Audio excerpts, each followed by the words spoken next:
Comments. Takes part in your comments. He's from Denver. Obviously, you know, he's a Mike Shanahan disciple with LaFleur, Kyle Shanahan, McVay, all these young great coaches, and he's just kind of picked up different things from everybody. He told me, Eli, that when I met with Mike Shanahan and Kyle Shanahan looking at the Redskins at the time, that he actually made the tape that I watched of their offense. He was proud of that tape. It was a great tape. I remember it very clearly. And he also reminded me that I lost to the Texans when David Carr was quarterback. So it was kind of a mixed conversation. Right? He kind of plugged me up. He kind of brought me back to earth. Yeah. So I don't think he wanted to get, doesn't want me to get too overconfident, but fun coach to talk to. You can tell he's I'd love to take a whiz. And you're seeing why the Dolphins are having such a good record and such a good year this year. And what he's done for Tua, I think, has been awesome. Trying to keep him healthy and getting him the best situation to succeed. Let's go this Packers. They're good in the red zone. Yeah. That's going to stop. Okay. What are your thoughts on the reverse in the red zone? First and 10 on the 15-yard line. Like a reverse can go for a big play, but it can also lose 10 yards. Yeah. I don't love it.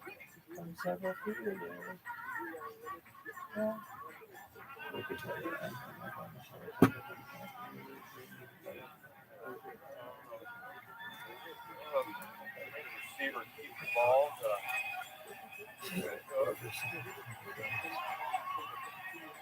All right, let's get into a third reasonable here, right? Yes. Let's get into a third and 4.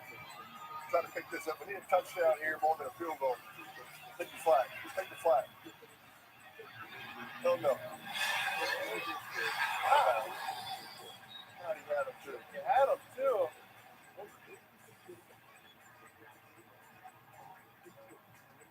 Couldn't quite make his mind up what he wanted to do. You saw that play from, a couple of weeks ago, Eli, or against the Chiefs, when he was going to kind of run, then he pulled up and threw. He kind of the same type thing.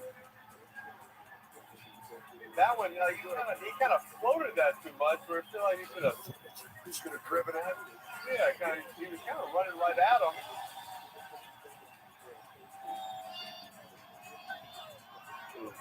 Nice play for the Dolphins, Eli. Nice little jump off by Tua. We got a little hurdle action. And a hurdle. Right there, that should have been a lot easier throw right there than he had to make it, I felt like. He's kind of like going off, running backwards, sidearming, and we're just, hey, run right at him and put that right on. That'd be a pretty easy touchdown. Yeah. So when I'm throwing on the run, I want to finish toward the target, not kind of going to the side or falling down. I mean, Brett Favre kind of made it famous. Oh, look at this hurdle right here. I love a hurdle. Tua taking a shot. Oh my gosh, what a good throw he just made. And Tyreek, watch this throw. This looks like the Dolphins. On the run. Deep out. That is a great throw. Over the corner, in front of the safety, a drive throw. Oh, guy out of that. Got Jordan. Big stop right there. Big stop. His wings fired up.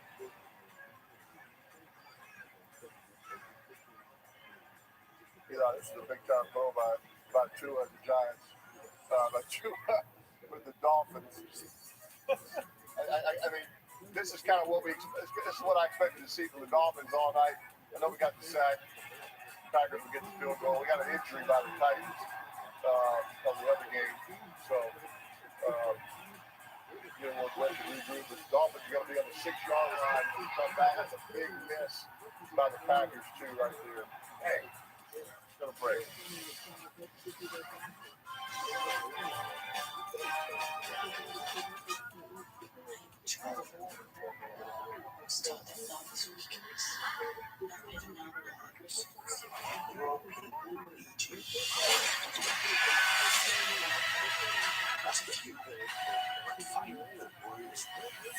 Fight alongside us.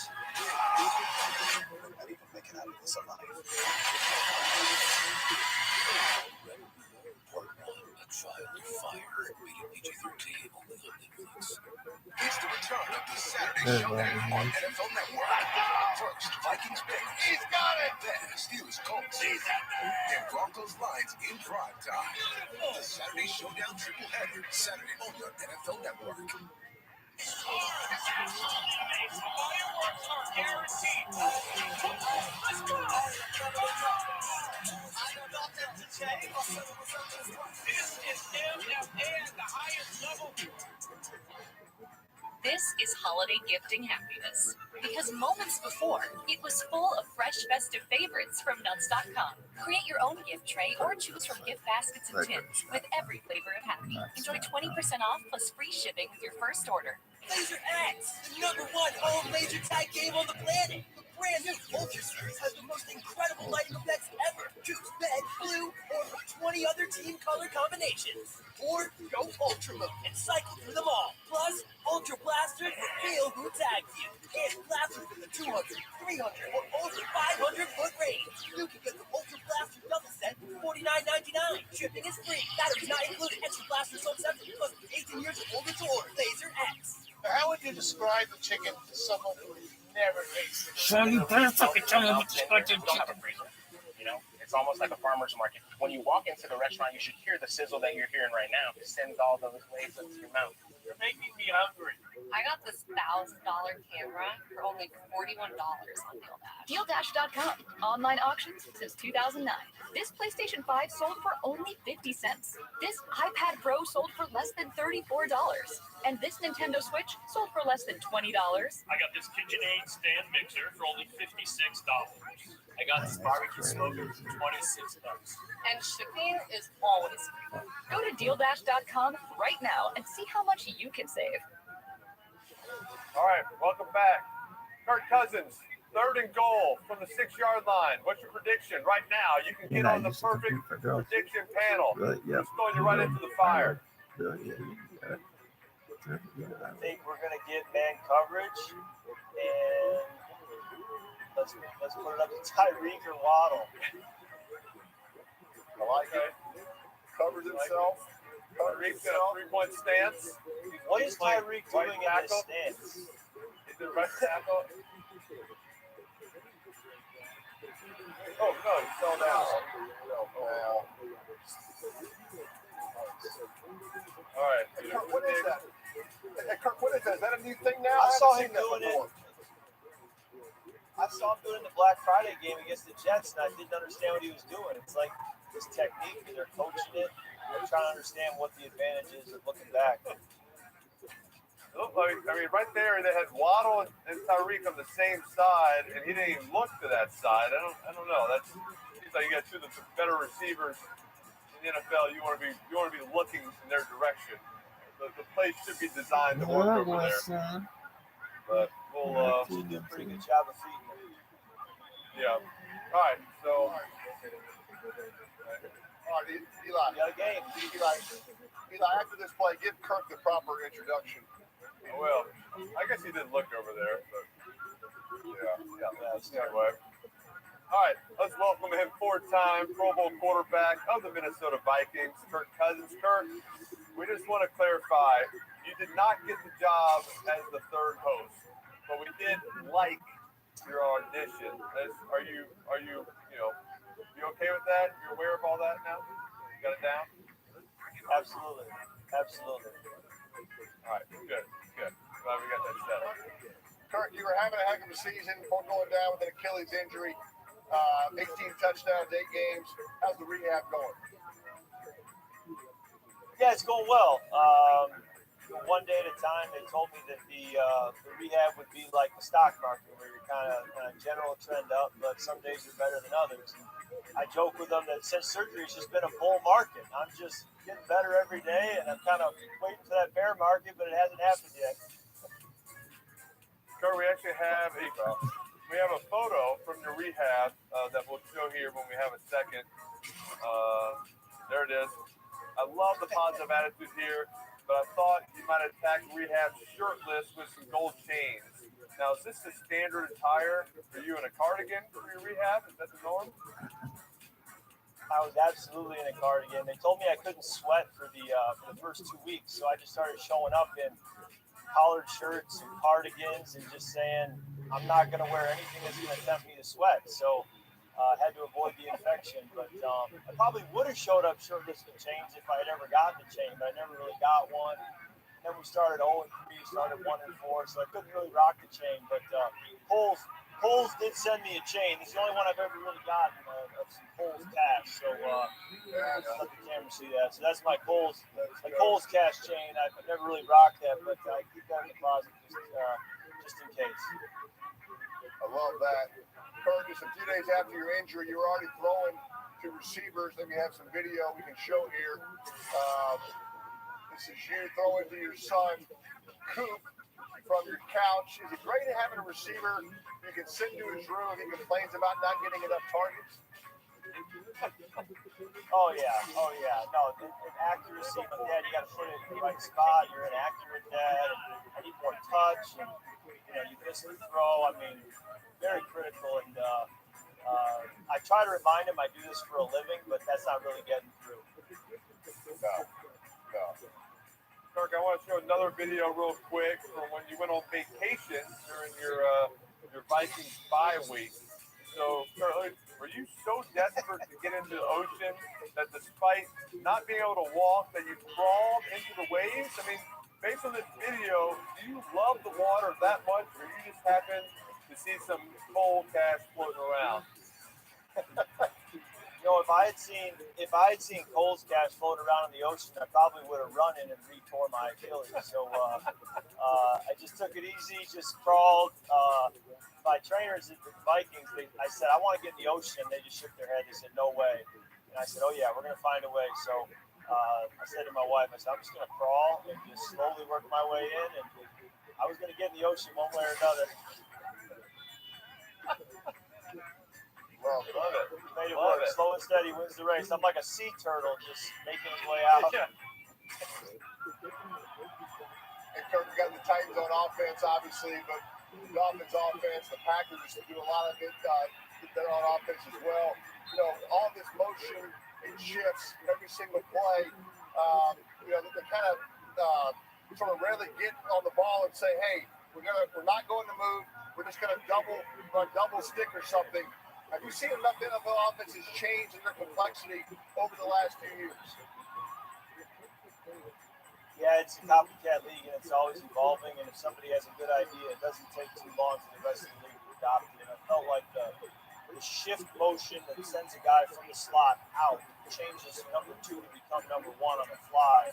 I feel like that was kind of the thing that started this year with Miami. I feel like Mike McDaniel was the first one to do it, and then it wasn't long, and we were doing it, and everybody in the league was doing it because it makes a ton of sense. I'm surprised it took this long for teams to do it, because when you can change number 3 or number 2 and make them number 1 on the fly and the ball gets snapped, that can cause a lot of communication issues with the defense. So, you see motions and shifts all the time, but that specific type of motion you didn't really see much of until this year.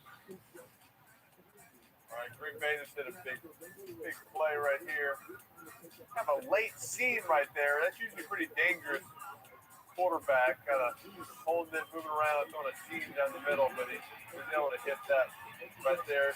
Kirk, we just talked about, some of these motions and what Mike McDaniels is doing, and the Dolphins, the first 2 years in the NFL, you were with the Washington, 2012 and 13, and you had Mike McDaniels on the offensive staff. Were you aware at the time that one of the great next offensive minds in the league was just walking down the halls with you?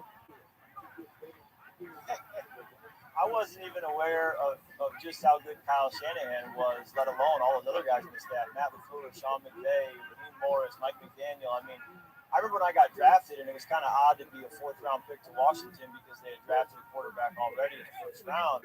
And I was kind of scratching my head, felt like I was going to a dead end. And my dad said, "You were drafted by Mike Shanahan. He's coached John Elway. He's coached Steve Young. I would take that as a compliment, even if it is a dead end from a playing time standpoint. I think that's a compliment." So I went in there knowing I knew Mike Shanahan knew what he was doing. The other guys were all young, and and I had nothing to compare it to, but pretty quickly getting around Rex Gross, and he explained to me, like, hey, this is the future of coaching in this league as quarterback room, and I didn't know just how lucky I was. So Mike was one of those guys. He was our receiver coach my second year, and not only was he a great football mind, but guys like Pierre Garcon and the other veteran receivers we had, like Santana Moss, they loved working with him. They listened to him. They respected him because he didn't know what he was talking about. And I think that's shown again as a head coach that guys want to play for him. They like, the way he goes about it. He's authentic to himself. And I think, a big part of coaching is not just knowing football, but relating well to players and having, a way about you that players respect. And Mike had that back 10 years ago, and he has it today. We're seeing a lot of young quarterbacks playing in these games. DeVito, Love, Levis. Obviously Levis is starting his 7th game tonight. DeVito is 4th. Watching all these young quarterbacks reminded me of how when you were a rookie, you feel like you're always playing fast and maybe even rushing a little bit. What do you remember about when the game kind of began to slow down for you as the more games you played? Yeah, I experienced that where the game wasn't slowing down for me. In my 3rd year, I had more touchdowns, more interceptions than touchdowns. Got benched, and going into year 4, kind of felt like it's got to turn. I got to figure this out. And again, the year didn't start too great. And then that game where I said you like that, the tunnel, I never really looked back. It felt like it kind of clicked after that. And I remember shaking Tom Brady's hand after a game in that year and asking him just, the best I could, like, hey, when did it start really clicking for you? Because I'm kind of feeling like it might be, or like, I'm trying to get there. He said to me, he's in year like 15 at this point. He said, Kirk, it's still clicking. And so his point was kind of, it's never that one moment. It's probably just a gradual process over time. And there's some of that too. I'm in year 12 and I feel like I'm better than I was in year 11, better than I was in year 10. So it's just kind of this gradual process that, I'm preaching to the choir. You guys live with this. Yeah, good stuff. All right, tie ball game in this game, Eli. All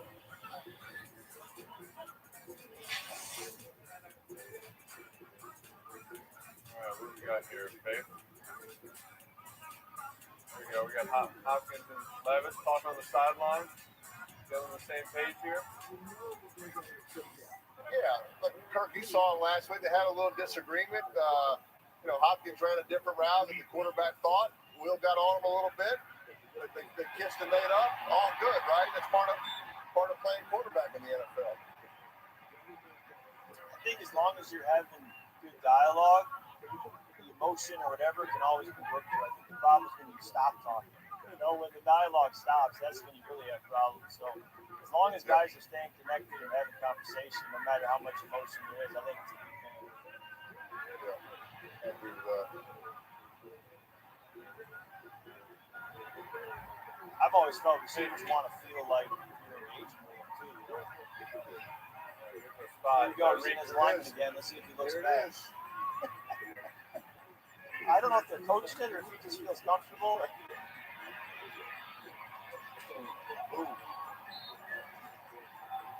Maybe his highs, and then we get a little sprinter stance. I mean, it makes sense. It's just a way to get him a free release. They put him there, put him in that little motion. You can't press him. That way, if he has a 20-yard out route, it's always the same. It's not a press 20-yard out route. It's always on the run, full sprint. Right there, he's got a little dagger, but at least he's not getting pushed or widened, and the timing's all the same. So it makes a lot of sense to do it, just to always give that guy a free release. I've always struggled with the balance of trying to constantly reinvent football, come up with new concepts, new motions, new ways of doing it, but then also saying, hey, I want to play the hits. I want to do the stuff I've got reps at. I want to do the stuff I've been doing for years and stay in my comfort zone. I feel like trying to find that perfect balance will always be the challenge of X's and O's. Not getting too complex, but always knowing you do need to innovate at the same time, if that makes sense. Kirk, you've seen a lot of iterations of this Packers defense over the last few years. What jumps out to you kind of about this group as they've kind of come into form a little bit over this past month of the season? I go into every game against the Packers and I start with Kenny Clark. And I say, if I don't mix up the snap count on that guy, I'm going to have a long day. So, I've got to be inventive in the snap count, keep a good variety, and keep him from getting a rhythm, whether it's on the road in the silent count or whether it's at home. Either way, I respect his ability to time up the count, even with fly motions and things where he can kind of sense that the ball's getting snapped. So that's where it starts for me because he can wreck a game pretty quick when he's standing right over the ball. And then obviously Rashawn Gary, an elite pass rusher, got to have a plan for him in protection. Got to get 4 hands on him most you can on 3rd and long, and then from there, you just got to be able to recognize their coverage. They're going to vary just like every other NFL defense between man coverage, zone coverage, single high split safety, zone pressures, and if you can block those guys up front, like I just mentioned, and then read the coverages out, and then give yourself the best chance of success.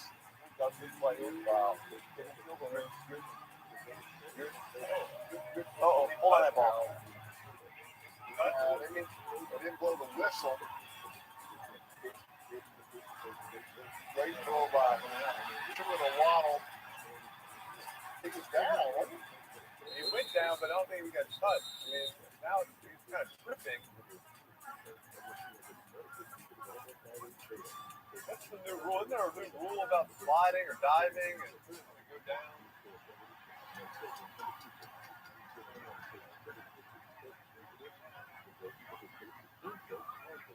Oh, wow. Is he giving himself up? They're rolling on the field. It's fumble. Covered by the defense. First down. Okay. We had one of these happen in 2013 against the Lions. Same thing. Guy gave himself up and they pulled it a fumble. I don't say he's giving himself up, right? No, that happened to you one time, I thought. Didn't you? I mean, you tripped, though, I think. I mean, you wasn't graceful at all. Well, it used to be, you had to slide feet first and down. If you went head first, you could get back up. I thought they kind of, that's a tackle, though, right? That's kind of delayed, wouldn't you say? Delayed tackle. Wow. When is it giving yourself up?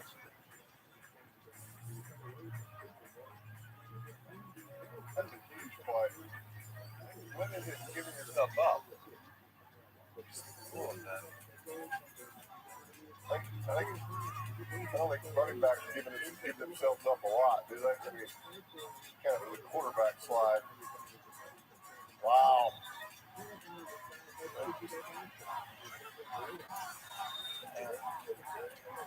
Then it was a 50 turn. I mean, it's like nobody really wanted to tackle him, but nobody believed in the fumble. Yeah. Wow.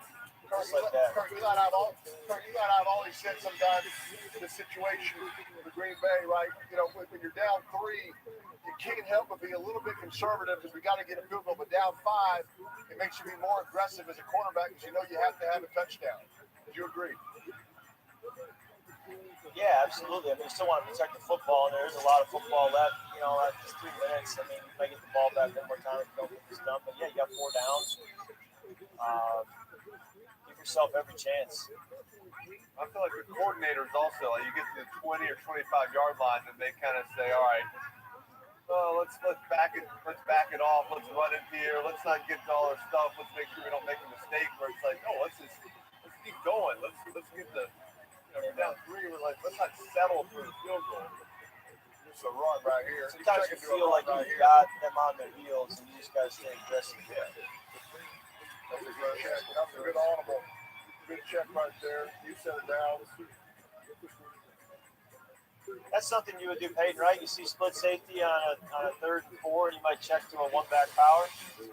Yeah, absolutely. I mean, especially on 3rd down when they're playing pass. But those 3rd down defenses, they don't go over run fits on 3rd down defenses. It's all about to stop their top percentage pass play. So it's a great time to run it, and especially right there. I think Packers want to run a little clock too. They'd like to score this touchdown with no time left and give the Giants, give Tommy Cutlets no chance for a comeback. What's going on over here in Miami, Eli? I see some celebrating going on. Looks like maybe a fumble. A tight fumble. No. I'll tell you what, man. My experience this season, when you fumble the football, game changing. Muff. I guess that's a muff. with the punt. All right, let's give Kirk. Kirk, you got 2 chances to get on the red zone perfect prediction panel. You give us a touchdown. Give us a prediction of both games because we got both teams in the red zone. How are the Packers going to score? Yeah, let's go with runner.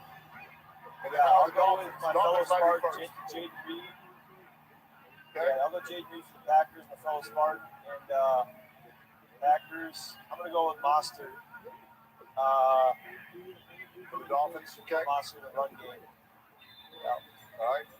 That's 2 pretty good chances, Eli. I don't think anybody's had as good pretty high percentages, right? Yeah, you get double the chances. What you got there? You got a young Kirk, you got a Washington Kirk. Yeah. It's like Kirk, who you got? Oh.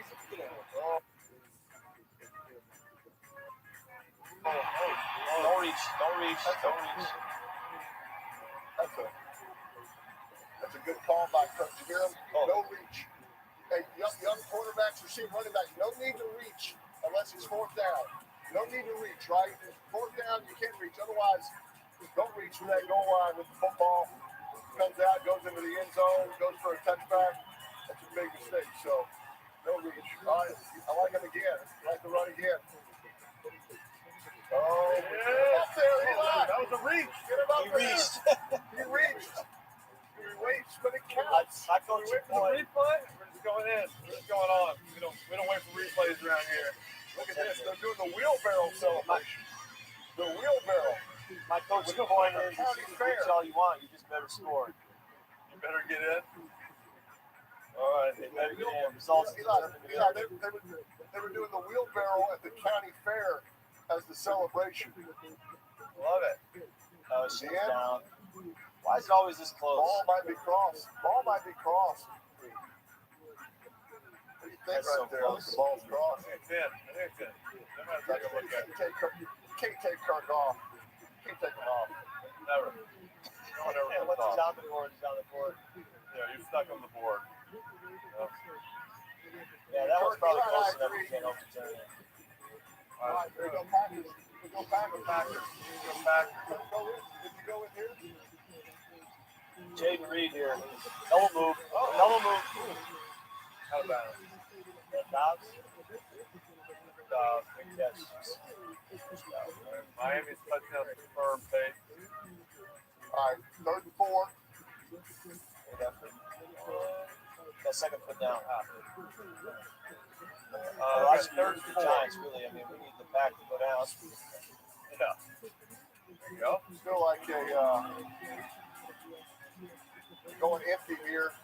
No quarterback draw. We're bringing everybody, right? Bringing the house. Is Wink about to zero him? Yeah, he's Yeah, he is. Quick screen. Quick screen to Like the this left. Out. Let's go out to the left. To the left. Out your head. Oh, I don't like that defense. I don't like that defense. That's my guy right there. Smart That's dog. what you want. That's what you want as a quarterback, right? You want an easy, quick decision. Or at least press them up or do something. Yeah, what I don't want to see that throw there versus Flores cover zero may not work. That corner may just come right off and blow it up with some It's traffic, right? Yeah. Not all zeros are created equal. Giants will probably look to call timeout here if they quarterback draw. What do you think? Right here. Let's go on more clock. Take one here. Take a timeout. Let it go. Call the timeout. There you go. Next 2 more. That guy's ruined my day a couple times. Hey, Paige, the SEC is on ESPN next year. And Wednesday night, they are revealing the full schedule. But I managed to get some advanced information. Don't worry about how. I know people, they talk to me. So October 12th is a big one for us. Dad and I will watch Ole Miss and LSU. And they have Florida at Tennessee. So there we go. Get ready to put it on your calendar. October 12th. Breaking news here. Oh my gosh. What just happened in the Titans-Dolphins game? It looked like an option to the left. The left-handed pitch by Levis fumbling the Derrick Henry. I'm not even sure you want to see it, Kirk. It's not pretty. So let's maybe we'll stay on this Packers game for a minute. Okay. Something back in the end zone here. Go away. Don't take a sack. No sacks. No sacks. Oh my God. Oh. Did he complete the catch? Wow. They called incomplete. Oh my God. It was a touchdown. Holy cow. What a play. What a play.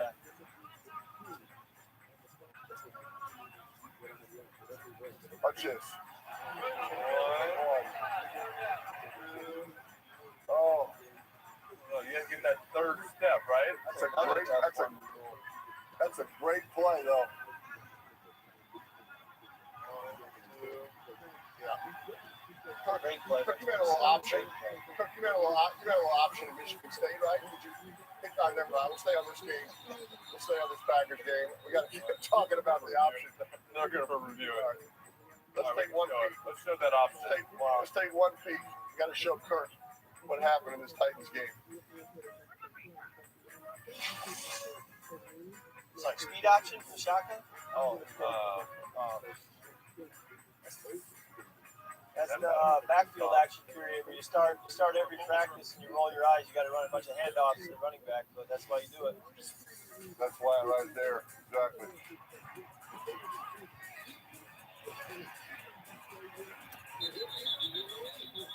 I got to run. Such a they run and just take the field goal, right? Yeah.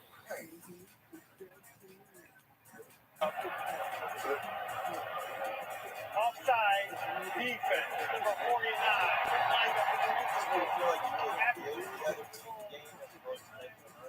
Stuff like that, you know. Yep.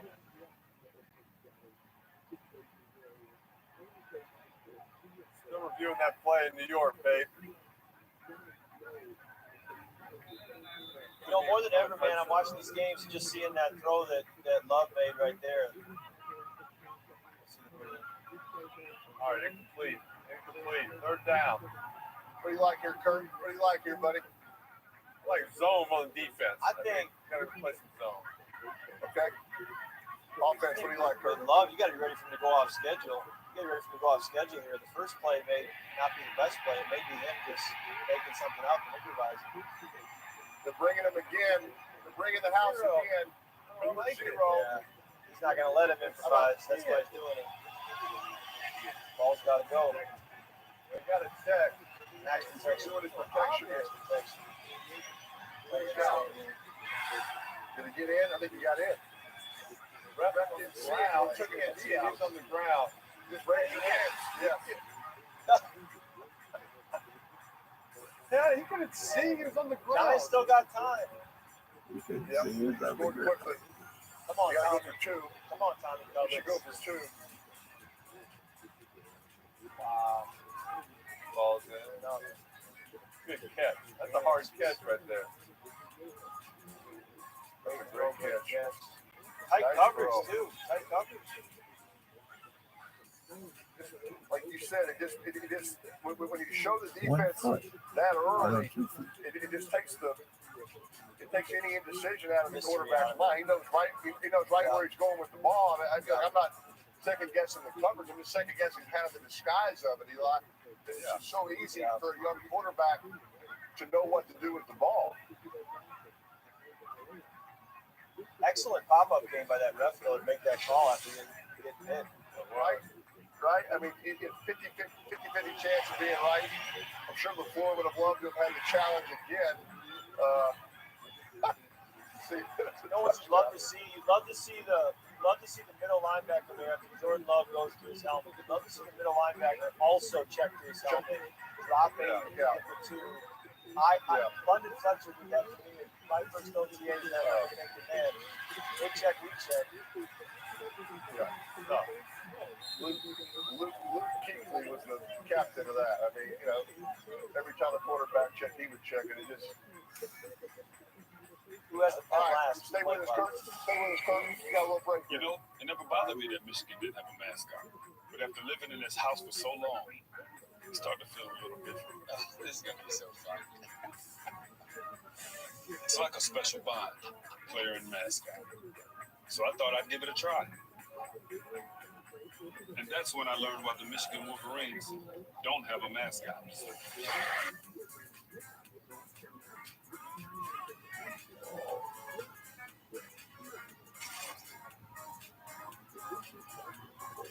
All righty. 2-minute drive here. 2-minute drill. Kind of what are you thinking, right? For DeVito, first play. Your rookie year. What do you like? Then go back. Bring that guy in. Bring Marino in. That's what you need. Exactly. There's a guy who tore his Achilles. He gets it. There you go. I think screens, draws. I'm just 1:30 left. I don't want to call it draw, but let's get the drive started. I think screens, draws. Obviously, 1:30 left. I don't want to call it draw, but let's get the drive started. Get a completion. Yeah, we've got 3 timeouts. Got plenty of time. You can get a run. Saquon, get him going in open field. Could be as good as any pass. I'll be calling Hank right away too. Just get a completion. Little option out over the ball. I think the main thing, just no negative plays, right? No sacks. A throwaway is a good thing. A sack puts you in negative down at this. That's a killer. He wants on the left hash. All we need is a field goal, so we don't need to get much past the 35. Starting on the 25.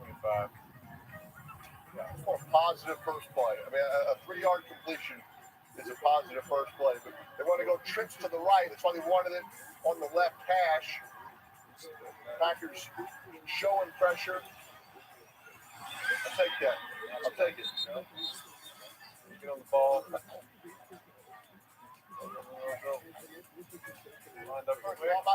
not too many. I like staying.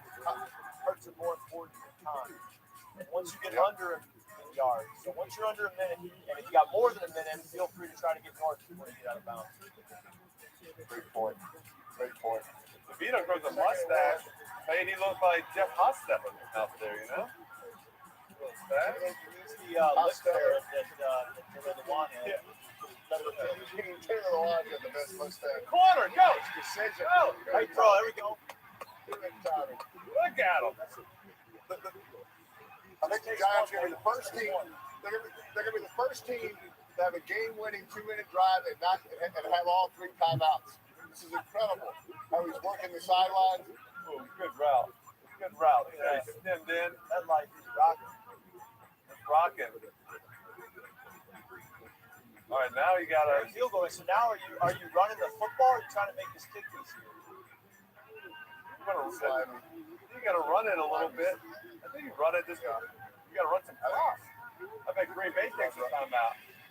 I think it's run, boys. Yeah. Green Bay's taking yeah. I think it's run. Party at Tommy DeVito's parents' house. She's making cutlets for the whole team. How about his agent's house? I want to go to his agent's house.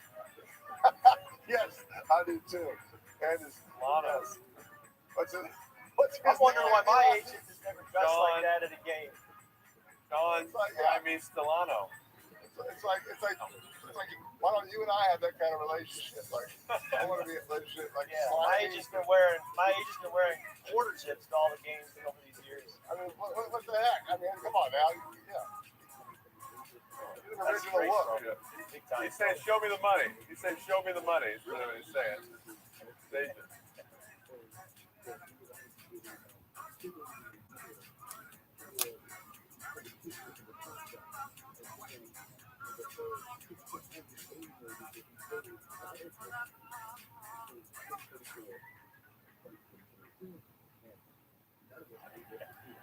got to do it for about 3 more years. It's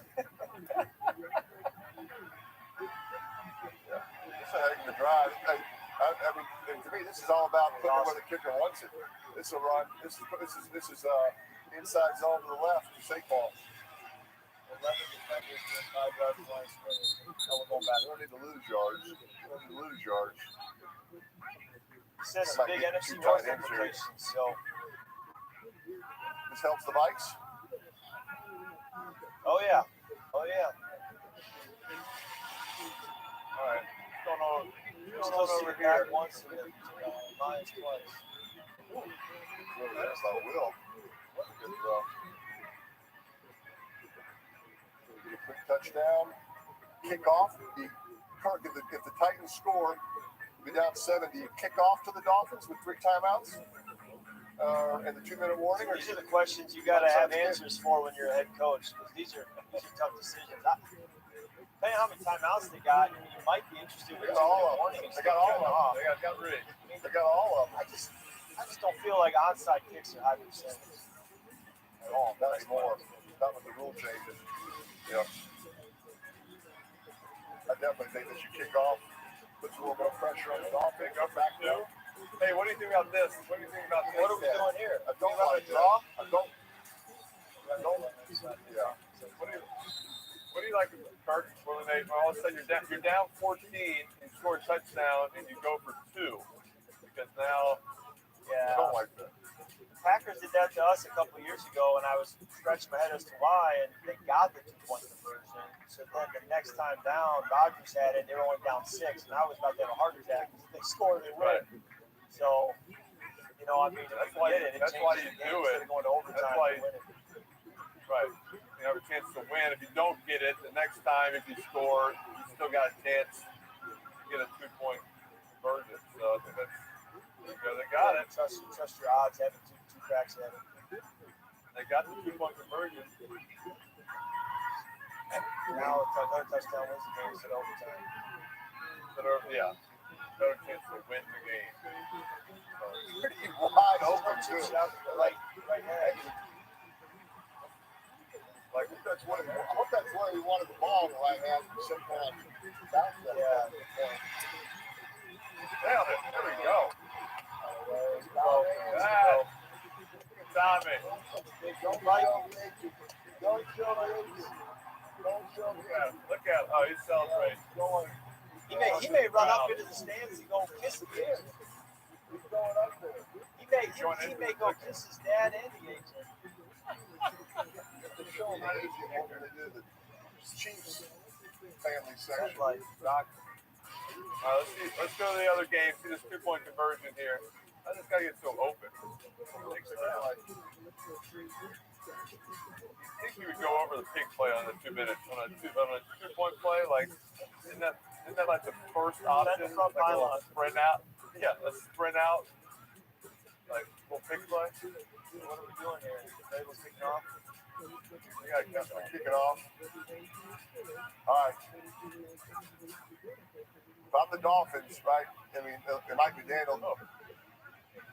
This is what he does, right? Let's try to get the first down on first or second down, right? Let's don't go run, throw it on third, right? And this guy's as aggressive a play caller as there is, but I always want to get that first down on first or second down with a play action on first and 10. You're gonna have to throw it at some point.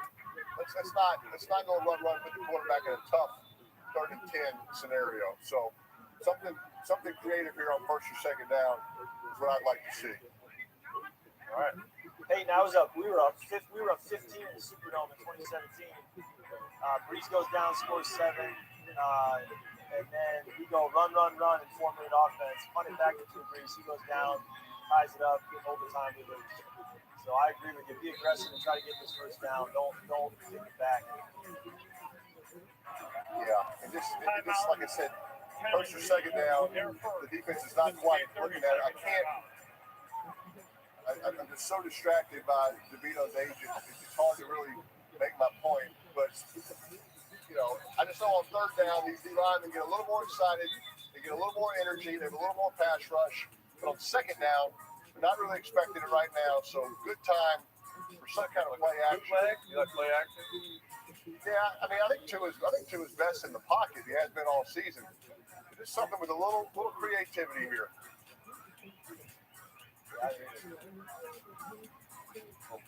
Post to Tyreek. Look how tight those safeties were. I mean, it's basically 0 with him right there. He's running a post. Timeout, Tennessee, their second. This will be a 30-second timeout.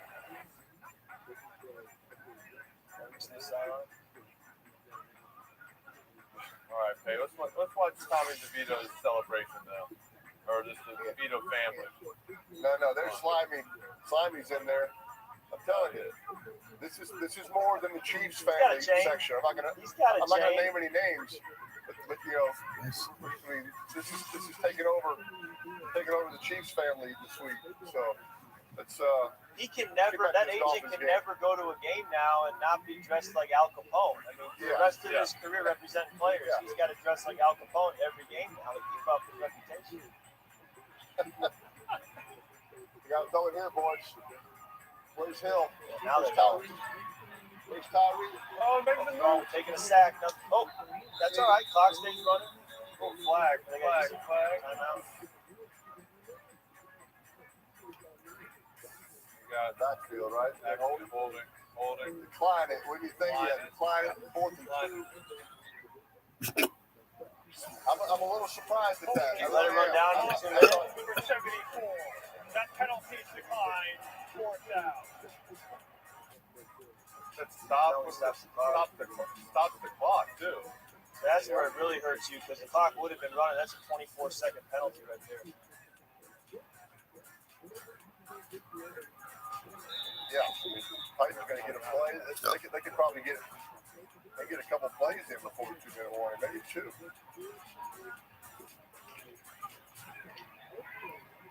Double vice the gunners. Catch that punt. Chance to return. Even just that 9-yard return there makes a difference. If you're the quarterback running out for the 2 minute, you're like, thanks for the 9 yards, man. That's one less completion I got to get. Tyree was not on the field for that last 3rd down. That's kind of surprising to me. Injury related, either his foot's bugging him or yeah, it's going to be something. It can't be 100%. Obviously made a couple nice plays. He looked pretty full speed on that deep out they threw to him, but all right, here we go, Will. another rookie quarterback get a little 2-minute drive. We got time. We need a touchdown, though. Unlike Cutlets. We need a touchdown. Hopkins. There's Hopkins. Crossing route. Nice protection. wow, just like that. Yep. Post. Double post. The X on the deep cross. Everybody runs it. Everybody clears out of the double post. He comes all the way across. We got a rookie left tackle too. Good job in pass protection. That's a ball holder, right? They had some help. They had some help back. It was empty. Yeah, empty, but that back had a good shift. It's a big play, right? That's how you want to start a 2-minute drive instead of a 40-yard gain. 2 plays before the 2-minute warning. They got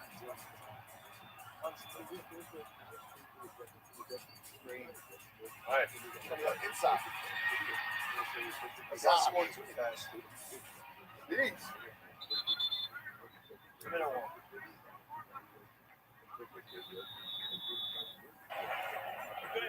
All right, no commercial. Stay with us, Kurt. Pretty good ball games here. Stay with us, Kurt.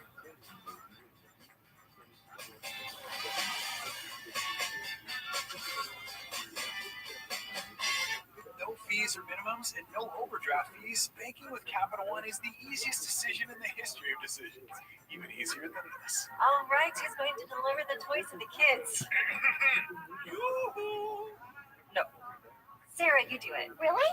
Yeah. You steal the presents one time. I've stolen them no times. With no fees or minimums and no overdraft fees, is it even a decision? That's banking reimagined. What's in your wallet? Nature's max. Yuck.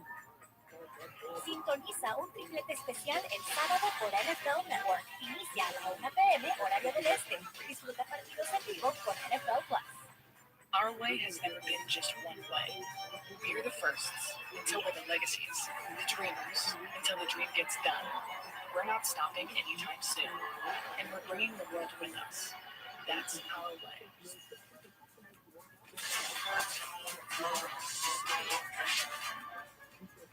Laser X, #1 home laser tag game on the planet. The brand new Ultra Series has the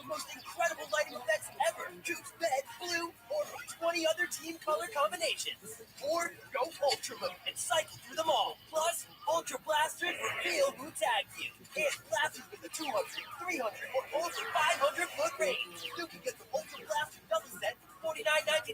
Shipping is free. Batteries not included. Extra blaster sold separately. Must be 18 years or older to order. Laser X.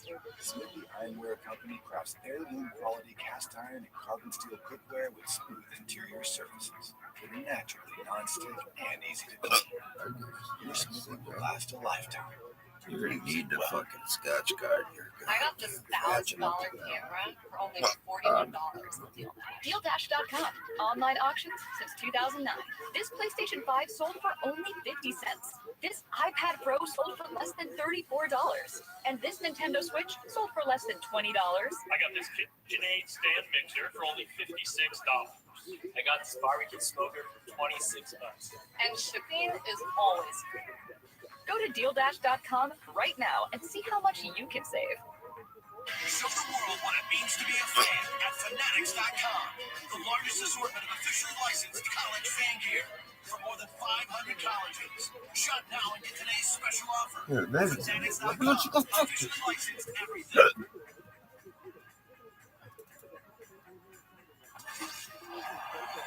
We're back. Intercepted toss sweep. I can't tell you the confidence this would give RealRabbi to finish off this 2-minute drive. I mean, we all had that drive. And for me, I had one against the Jets in a bad rookie season, but I just after that I knew I could do it. I knew I could take the team down against a good team. I mean, the Dolphins could be Super Bowl favorites. For him to possibly bring him back like this and take him down, I mean, I can't tell you what it would do for his confidence. Kurt, I'm sure you had a game like that as a young player as well. Yeah, no doubt, especially against a 9-3 football team at their place. And just like with DeVito's throw, down the sideline to get him in field goal range, it only takes one, and you hit that double post to that crosser like you were talking about for 40 yards, you're knocking on the door in one play. So you can just kind of let it come to you and wait for that one play. But I have a theory here. The more plays you run in the red zone, the harder it is to score. The more you just kind of chip away, 2-yard play, 3-yard play, the more you kind of just let the defense hang around. So while you don't want to score too quick, you also don't want to just keep chipping away. You don't want to jump off sides. Or go back. That also makes it harder. Going backwards. Eli, they score? They do not score. They don't score. Dolphins stop them. Kirk? The 2019-2020 Titans just run Derrick Henry twice in the over. But now I don't know. Oh, wow.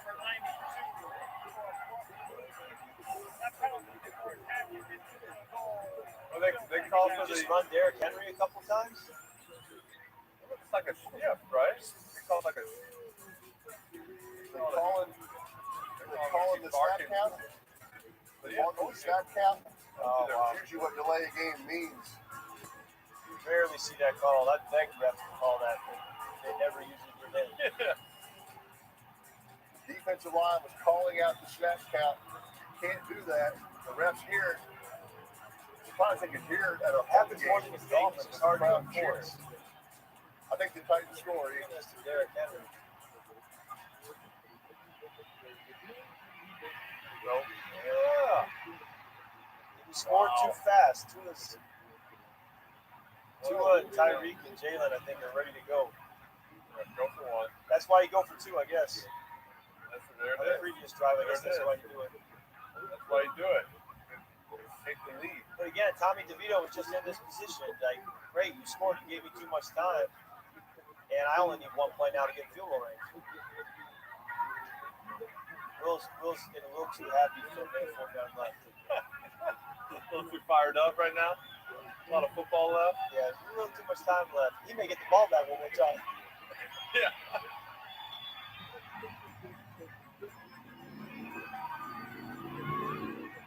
Heck of a drive. Surely Tyreek's going to be in on this 2-minute drill for the Dolphins, right?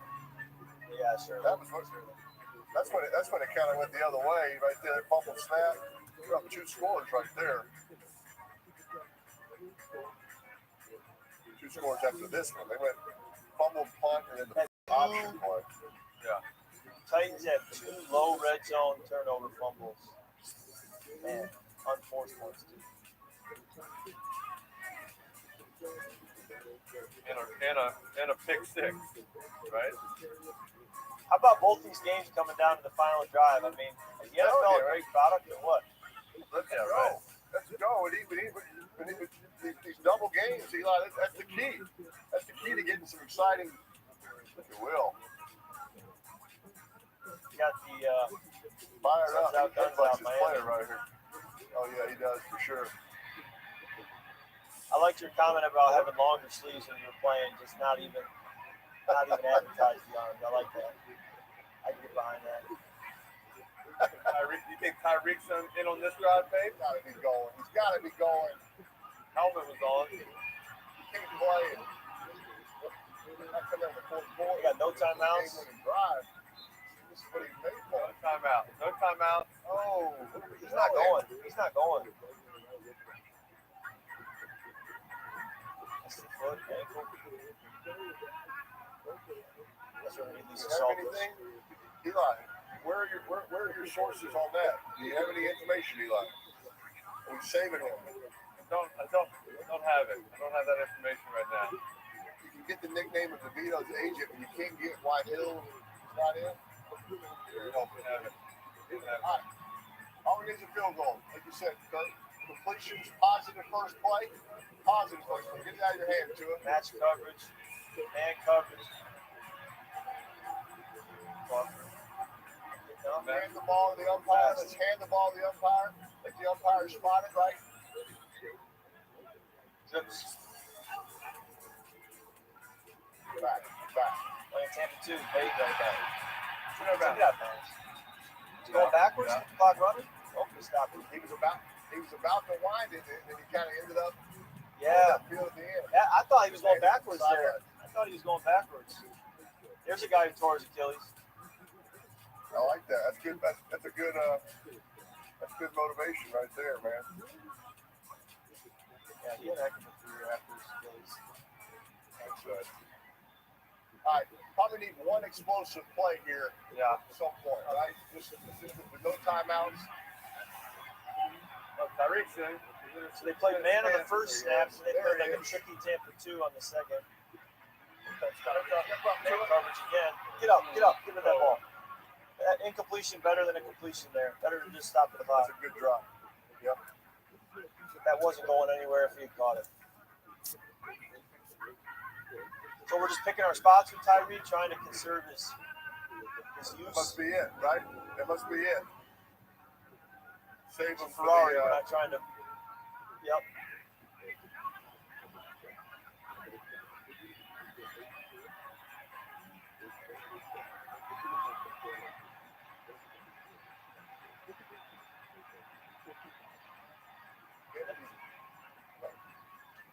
Playing zone, playing big zone, 3 to 400. Good tackle there. 31. Hand the ball to the umpire. Hand it to him. No doubt.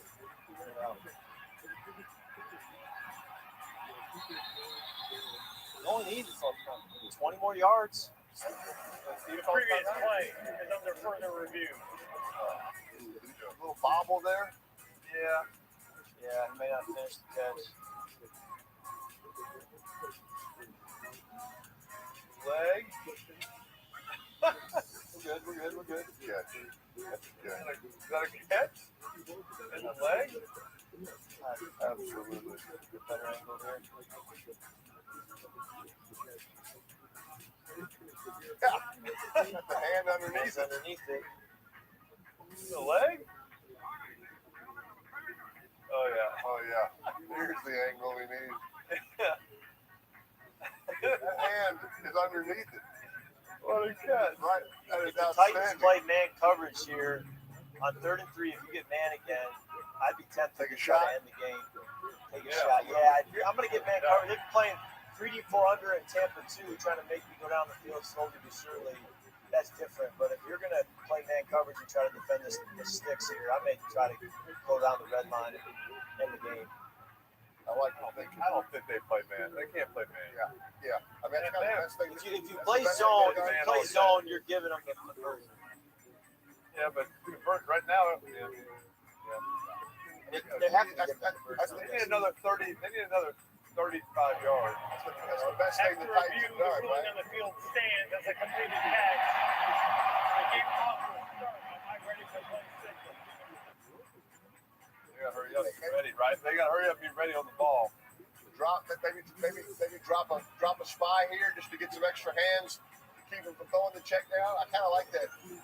Tampa 2, maybe you can drop an 8 here, just to make Tua hold the ball. What are they gonna do? Looks like they covered the press corners unless they're masking it. No, what a So you don't have to go out of bounds at that point. We just gotta get the first down. Oh, no, we gotta go.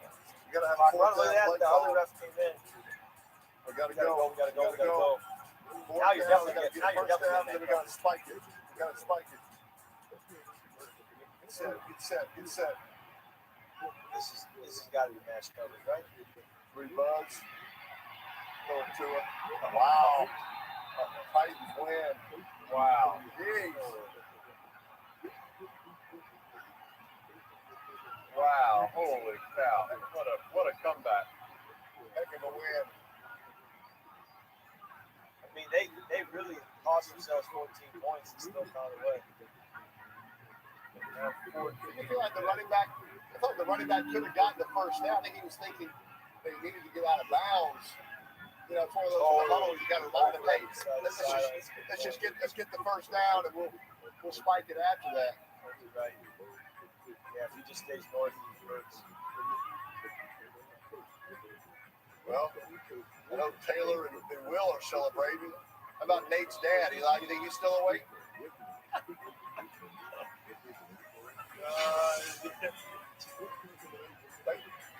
Right there. Just stay north. Just stay north. The sideline's only as good as the first down. It's a big win for the Titans going to Miami like that, get that win. Yeah, their first win on the road also. This is the end of the game. Hey, Kurt, man. You're the best, man. Thanks for joining us, pal. Yeah. Thanks for coming on with us, man. Appreciate you guys. Thanks for the time. Happy holidays, pal. Good luck in your rehab, man. Coach, sorry I'll miss you at the Pro Bowl, but we'll catch you later.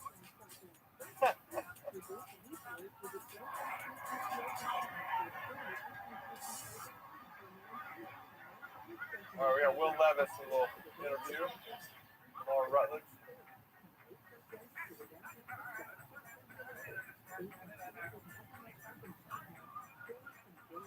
Coming.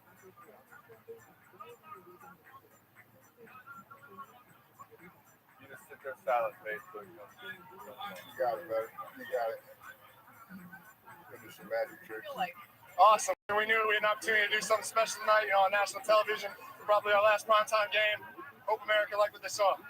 What do you think you showed them? Hey, that we had a heck of a team. I think we showed them the type of team, we always thought we could be this season. Obviously, we've had some lulls, but we got a special locker room, special guys across the board. Defense played a heck of a job against, such a potent offense. I'm so happy for them, and so glad we were able to grind it out at the end there.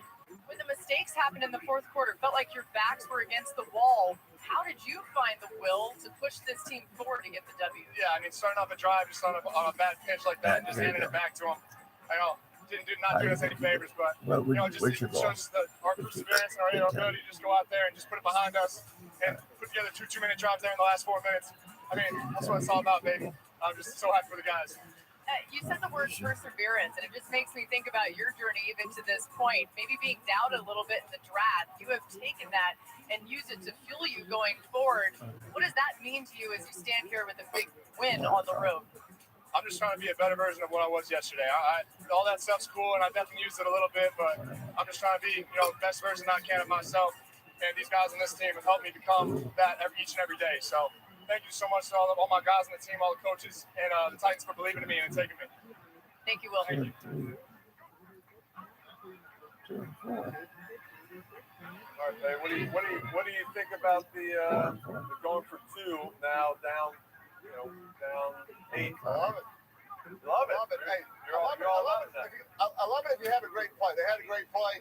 They saw something on the Dolphins and even get the guy wide open. I love it. Hey, that's why I'm a broadcasting from my basement on ESPN2, and Mike Rabel's a great head coach.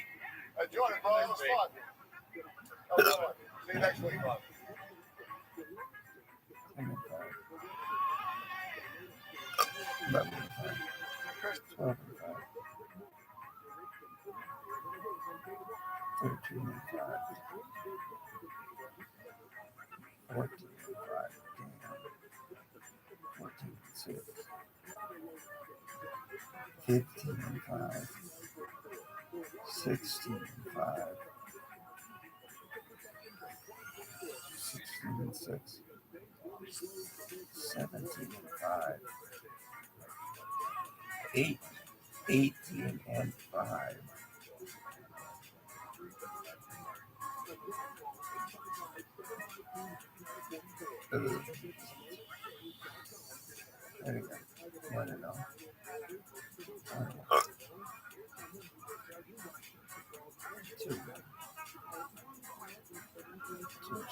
Get your party started for less at Target. Domino's new pepperoni stuffed cheesy bread is the best thing since bacon and jalapeno stuffed cheesy bread, which was the best thing since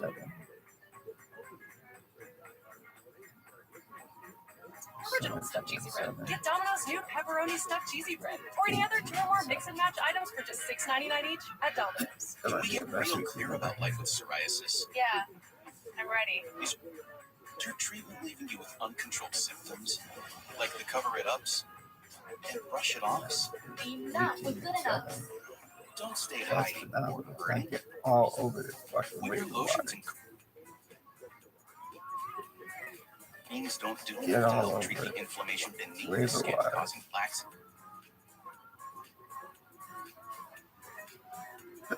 Pain, it's time to get real about psoriasis, so your dermatologist can help you get it clear. Make the appointment. Ask I don't think anybody's on. about real clear skin. Knock, knock. Number one broker here for the number one hit maker. Thanks for swinging by, Carl. No problem. So, all those for? This lets me adjust the bass, add more guitar, maybe some drums. Wow, so many choices. Yeah, like Schwab. I can get full service wealth management, advice, invest on my own, and trade on Thinkorswim. You know, Carl is the only front man you need. Oh, I gotta take this call.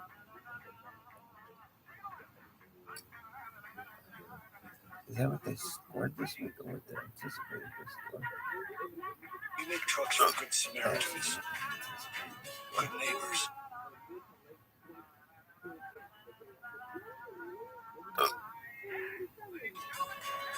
And even people covered in tree sap.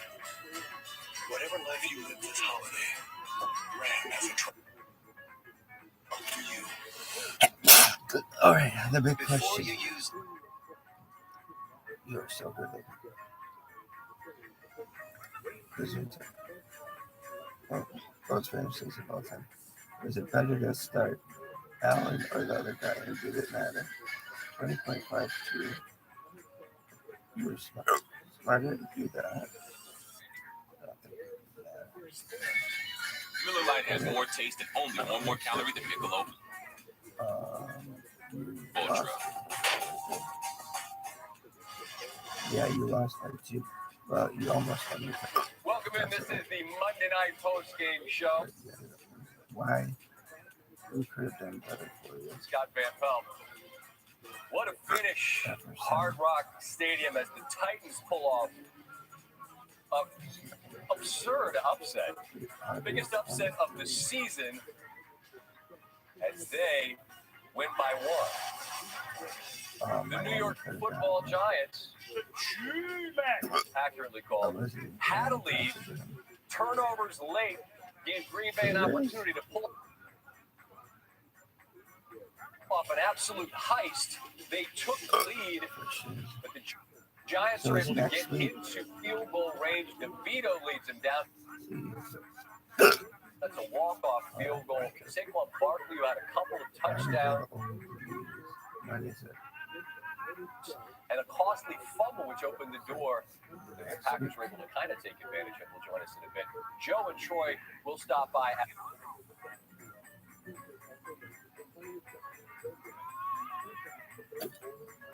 Game. They get the stop they need, get the football back. Levis.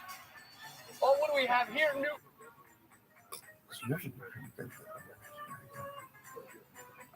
Hopkins, that's a significant grab. The zone, you gotta keep your poise.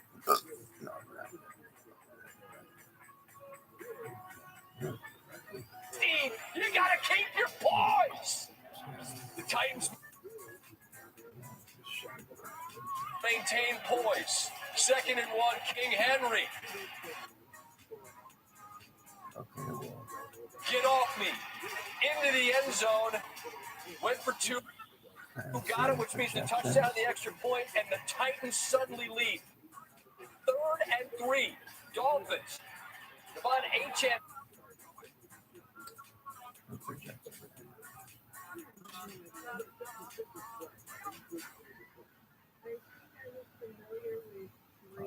Schedule. And then what? 14. We'll do that. Yeah, I think we'll do what else is good.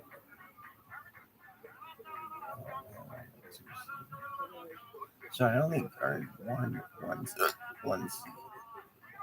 That kind of sucks. Are you sure? No. That's what it's like when it's looking. No, actually, I did too. The thought crispy bread. They did? Yeah, why? Because they had a very good record. How about the reverse?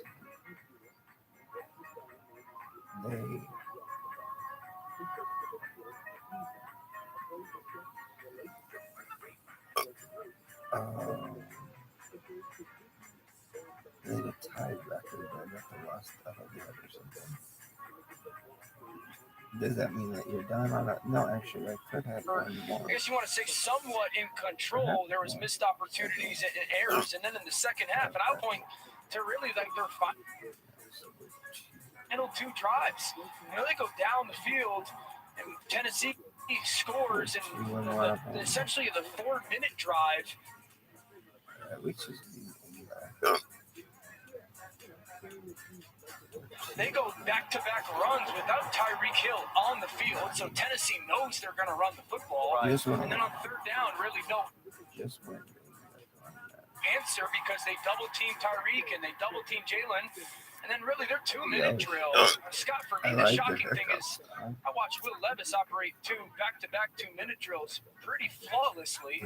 And then we have Miami, who has plenty of time. And really the clock management and the way they handled the situation, not up to par. And I think you're going to sit back and say, what a missed opportunity, because they win. All right, are you done here? And they're the 1 seed, and now, you know, they're going to be chasing Baltimore. So just a ton of self-inflicted wounds. And it was a night, though. Tyreek Hill goes down with that ankle injury early. I thought he was done for the night. Then he guts it out and is back out there. We don't know for certain, like, how compromised was he physically, but he was able to get back out on the field. But it was choppy for certain.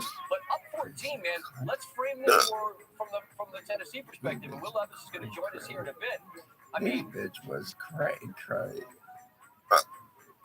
you're staring in the teeth of it, and I don't know what he could have done that was any better than what he did. You know how hard it is to play this position. Motherfucker's name Levi's. Levi's just Everything that you Levi's, want from a franchise like quarterback. jeans. And I know it's a small body Yeah, of so work, my but mom if you're was wearing Tennessee, you got to sit back and go, we think we have our guy. I don't think she was probably wearing them at the time. It was the last thing my mom was wearing when He's I got was this big, conceived. strong arm, but some of these touch throws You know, that he her made name is were awesome. Levi's. Yeah, it's the last thing my mom was wearing when I was conceived. The crosser to DeAndre Hopkins, some of the playmaking that you saw. How about you? It was funny, Scott, sitting with him yesterday. You know, you're having this conversation. That's why they call it PJ. Of, you're a young player and your team Is that struggling. like PJ? Or Dino and And I just asked him straight up. I looked at him. I said, "Hey, do you think?" and Mary Rowie, Number 2. were they doing it? Let me talk to you about something. These days, you got everything on demand. It's like this podcast. So why the hell you still going to the post office? Dealing with limited hours, standing online like this, where you can get postage on demand with stamps.com. Anything you can do at the post office, you can do right now from your desk with stamps.com. Buy and print official postage, any letter or package using your own computer and printer. And unlike the post office, stamps.com never closes. Listen, you got a little couple cocktails in you, you're in the mood to work, you got a couple of things to ship out. Who needs sleep? Get the postage whenever you need it, 24/7, right? Whenever my wife uses stamp.com, she loves it. You know why? She puts it out there, and the mailman comes and picks it up. That's how good and convenient this works. You still got Max stamps.com? I do. I still have the scale. It works great. Tremendous. So what we're going to do is this. Right now, you're going to use my name, Joey, from the special offer. We're going to give you a 4-week trial.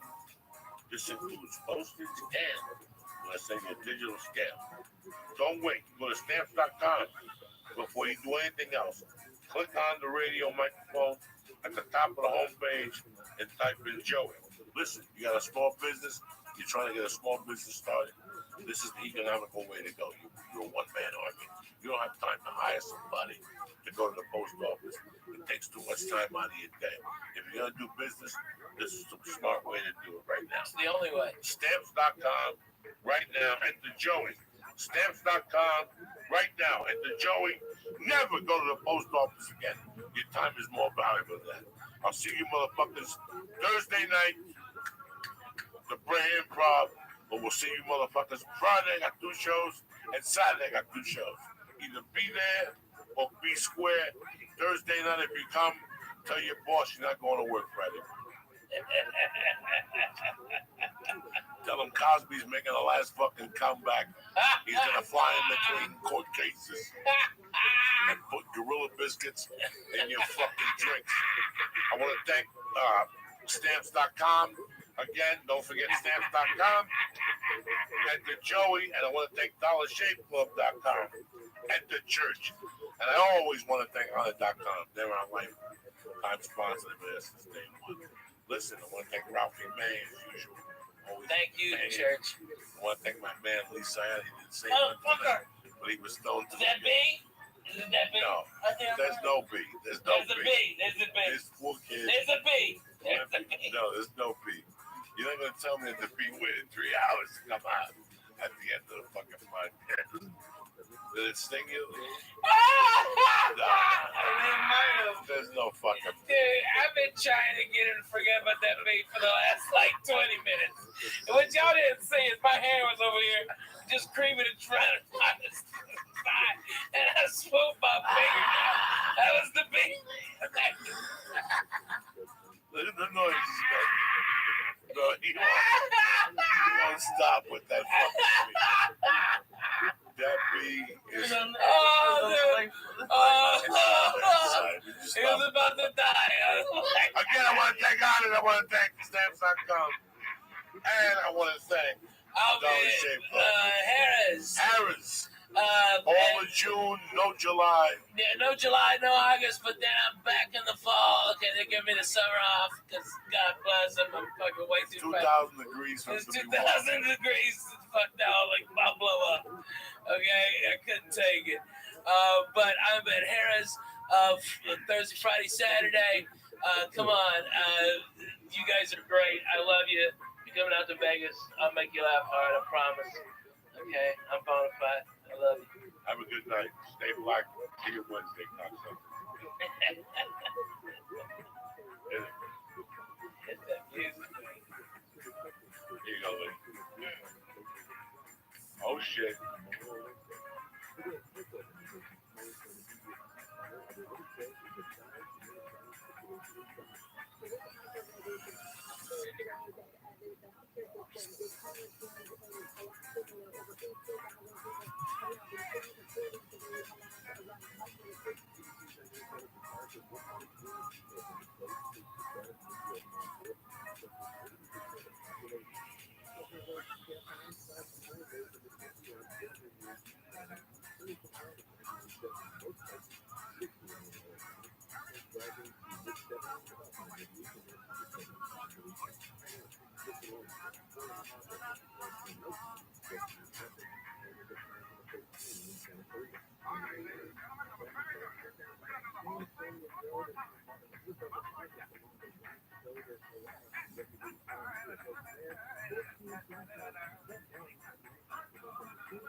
Welcome to Podcastville, cocksuckers. This podcast is brought to you by Nature Box. Listen, you all want to eat better, but when it comes to snacks, sometimes it feels like the whole world is delicious and a billion calories versus boring and tasteless. It doesn't have to be that way. Up your snack game with Nature Box. And right now, what we're going to do is Nature Box is offering the family, you guys, 50% off your first order when you go to naturebox.com/Joey. I don't know if you know about Nature Box, but they have over 100 snacks that taste good and are actually better for you. All snacks are made from high quality, simple ingredients, which means no artificial flavors or sweetness, so you can feel good about what you're eating. Listen to me. It gets delivered right to your house. You're having a good time. You're watching a movie. You're a little in the mood for a snack. There's Nature Box right there for you. Healthy, nutritious, and delicious. And like I said, I'm going to give you 50% off your first order when you go to naturebox.com/Joey. Again, naturebox.com/Joey. 50% off your first order. Number 2, you call me all day, you bother me. Joey, I got locks. But what good is a lock if you got nobody dependable to put it in with? If you're watching games, that's one thing. It's time to start making money. MyBookie is the industry-leading website that hooks you up with all your betting needs. And with their great odds, fast payouts, and decades of expertise, you can bet with confidence. So what I'm going to do is this. Join today, MyBookie. I'm telling you, you guys are the degenerate gamblers. You know I love you, motherfuckers. I like to put it better from time to time. This is the way to go. MyBookie.ag. You join now, and MyBookie will match your deposit with up to 100% bonus. Use promo code CHURCH to activate the offer. Visit MyBookie.ag and use promo code CHURCH today. I'm going to break it down to you. You play, you win, you get paid. Go to MyBookie.ag. You're happy that you did. Tell them Uncle Joey sent you.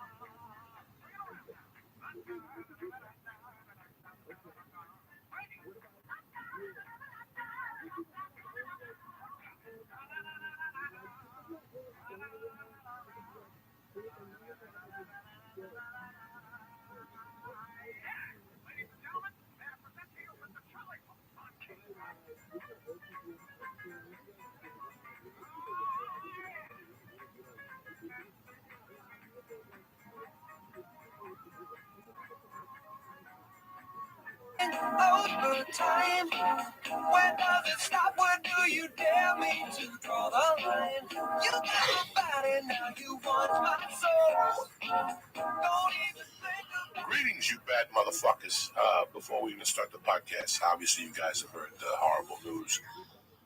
Our dear friend passed on Friday. A lot of you people hit me up and said if we could do like a memorial podcast.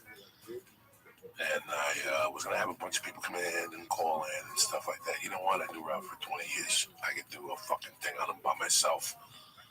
Backwards, I got my little brother, Steve Simone, who's got a heart of gold. And the fucking Christ killer's here as usual. Fucked up to the gills. What's happening, gentlemen? How are you, Joey? Good. Friday, I'm in jiu-jitsu. I walk out the door. I got no calls. I get in the car. I start the car. And all of a sudden, I got a call from a dear friend. And when I answered, she was crying.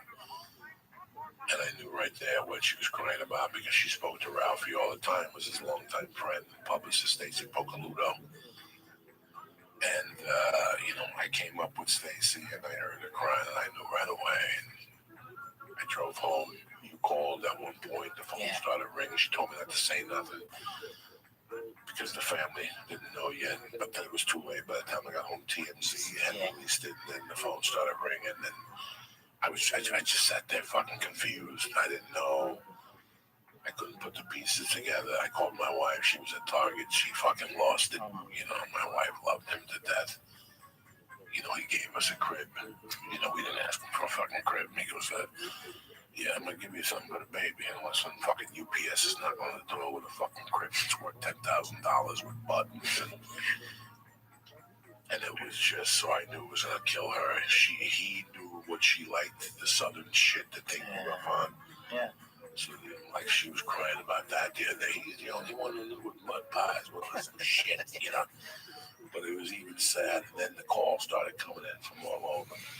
I called my brother George, who was walking into our grandmother's wake. Oh, God.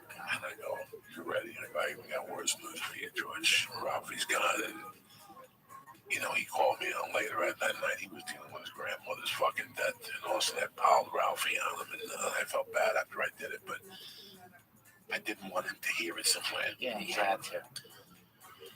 I called my friend Pete in Houston, who was a dear friend of Ralphie's, Pete Pirelli. You ever get to meet Pete Pirelli? People don't like him. I loved him to death. He was one of the first guys that headlined me, and he loved Ralphie. And that's how it went down. Friday was basically just a shock. And then Friday night was when it got worse a little, when I started realizing what was going on, when Ari called and Josh Wolf called late night. And I had spoken to Josh that afternoon after it happened. He was upset. And next thing you know, fucking Sarah Tiana called, and I tried to butter her up and tell her, "Don't worry, I got that edible for you." That's what stopped her from crying. And then Saturday, you know, I had to do kid stuff. And every once in a while, we realize for people who have experienced death before, and a lot of you have, you know, it's a magnitude of emotion, and then you go numb, and then time is the healer. You know, whatever in levels, you get better in levels, you know, and but the number one thing is coming to grips with it. Like, my body and mind still haven't come, because I wouldn't talk to him sometimes for 4 days of the shot. So my body's just, you know, he was supposed to come into LA last week.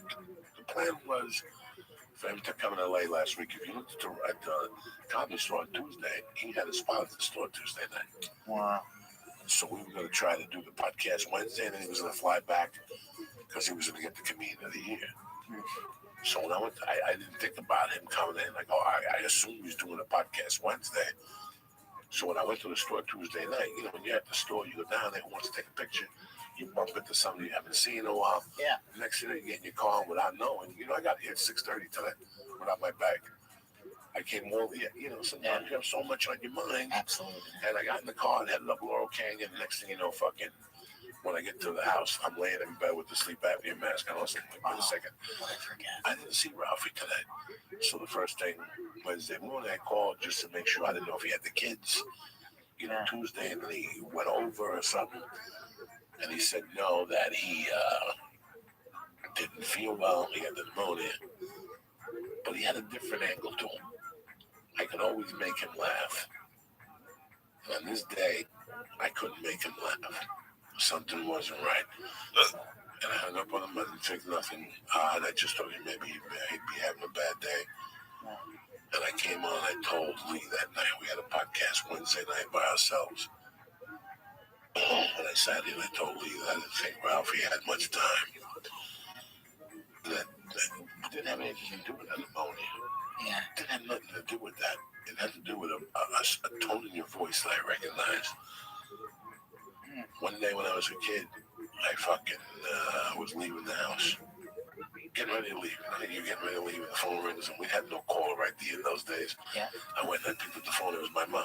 And she goes, I'm here. I'm going to get something to eat, and then I'm going to come home because I don't feel good. But I'll never forget, I left the house thinking, her voice sounded weird. I didn't know then until years later that she died that night. Well, Ralphie had it wasn't a heart attack. It wasn't congestive heart failure. It wasn't, it's what the Chinese call you die of a broken heart. You die from the inside out. Sometimes so many things are going on in your life, and at one point, something just strikes you, and you ain't coming back from that. It's not a depression. It's a different level. It's the level that I don't want to do this no more. That's a complete different level than depression. Yeah. The level when, you know why they found him? He missed radio. He didn't go to radio. It was Friday morning. So, you know, I know he's in a better spot. I know the last couple of years he lived with a lot of pain, so now he's pain-free. You know, things happen in your life sometimes, especially during a divorce, that you can't believe are happening. You're not going to believe this is happening. And if your faith is fucked up, if things are going on wrong, it pushes past the boundary and you don't come back from that boundary. After my divorce, I had a hard time, guys. If it wasn't, this is a stupid thing, but comedy saved my life, guys. I'm telling Lee, Steve Simone, the people at home, comedy saved my life in a weird way. Yeah. In a weird fucking way, because the divorce killed me. The divorce was one thing. Yeah. The kids, my daughter, that whole thing in the beginning, I couldn't handle this. But it's not like I'm in a Liam Neeson movie and somebody took my kid. Yeah. It's the person's closest to you. That hurts from a different angle. I'm not saying anything bad about anybody, but I'm just saying during a divorce, when you have children involved, they start becoming a pawn in the divorce. It takes away from you. You know, he didn't want to come here anymore. He didn't want to read for TV shows. He was done. You know, the road sales, if you look at his things, it's not like he tweeted his dates. He could care less if he showed his fucking shows, you know. Yeah. It was something, and I tried to go on the road. About 2 years ago, I offered to go open for him and to walk in the daytime. I remember that. I said, Malcolm, listen, I'll take the money cut. It's not about the paper. It's what... The amount of things I learned from watching Ralphie, you know, it doesn't take... I said this 1,000 times, you know, it doesn't take a fucking book or anything to learn about people, especially with comedy. You know, like, the amount of stuff I learned from Ralphie was... It was like going to fucking... What's that pasta place with the endless bowl? Yeah, Olive Garden. Olive Garden. That's what Ralphie was, my Olive Garden when it came to comedy. You would ask Ralphie anything about comedy. Ralphie looked like a big fat putz to the human eye. But when it came to stand-up comedy, he had clothing down. He had eye levels down. Encyclopedia knowledge. You know, he wanted you to switch by the channel, so he wanted you to put on a yellow leather jacket. That's why he wore that craziness. You know, he was a genius at a different fucking level. And listen, a lot of comics didn't like him. He had a big finger pointed at him out of Houston that he was a joke thief. Listen, in the beginning, we all make mistakes in comedy. You know, I heard things 10 years ago, but I don't know about those specials. Yeah. Those specials are solid. The first 3 or 4 of them were fucking solid. I don't know. Bigger and blacker and all that shit. That shit made me laugh. So that doesn't matter when you're in a casket. You want me to tell you what mattered? How he treated 200 of us. Yeah. How he treated everybody he met. Everybody. 200 of us. That's the thing, Joey. I don't even, when I think of Ralphie, I know he was a brilliant comic, but I don't even think of that. I don't even think of Ralphie on stage. No. I think of, you could feel his warmth. He cared about people, and you could feel it. When he talked to you, he was there. You know what I mean? He wasn't one of those guys looking over your shoulder, somebody else coming in the room. Is somebody else more important to talk to? His heart was open when he communicated with you. It's like I was telling you guys before the show, I was here a couple months, and all of a sudden this chubby kid appeared. Everybody said he was fucking hilarious. And Mitzi Shaw put him on, and I could tell it was a hard time for him to walk. And I would talk to him. I didn't know who the fuck he was. He just had a southern twang to him. I would talk to him. And one Thanksgiving, I got a call from Marilyn Martinez, God rest her soul. And she said Joey Medina was having a barbecue over at his house. Ralphie was cooking.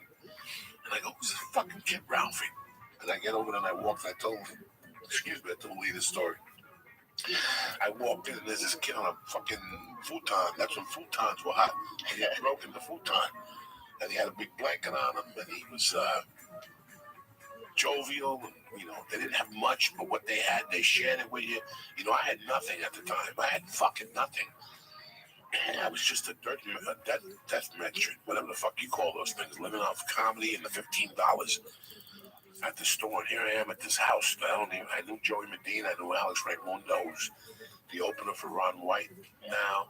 I knew him, you know, and we would all talk and stuff. And I'll never forget leaving there going, this is fucking crazy. I don't even know these people. And I just was there for 5 hours and I had a blast. And that fucking fat kid's a blast.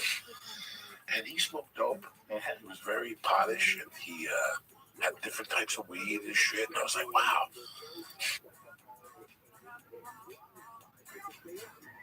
Go, Lee. Welcome to podcast. Asville cocksuckers.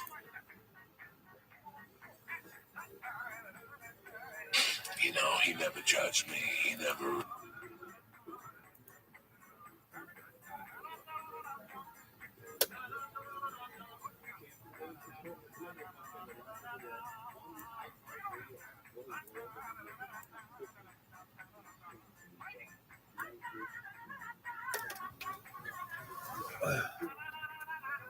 Are you done here? Huh? Look at this, man.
How you doing?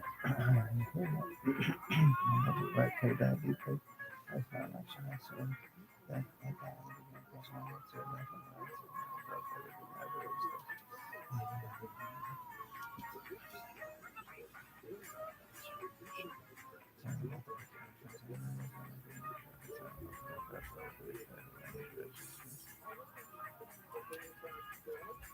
That's not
But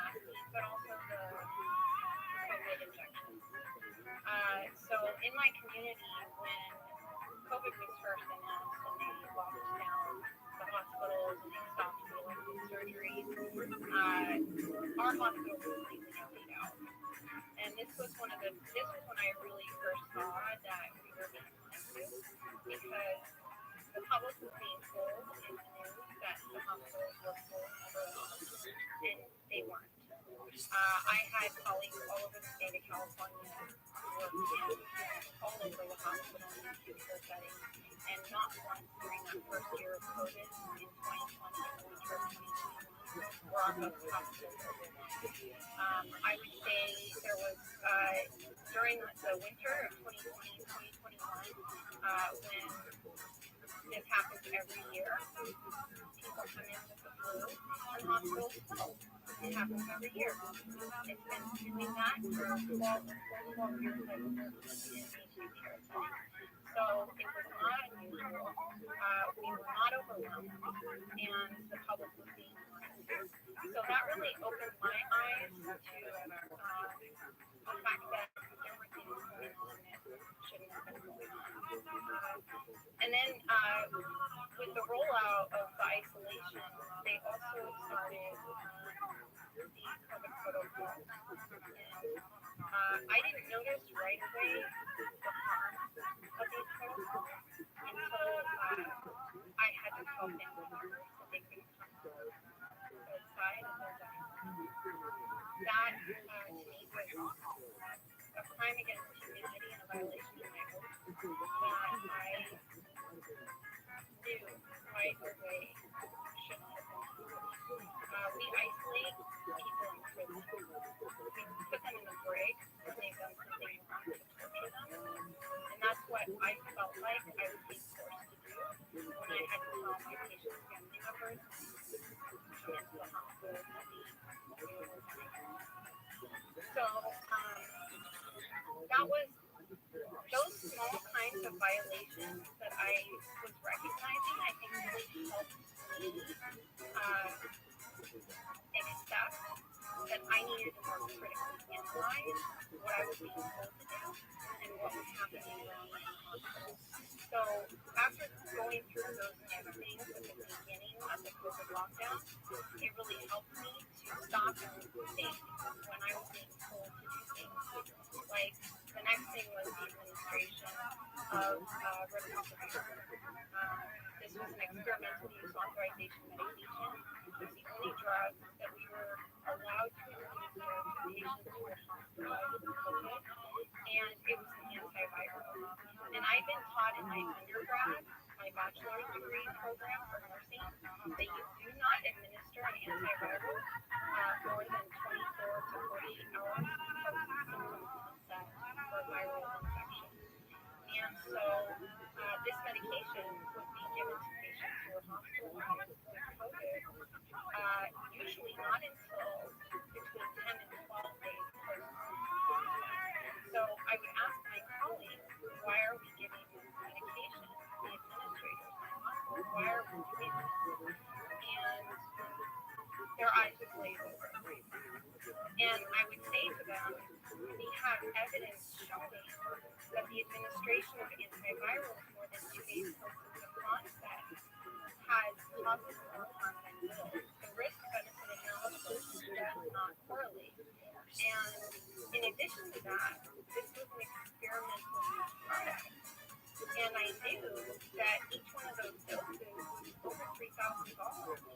So that was another red flag. In addition to that, the next part of the COVID protocol that was so extremely disturbing to me was the fact that at the onset of hospitalization for COVID, there were a team of respiratory intensivists who went before Congress and showed them how effective high-dose steroids were for the treatment of patients who had COVID.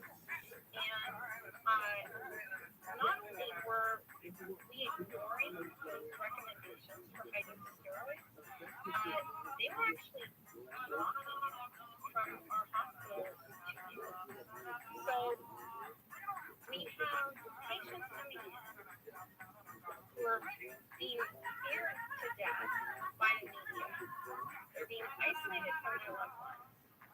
They're having steroid treatment. So I'll say one more thing about these steroids. This is really important. The COVID, whatever it was, virus, whatever COVID was,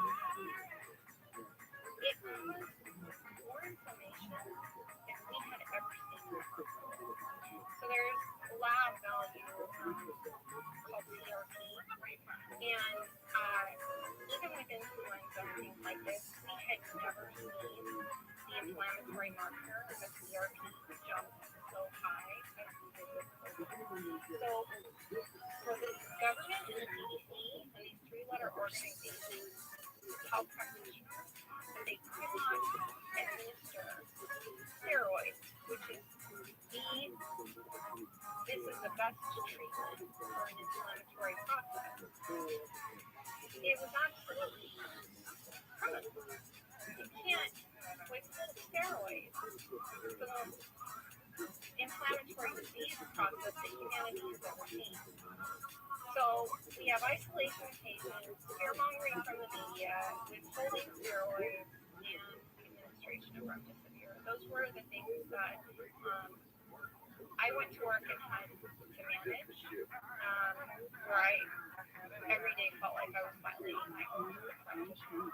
And ultimately, it wasn't until after the rollout of the shots where I just couldn't do my job anymore. So that was the next part of what I went through. So I, like I said earlier, worked in the Bay Area of California for an organization called Kaiser Permanente, and they have a full scope of care. Their structure is set up to where you get your primary care, your acute care, the pediatrician, all the medication, and your vaccines, all in the same organization. So with the COVID vaccine, they were administering it at my hospital. So when in February, so they released these shots to the practitioners in January of 2021. But they didn't release it to the public until the 14th of February. So by the beginning of March, I was starting to notice that my hospital is slammed. And this is unusual because we get, winter rushes. This is how the hospital works. It's dead in the summer and it's cool in the winter. Like, this is the cycle. And so I started noticing in March of 2021 that it was very clear that I was starting to get all these calls to work because our hospital was understaffed. And it did not stop. I was in graduate school at the time for my double nurse practitioner degree. So I would do 3 weeks at the hospital and then I take some time off and study my schooling. So by June, when I went into the hospital, I was there for 3 weeks. 3 weeks from March to April, and then another 3 weeks in the middle of June to July. And I was working double basically every shift. I was getting phone calls 3 times, sometimes 4 times a day to come to work because they were so understaffed at the hospital. And then my manager approached me and said, Gail, this hospital has 3 times more admissions than we have ever had since the hospital was in hospital. That's a 300% increase in hospitalizations directly associated with hospitalization. So, yeah, so, and this was actually, so during that week, the end of June, it's around the 20th of that month when my manager and during that week, I mentioned I was working doubles basically every shift I worked. And because of my position, being in grad school, I held a position called per diem.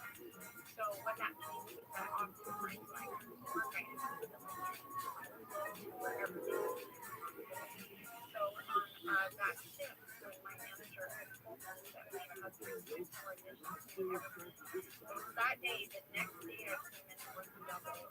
I split that 6 hours, and I got reports from every single patient.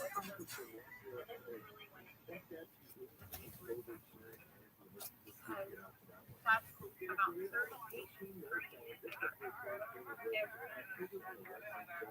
Therefore, some clotting, stroke, running down. I had seen by that day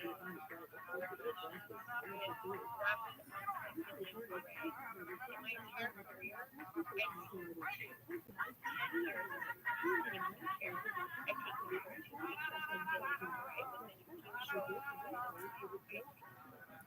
And I had the opportunity to ask directly what they thought was wrong. Great.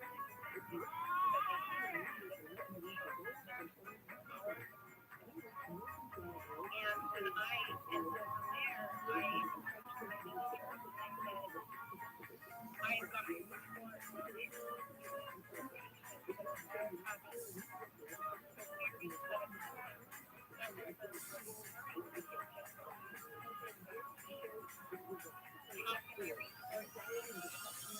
and my direct manager in response was, we cannot report those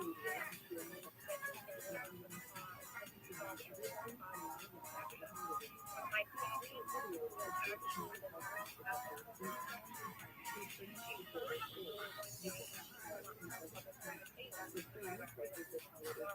but she asked me so we were on pressure.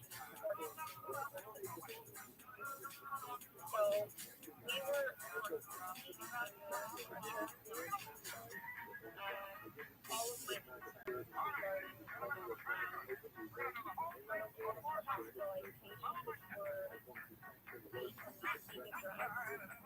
I mentioned several times that I felt like we were violating commerce. I was ignored. So shortly after that,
Mr. Sky.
Sheen. Sheen, sheen, sheen. Sheen, sheen, sheen.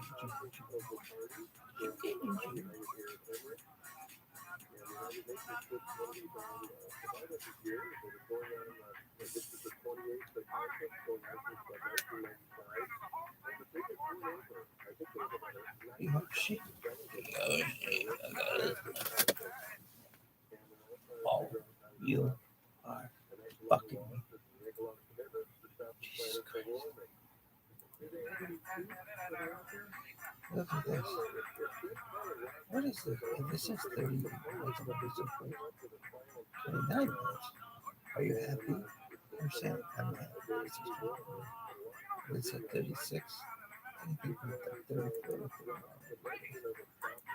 Oh, 34 is?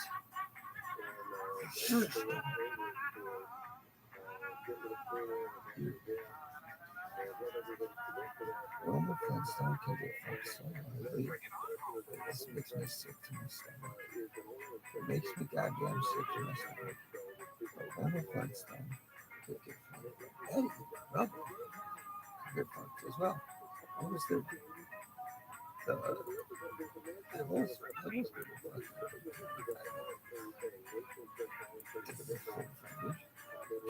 Everybody's oh, for shit.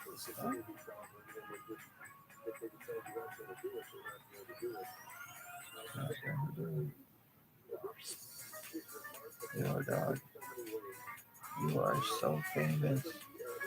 It's ridiculous. Really? It was nothing like that. It was nothing like that. It was just, he was just a regular guy. Then he asked me where I was from. I would tell him comment about this before I told anybody anything. Yeah. Like I never told anybody anything. Where you from, Jersey? Well, I don't let town play football. That's it. Nobody knew nothing. And one night, he just asked me. I just started telling Georgie stories and Carmen Balzano stories and stories of me growing up in my mother's bar. So we left it at that. Okay.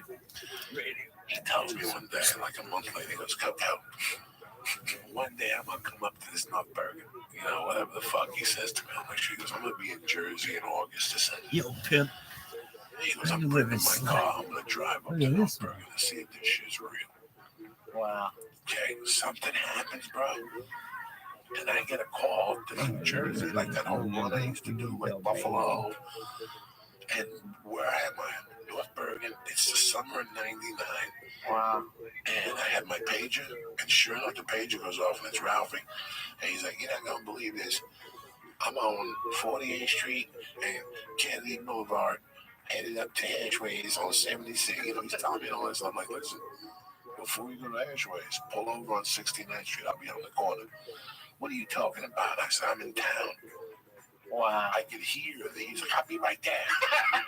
And also, came right to Georgie's house. He picked me up. I introduced him to Georgie. This is way before Last Comic Standing. Yeah. This is a while before Comic Standing.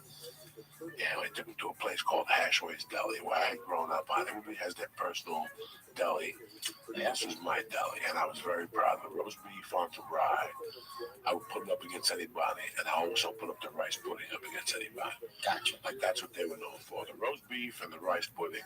And if I brag about it, it's because it's real. You're going to go blind when you eat it. Yes. And I took him to Ashways. He fucking had the roast beef. You know, he's 600 pounds, dog. That's a different patois. He's from Houston. I'm taking him to North Bergen. I'm taking him to beef. What did he think? His head blew up. He became friends with the Hashways, and then it got to the point that every time he'd be in the area, he'd just go to Hashways and pick up a gallon of fucking rice pudding. Wow. They give him a container of whipped cream. That's great. They give him a can of whipped cream, and they give him a little thing of cinnamon. That's how he liked it. That's the type of guy Ralphie was. Then one day, I get a call from Veneri, the kid I grew up with, who's the assemblyman, and he goes, "Di, I just got a fucking some big fat guy came in here yelling about North Bergen rules and shit. He said his name is Ralphie May. He's right outside. I go, yeah, bro, that's family. Yeah. I go, you're done. You just mean family. But I introduced him to George. I was going to have George called into that, but George is working at the New York Comic Con. You know, and in their relationship, they're at giant games. Yeah. That's the type of guy Ralphie was. He made friends. If he was my brother, Ralphie took care of him. Yeah. Never mind. This went on while he was broke. I'll never forget 9/11. We were at Ralphie's house. He made a gumbo.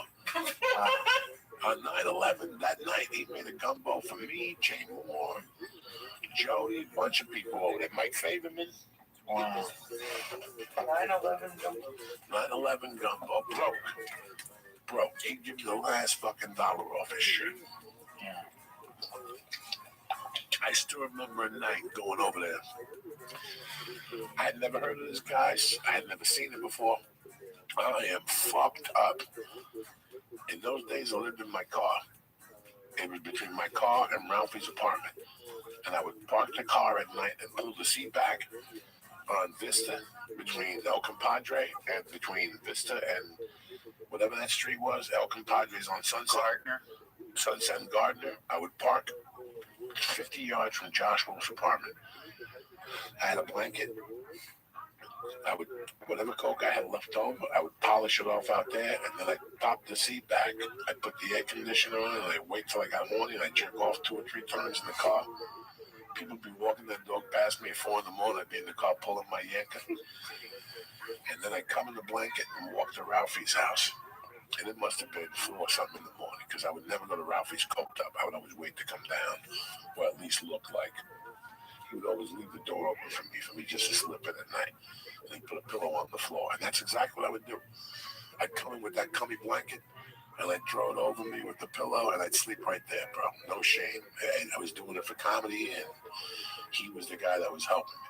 But one night I'm coming up there, and I come around in bed, and I hear voices, and I see smoke. Like there's a little fire. I turn in, and it's him, Jay Moore, Teddy, Gavin Boyd. There must have been 10 motherfuckers back there, 5 in the morning, deep frying the turkey. It's great. I never heard of that, Lee. All right. When he pulled that turkey out an hour later and let it sit, now it's daylight. They're getting beers and shit. However, nobody was doing blow. This was not a cocaine crowd. Yeah. It was Ralphie was cooking a turkey. Probably delicious. It was delicious. I never tasted anything like that. That's the first time. Then after that, I fucked them for years to do it again. Fucking thing. Let's do it again. That was one of the best morning, you know. Listen, man, I'm doing comedy now, and everything's good, and I have a family.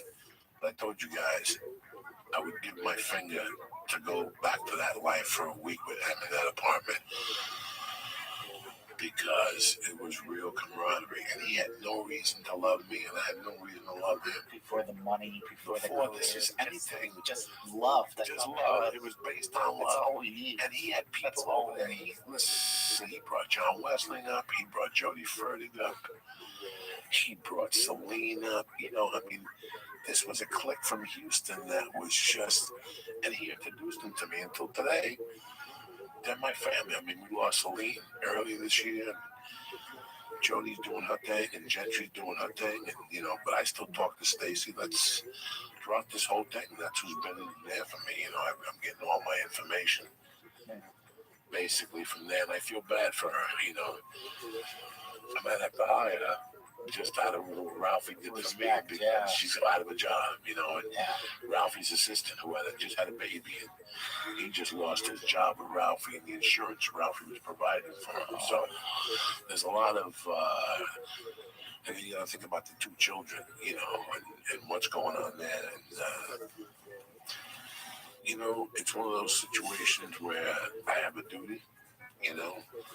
I have a duty to check up on him and try and talk to him and talk to the little boy. He's going to go through hell now. Yeah. I know what a young man goes through when you lose your father, you know, especially when he was such a big figure and he meant so much to you. Yeah. So, it's the effect that a death has, because he had 2 families. He really was a gangster. He really was a gangster. He had his home family and his comedy family. And I gotta tell you, man, you spoke to Ari? I left him a message. Okay. I went straight to voicemail. Yeah, he didn't sound too good. A lot of people ain't sounding too fucking good. He was so good to so many people. That's why. You know, he was such a good person. He cared. You live in a world where a lot of people don't care. No, they don't give a fuck. I still care my surgery to get the fat ball out. And I got the stitches in there and shit.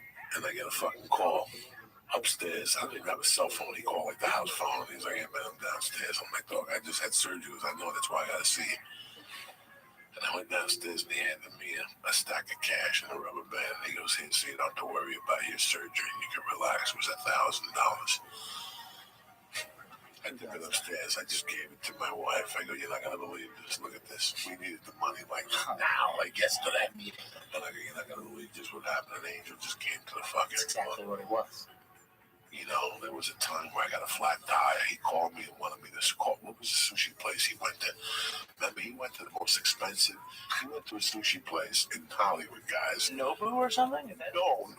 This is Beverly off La Cienega. Like, it's just movie stars. Like, the last, like, let me go on. I'm sitting 2 feet from Clint Eastwood. Wow. Like, when you go in there, it's a metal detector, the whole fucking deal. When he first hit, when he got his $150,000 from Vegas, he took me there. And by that time, he had gone there already 3 times. He was just throwing money at the Japanese waiters and shit. No conveyor belt. This is straight up gangster, okay? And like one time I went in there, the chick from Marvel was in there. The chick that was in Rounders. She played the chick at the pool hall, real hot. Did you ever watch Rounders, Lee? No. You never watched it, see? But I'm sure you watched some fucking stupid fucking movie or something. Anyway, that chick is hot now. The chick from Rounders, the long-legged brunette. She's you'd see her if you see her. She played, I saw her in there with Ralphie one day. Every time I went in there, I didn't see movie stars. I saw movie stars. Yeah, the real deal. Like, they were real deal. Like, he's seen Clint Eastwood. I think as I was walking in one day, Tom Hanks was walking out. It's that type of stuff. Yeah.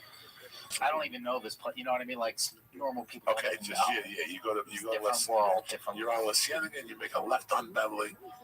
And it's right there. It's like a little Japanese house. And that's why you can't tell. It looks like a little Japanese house. Yeah. They got like a little Japanese valet. He takes the car and takes it on the ground. Nobody, nobody. And you walk in there, and he would walk in and go, and they would go, namaste, whatever. Whatever. Kukaba. Is it Bob Sushi? I don't know. I wouldn't know the name of it, even if he told me. He would walk in, and they would be yelling all that shit. Yeah. And he'd go, must be the money.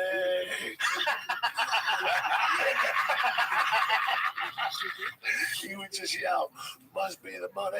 Oh, that's hysterical. And I would die of fucking laughing. When he first hit, guys, in 2005, let's just say, in 2004, he was already banging. Yeah. And he was already banging. I remember being on the road with Paulie. We went to a little club in Chattanooga called the Comedy Catch. And it was right after Ralphie had done Last Comic Standing. And they told me that he sold out everything. They added shows, and there were still lines down the block. And that was like 2003, 2004. Yes. Right after Last Because Comic. I couldn't do Houston with him because I was doing Spider-Man 2. And then something happened. What the fuck happened? Something happened with him. And he got me a room in New York. Like, he was just fucking hooked up. Oh, when I got the longest yard, I got a weekend somewhere. I got a weekend in Rascals, Jersey City. And Ralphie called me, he goes, dog, where you staying? I go, no. I'm headlining Caroline's. I get a room for a feature. I got an extra room. Stay in the extra room. So I stayed with him, and that was the time I went up there. I got there at 3 o'clock. He got there, and I got there like at 4. He was there at 3 o'clock. I go, what are you doing? He goes, nothing. I'm in the room waiting. I go, come on over. Let's order some food. I go over there. I open the fucking door. And he's got a bag of weed in front of him. He's been smoking for 20 minutes. And there's candy wrappers everywhere. And that thing they leave at the hotel. You know, like when you go in there, they charge you $22 for a chocolate bar. Yeah. M&M's, I count them. They had fucked it all up. Like the almonds, the fucking chocolate covered. We were howling. I go, Ralphie, what the fuck? Oh, you know. Cow. You know. It was a non-stop. He helped me so much. You know, like this is to normal people. People must be listening to me going, Joey sounds too calm for losing something of this magnitude because I have not digested it. Right. I've lost so many people that it still doesn't digest for me. I lost a buddy at the beginning of the summer. Yeah. He's still alive in my brain. Yeah, this is one night when I'm coming home, I'm going to forget, and I'm going to press his fucking number on my phone, guys, and that's what I'm going to remember. And that's when it's all going to come to me that I haven't heard his voice, that he hasn't come on the podcast, that I'll never see him again.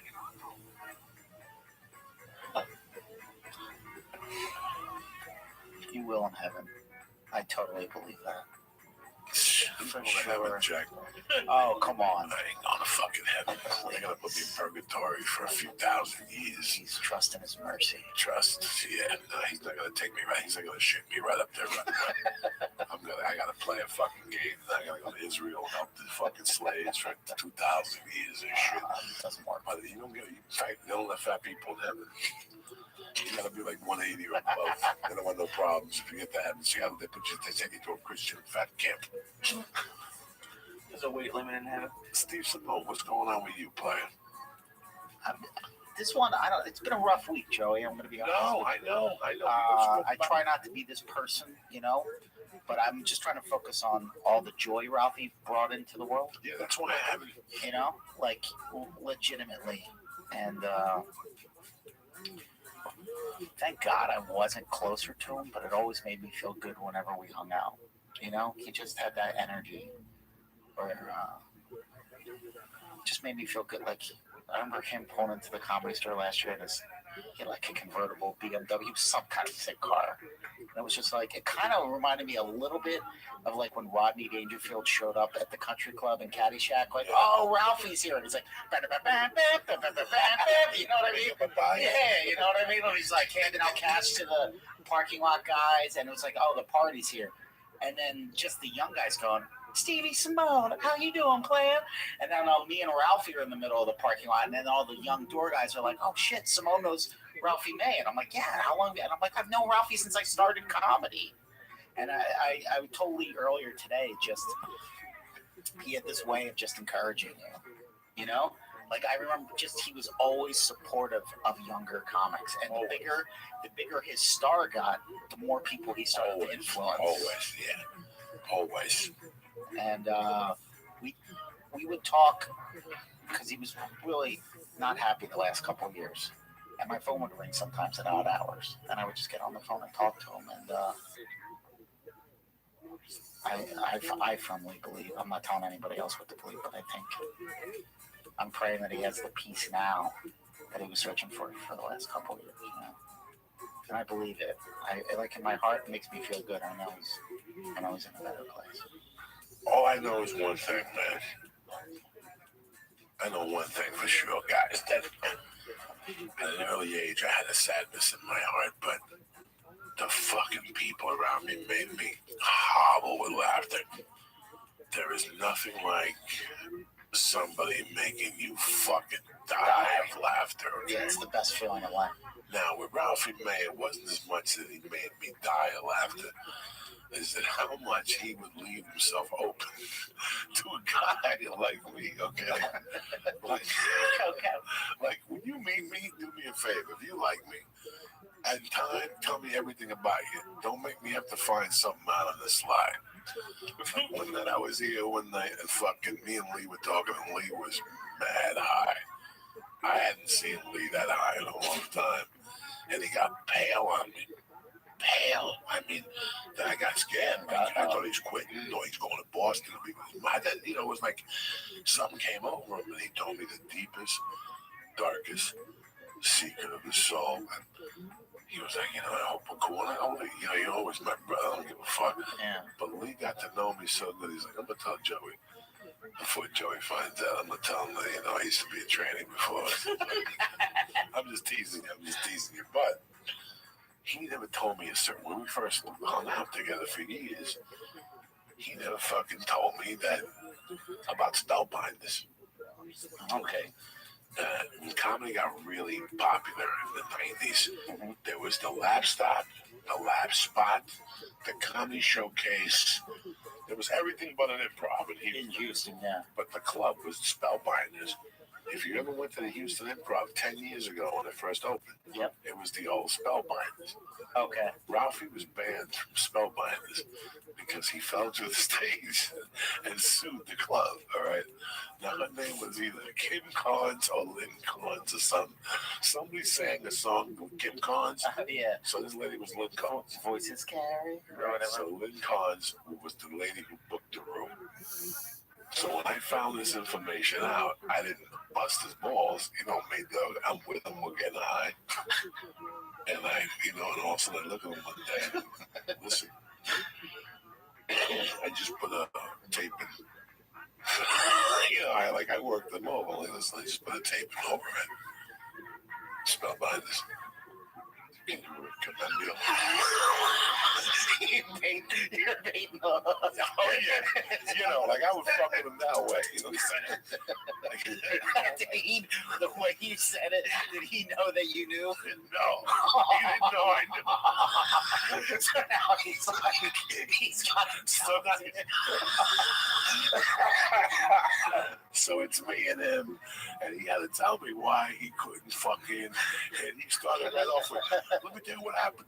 The stage was fucked up, you know what I'm saying? I went up there and my foot went through it, and I could never walk the same.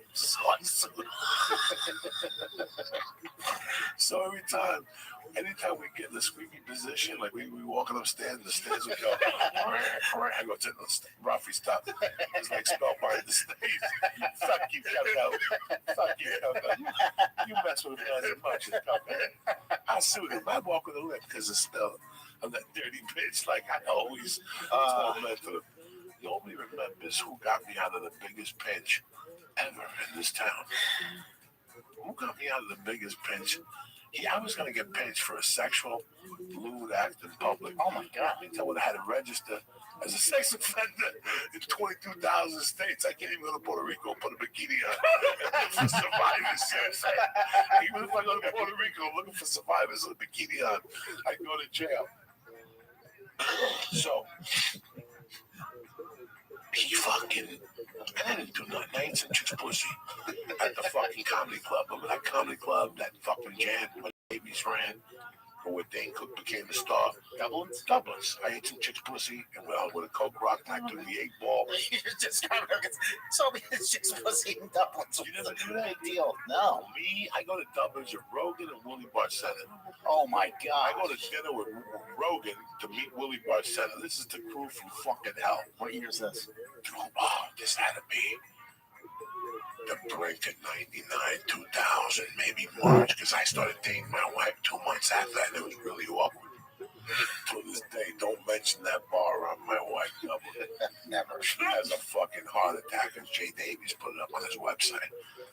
And my wife... He put your business up on his website? Oh, mine and Holtzman, and my wife called me fucking upset, so I had to call him. So the legend to the story is basically this. I show up with Rogan and Willie. We go to the Dublin. We all have a spot.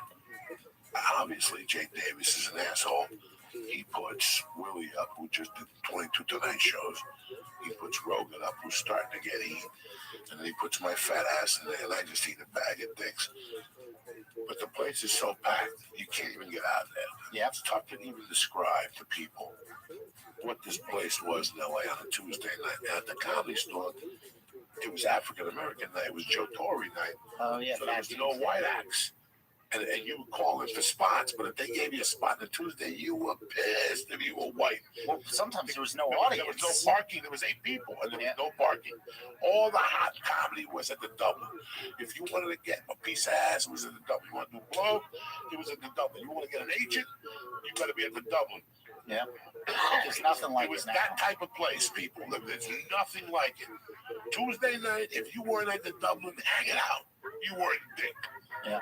You weren't dick. I wasn't a hangout type of guy.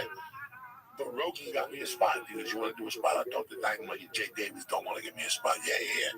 Next thing you know, I'm following everybody. And Alonzo Bowden. Wow.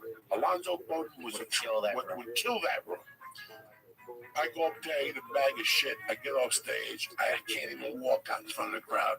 Not from the embarrassment, but just from the fucking, it was too crowded. Yeah, so I had to sit next to Alonzo Bowden and this dude with long hair who always had a bunch of women with him. He ran the club next to the fucking club I was at.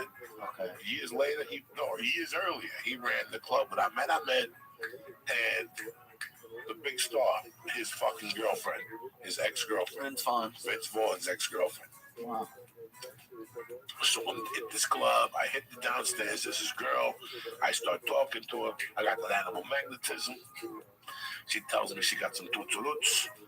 I got nothing. I got maybe $8 in my pocket. I can't even get a drink because I can't pay a tip. I take her downstairs, we do a couple blasts, we go to the freezer room, I put her on a keg, I ask her right out. Anybody ever do a blast of coke off your little pussy and lick it? No, nobody's ever done that. Well, take that bikini on. Let's put that little monkey to work. She went for the whole thing. I put a coke right at the monkey. I ate it. I had my cock out whacking off. The whole fucking thing was horrible. Yeah. But they had us on camera. And also that little Hindu dog buff steroid guy opened up the door with 3 big black guys. But get out.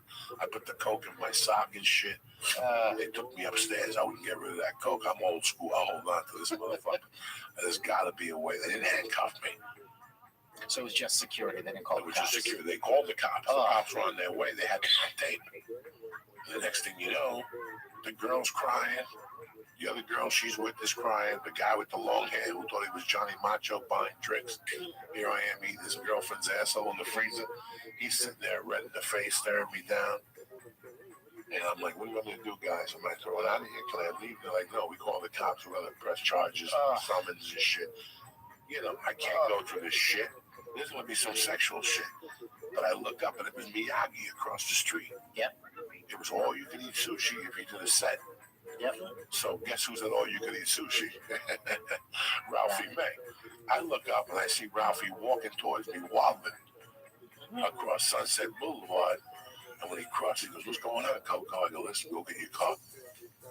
Go get your car. And he's like, why? I go get your car. They just call the cops. Why? I go, I can't explain to you. Go get your fucking car, Ralphie. Also, Willie Barcetta and Rogan come out. They go, what's going on? They go, they call the cops. Rogan peeled off $100 bill. He goes, call me from jail. You got my number. And I'll go down there with Willie. Wow. Willie goes, call his bail bonds. And all of a sudden, I go, all right. And they're like, what happened? I go, I don't know. We're eating a pussy. And they saw me on tape. So this girl's going to say something. You know what I'm saying? They got the tape. Nothing happened. I just ate a monkey. You could see her pulled off her own panties, the whole thing. Yeah. And the next thing you know, I see the Forerunner. Ralphie had the red Forerunner with the silver bottom. And the fucking security guard was trying to talk to the girl, and the other guy was just amazed. It was Rogan from Fear Factor, or something. He was amazed with Rogan's radio, whatever. And I'm right there. The truck is right there. And I fucking look, I get right in the fucking truck. I close the door, go, Ralphie. Ralphie goes right around, stays right on Sunset. And the next thing you know, we're on fucking Sunset and Crescent Heights, which is Sunset and Laurel Canyon. I go, Ralphie, just in case they're following us, go past and hook that fucking right down. Right to I went to where Ralphie was living, where I was living. Hotel. It had to be 9 o'clock at night. I ate. I licked some pussy and I came home with an $8 and $1 bill. And it was Ralphie who took me out of that mess. Wow. No repercussions, nothing. Nothing. I was just banned from the club for life. And then Brian Holtzman got banned a year later for throwing a chant. And that was it. It was me and him that was banned. I kind of remember the Holtzman story. I didn't start hanging at the store to 2001, really. Yeah, but you were there with Ralphie. Listen, dog, I was only at the store 4 years before you. It's not like I was there 10 years. Right. I got there. Well, I remember when I got there, 97. Ralphie was already starting to just set up shop at the Laugh Factory.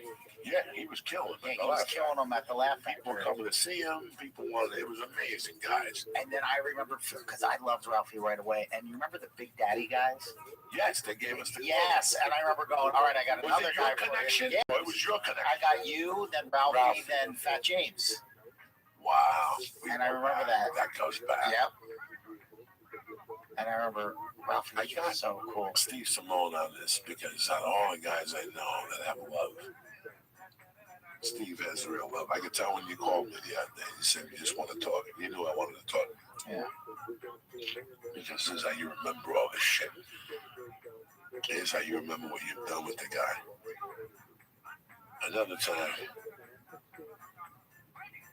I see him at the store. I got a late set. I got a package in my pocket. I got 40 or 50 bucks. He's telling me he already did his set. You know what? I don't give a fuck about doing my set here. You going home, Ralph? He goes, yeah, I'm going to go home, smoke some player, smoke some weed. You know what? I'm coming with you. We drive home. We drive to Sunset and Gardner. We park the car. All right, we're talking. We're talking the whole way home. Baba boom, baba beam. We're going to do this. We're going to do that, right? We pull over. He stops the car. We're still talking. You know, you've been in a conversation. You're still talking. It's the best. The next thing you know, I open up my car door. I get out of the fucking car. We're still talking as I get out of the car. Now I get out of the car. I slam the car door. I take 3 steps. I'm still talking. I start walking towards Ralphie's house. I'm still talking. I turn around. No fucking Ralphie. Where was he? I look over. Ralphie fell. And he's on Gardner. And he's like, help me, right? So now I reach over and I try to pick him up with one hand. That's not going to work, right? Yeah. So I got to get his hand and get his leather jacket. Yep. As I'm pulling him up, some lady by the fire department goes, leave him alone. I'm calling the police. I go, Ralphie, you got to get up because they think I'm going to be mugging you. He's like, I can't get up. Come on. I slipped on the plate. There was no plate there. He just fell. This was his equilibrium was off. So I'm picking him up. I mean, the lady's like, leave him alone. Call the police. I'm like, Ralphie, get up. They call the fucking cops on us, you fuck. I walk in his apartment one day in the afternoon. I'm happy to say it. He's back there. And he's got a screen up and a curtain. And like another screen. Okay. He's got no shirt on. And I walk in and he gives me the lips over the lips. I go, what's going on? He goes, and all of a sudden, what's the guy's name? What's the pretty boy's name? I did not know this. I did not know this. What's the real pretty guy in Hollywood? Not Leonardo DiCaprio, but the other guy with the blonde hair. Brad Pitt? No. Fabio? No. The blonde hair, short. He did the movie about the fucking black people. He played the attorney. That's how his career got started. A Time to Kill. Good-looking guy, smokes reefer. Is that Matthew McConaughey? Yes, Matthew McConaughey. So I walk into Ralphie's. I don't know dick about dick people, okay? I'm just a fence.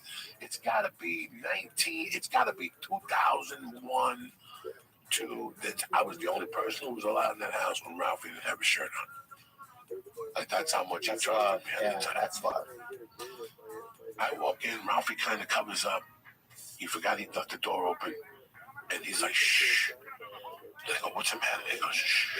And all of a sudden he's like, Matthew McConaughey, your movie sucked dick. And all of a sudden he would go like this, and all of a sudden you hear, fuck you.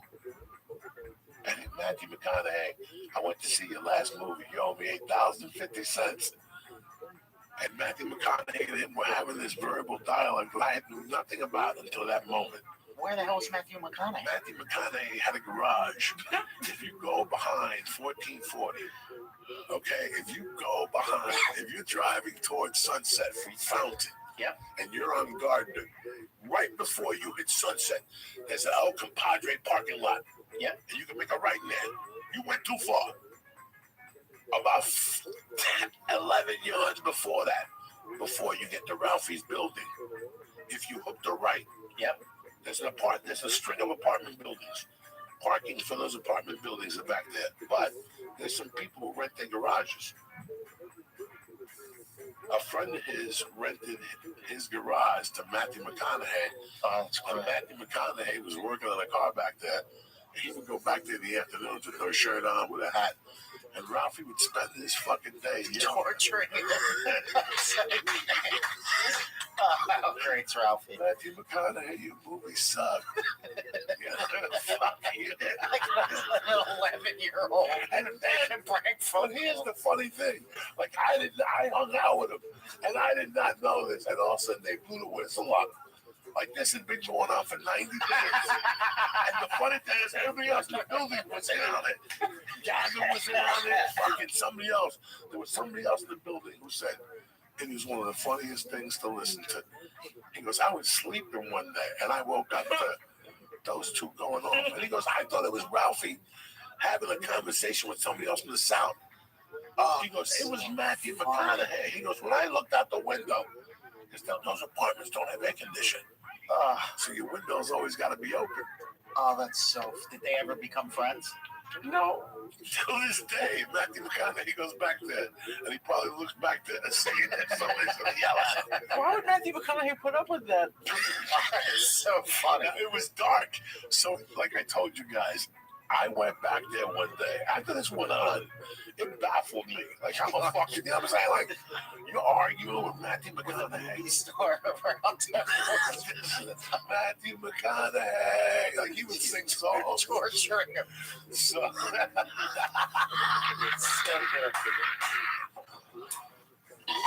Oh my God. So, did Matthew McConaughey ever confront him and really like? No, Matthew McConaughey finally did something. Matthew McConaughey did something. Like, he did something. Oh my God. I can't remember what he did. Like, he snapped one day. He's like, come out, you fucking pussy.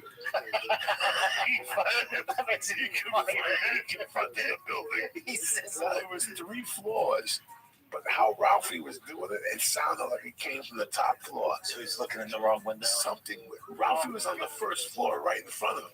But the way Ralphie had it padded in the whole system, Ralphie worked. From his voice like Jeff Tom. It was, and I remember going back there one day, and just because there's a lot of times we would sit and smoke dope. Like, a lot of times it was such a popular area.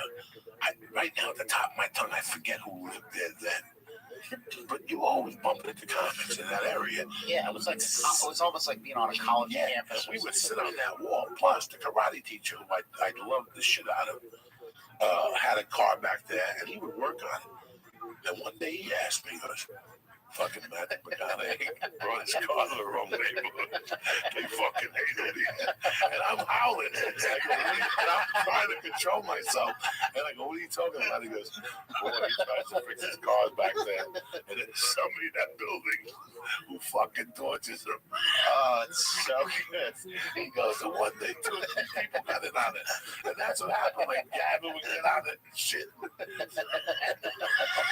Would he do it every day that he was there too? Every time.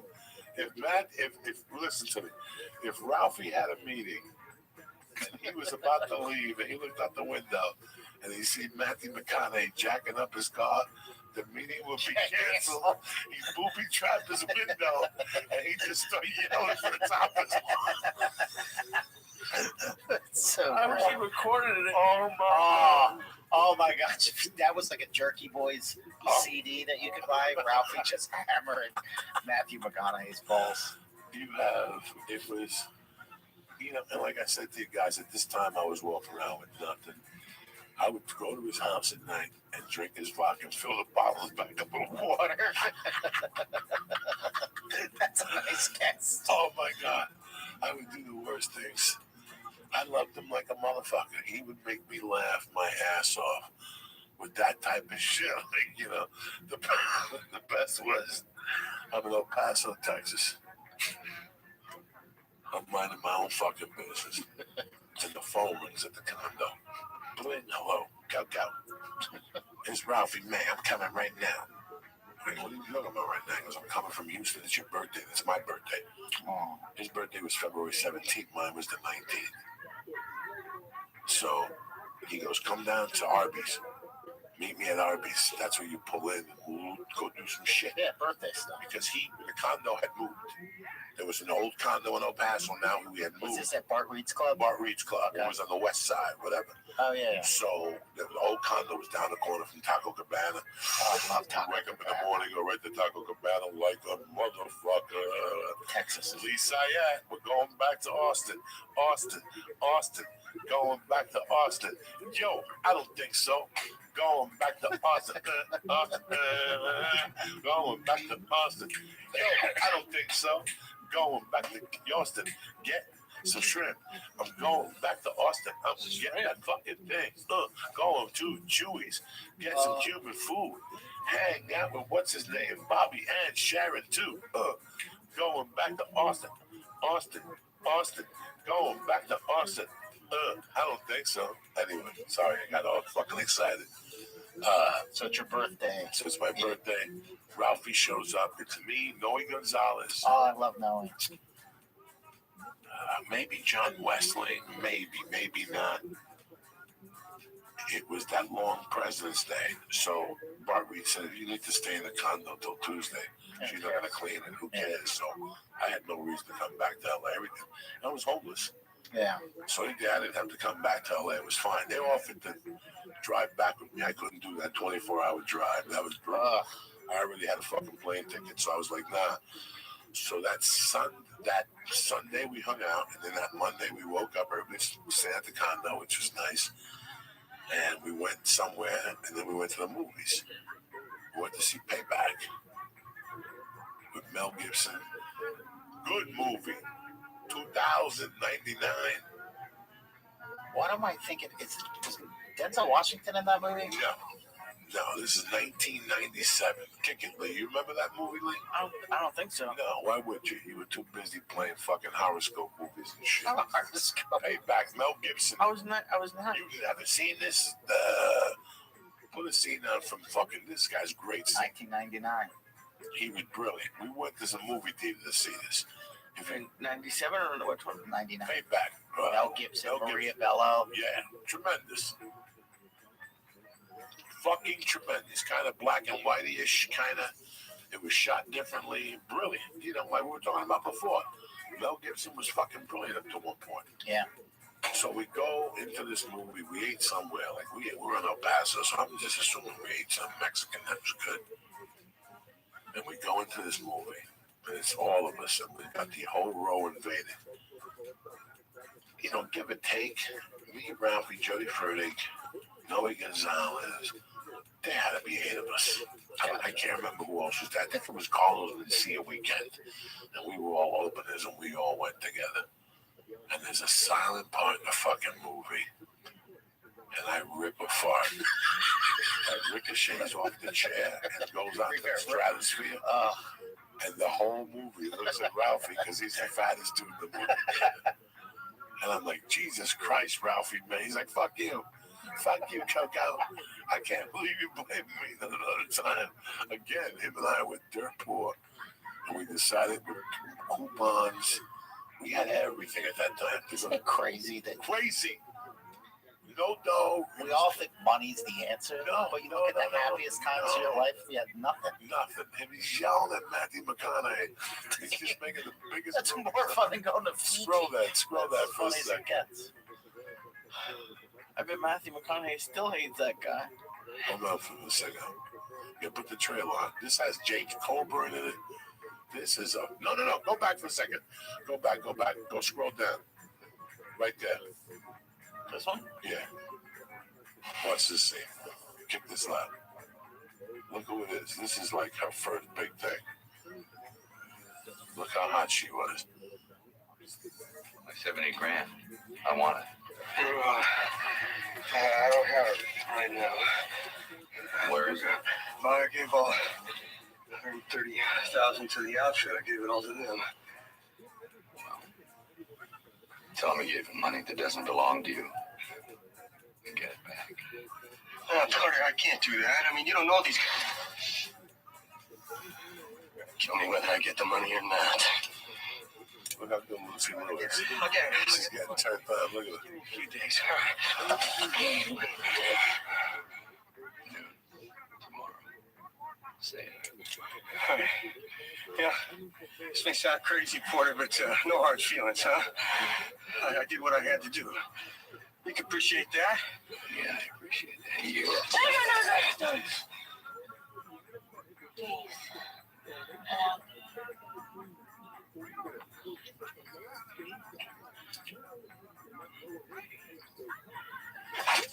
Oh, jeez.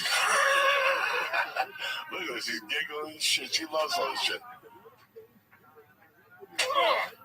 What the fuck? Oh my god. Let it work.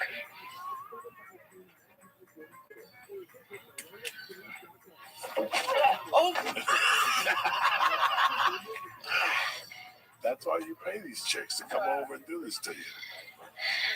We love you, baby. We love you all the time. Look at her ass. Look at her little Chinese. Look at her. She comes back with a whip now. Oh, this is tremendous. Oh, tremendous. You wouldn't give a Chinese girl $500 to beat your and suck your ass off. For those listening, she just stepped on his balls and squished it out like a cigarette. It's tremendous. That's why you fucking pay him the nickel. No, who else is gonna step on your balls and smack you in the face like that? I don't want anyone to do that. You don't know what type of party you're missing. Tell me you've had someone kick you in the balls, Joey. Listen, that chick smacked me in the face a couple times and told me to go fuck my mother. It was tremendous. You come like a fucking savage, you understand me? You just can't stop coming. You get flashbacks of mom, the whole fucking thing, you know what I'm saying? You can't stop. You go back to the womb and shit. Where's Tony Bennett? You know, Tony Bennett for fucking Ralphie made another one. You had to sit there like a mama looking at you. I love you, cocksuckers. What are we talking about? Oh, then we went to the movies when you farted and everybody blamed Ralphie. That was that time where I goes, Ralphie, and he was like, stop, Coco. And then about a year later, we went to Universal City up here. Up here is fucking whatever it is. I bought M&M's. So I start, hold on, put it like this. I start throwing M&M's, right? Oh no. At who? At whoever. We're in the second level right now. They're in the movie theater. We're in the movie theater. But you guys are professional 11-year-olds. You're farting. It's okay. So we're sitting like this, watching the movie. There's a balcony, okay? Yep. We're up in the second balcony.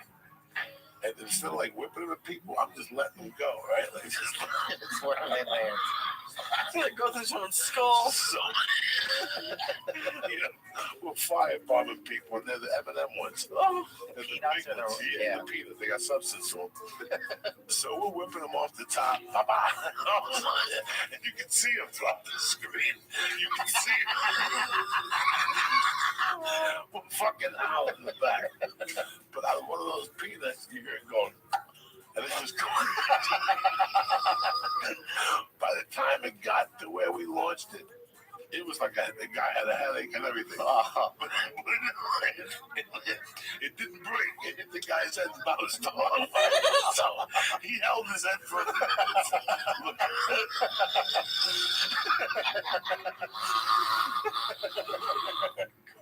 He's looking back to see who could have done such a thing. I would immediately think it'd be you two guys. Like you could be my prime suspects. I was sitting there, I'm pissing my pants. The guy's looking up, I'm fucking howling, right? Ralphie's having a heart attack. Ralphie don't know what to do. Right? So he's like, Coco, you just thrown out there or not. Eat the evidence, don't worry about it. So we take the fucking. What are you saying? We take the fucking M&M peanut thing, we throw it behind us like it wasn't us. That's it. Nothing happens. Okay. The movie ends. Me and Ralphie are stoned to the gills. The movie ends. I'd forgotten all about the peanuts. I'd forgotten about everything. You understand?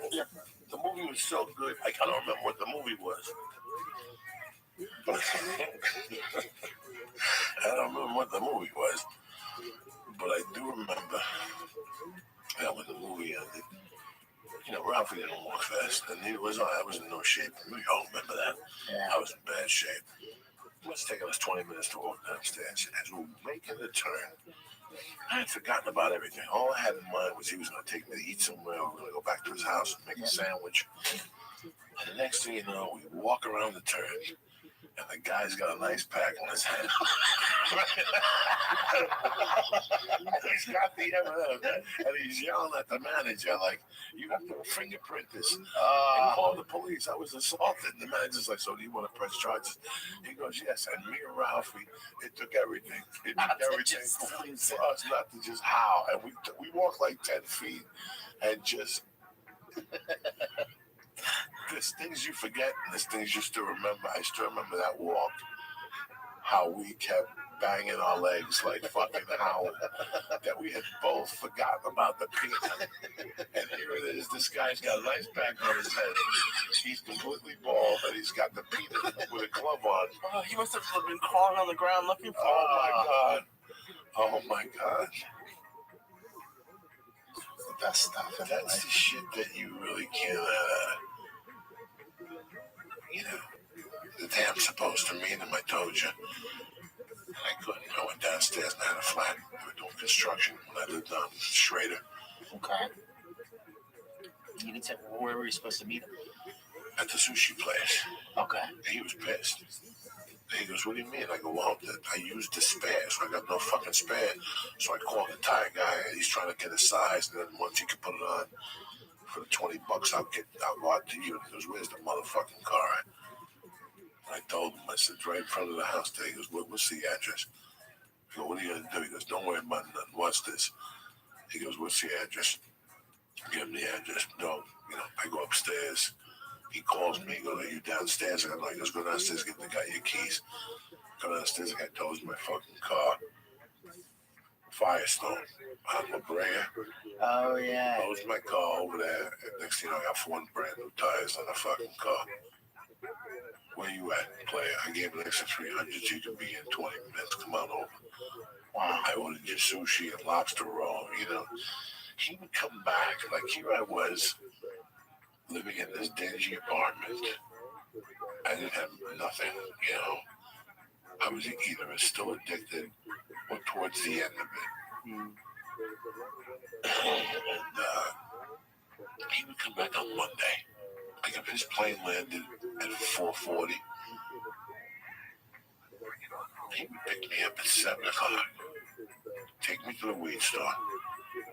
He would spend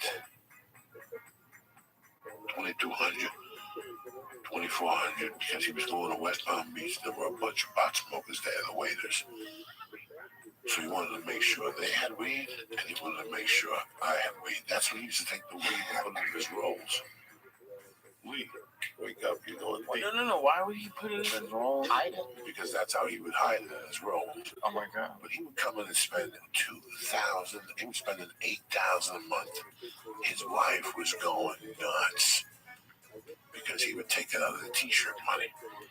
In those days, in 2005, 6, 7, 8, guys, he was coming home with manila envelopes and a rubber band, a $5,000 denomination. And the rubber bands, there had to be 8 of them in there. That was merch. Wow. That wasn't even the door sales and the booze and nothing else. So he would fucking, in front of me, he would fucking go into the briefcase and take a fucking rubber band out. It was $5,000. And we'd go into the fucking weed store and he'd just go crazy. He'd some edibles and me. And then, like, he would tell the guy, "What's the best weed you got?" That, give cocoa an ounce. Give cocoa an ounce of that. Give cocoa an ounce of that. Give cocoa cookies.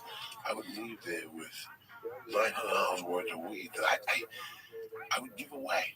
Because Ralphie would give it to me, so I'd give it to Ari. Yeah, pass it on. I'd give it to Duncan. That's when we were like all struggling. Yes. And we were young. Yep. So Ari would get a call, Duncan would get a call, Red Band would get a call.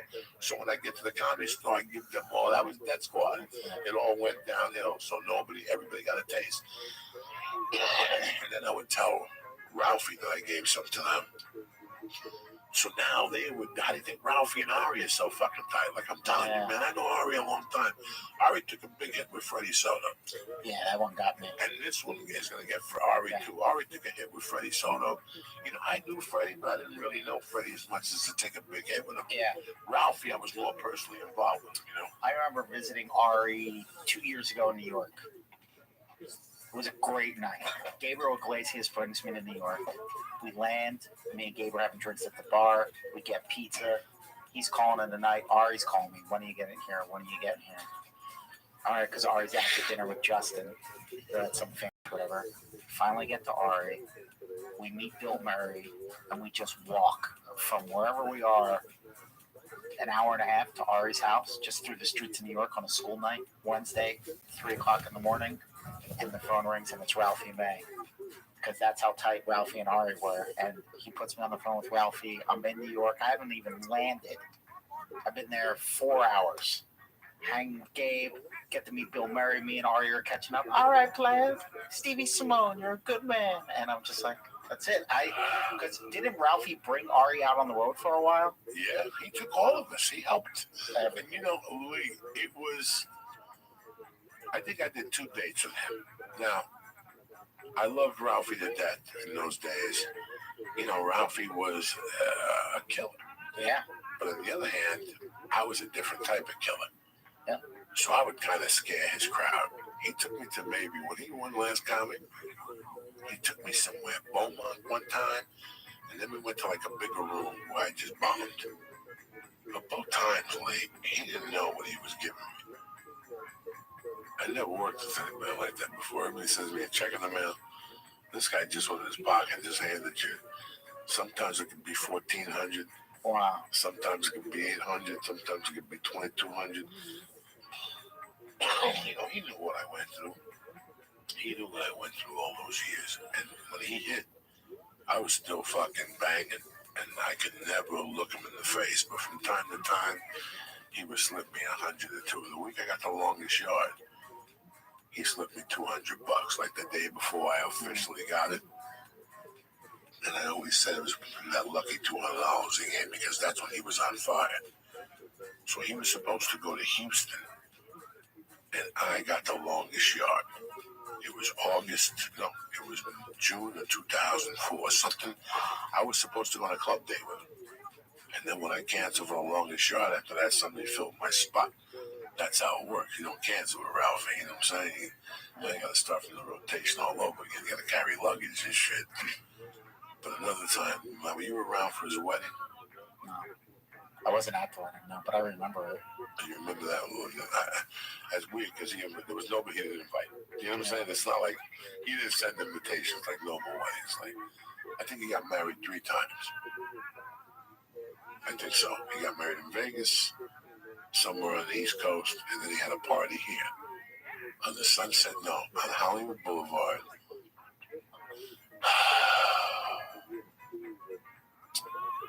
They tried to do comedy there. It was a place, and they served food, a Strip Star, or something weird. Yeah. That was the name of the fucking place. But Ralphie got married there. But when he got married, he sent the invites out. It didn't say Ralphie on it. It said Raffy, right? That's great. You know, it could only happen to him. Yeah. And he's got me as a buddy. You know, just more ammunition to break his balls. Oh, yeah. That whole week of the wedding, I kept calling him Raffy. And I told people to call him Raffy, and his face was turned red. He was so mad at the printer, he was fucking joking. Even at the wedding, I said to him, "So what's going on, Rabbi?" And he just froze. And he looked at his wife and he goes, "Hey, Lana, remind me not to pay the printer." Like, he was so furious at that fucking printer that he messed up his fucking name. You had one job. You had one job. Did you call him Raffy to the day you got? You probably called him. No. Listen, I had to switch it up with Raffy, because he's a professional comedian. It's like really a jiu-jitsu tournament. Before you fuck with Ralphie, you better come prepared and know how you're gonna slip inside and get him to die of laughter. Ralphie loved it direct. He didn't like you fucking around. That's why I could always get Ralphie on the phone. Ralphie liked when I was direct with him on the fucking phone, you know, like, I can't even imagine. I can't remember all the things I used to do to him just to torment his fucking life. Go. Oh, my God. Like I said, people, it hasn't even soaking in. I have thousands of these, you know. There's thousands of these. I have a friend right now that I haven't spoken to in a long time. I have a couple of them, you know. We were all there with them, man. And they have to feel as bad as everybody. This is deep for a lot of people. Trust me, I'm telling you. This guy was a good guy all the way around. And like I said, I saw some really, really negative things on Facebook, and I saw some really negative things on Twitter, and it really made me laugh, because if they really knew who this person was, regardless of what they heard, because listen, there was 1,000 things. There was 1,000 people he helped. Oh, yeah. That you and I will never know about. Yeah. Trust me, I'm telling you. It's true. He wasn't that type of dude, bro. If he helped you, it was between him and you. Yeah. That's it. Nobody else was involved. He wasn't braggadocio about it. He did it because he wanted to. Because he came from his heart. Yeah. So, yeah, listen, man, I'm 54 years old. I lost both parents. I lost two of my favorite people in the world before I was 18. I know how this shit works, and this is the final chapter of my life. I gotta tell you something. He really added some flavor to it from day one. He was never a competitor. We were always very helpful to one another. He got me gigs. He got me so many fucking gigs. But there's one thing I gotta miss about him is his generosity. It was our conversations on the phone. Our conversations on the phone. I don't know what I'm gonna do about those. We always ended up getting off the phone fucking howling. We had mutual friends from Houston, so we would goof on them. It's great. It was just, but you know what, man? The beauty about these stories I'm telling you, people, is maybe you haven't heard him or heard him before. You guys heard him on the podcast.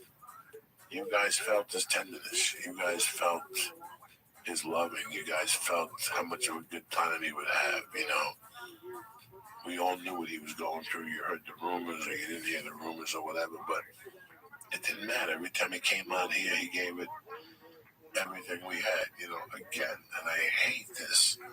I hate saying this. I love comedy.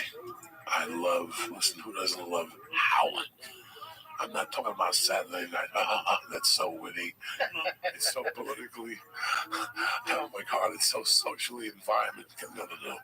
I'm talking about when you're keeled over and you're coughing your fucking lung out and your eyeballs are about to come out.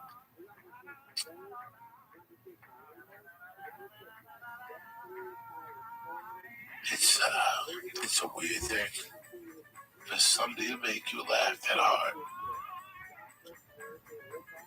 and they just make your day. My God, I'm about to have a heart attack right now, but that Bert Kreischer night, I can't even tell that story. That Bert Kreischer night, it was one of the funniest nights of my life. When he fell into the fucking kid's house. This is it. This is it. The anxiety. I don't have no anxiety medication. This motherfucking guy fell into a fucking toilet bar. Okay? And listen, you guys know know I have no reason to lie to you people. I'm a fucking animal. Give me a towel, please, or something. Yeah, I have to. Oh, no, don't get up over that. You know, you guys look like an animal, and I love to laugh. You know what it is to want to laugh, but you can't because this is. Just picture your mother falling downstairs. I got a piece of it. If your mother fell down the stairs, would you fucking howl? I don't think so. As soon as you're okay. You know what I'm saying? How much do you love your mother? But if she fucking gobbled down the stairs and her wig fell off, would you laugh? No, it's your fucking foot. It was the same thing with Ralphie that night. And let me tell you something. We're sitting there. I'm going to smoke out. You know me, dog. You invite me to your house. I'm bringing the munition of weed. I'm like that Vegas shooter. I'm bringing everything with me. You know what I'm saying? You invite me over to your house for a podcast. I'm bringing edibles. I'm just trying to be the best I can be. I'm showing up with the goods. You invited me over to your house. I know you get high. I'm going to bring the best weed, the best edibles. So, you know, he invites me over. And I'm sitting there, we're waiting on Ralphie, you know, and I know Ralphie, dog. Every time we had him on this podcast, the first 2 times, I told Lee, listen, there's going to be one of these podcasts. We don't know when he's going to show. We'll give it an hour, and then we'll start the podcast. But out of his love for me, he always was. One time, I think he was 40 minutes late or something, but he showed up, he was solid. And, you know, some people, they just move a little slower, and I understood, but... So the podcast's supposed to start at 8. This motherfucker shows up at 10.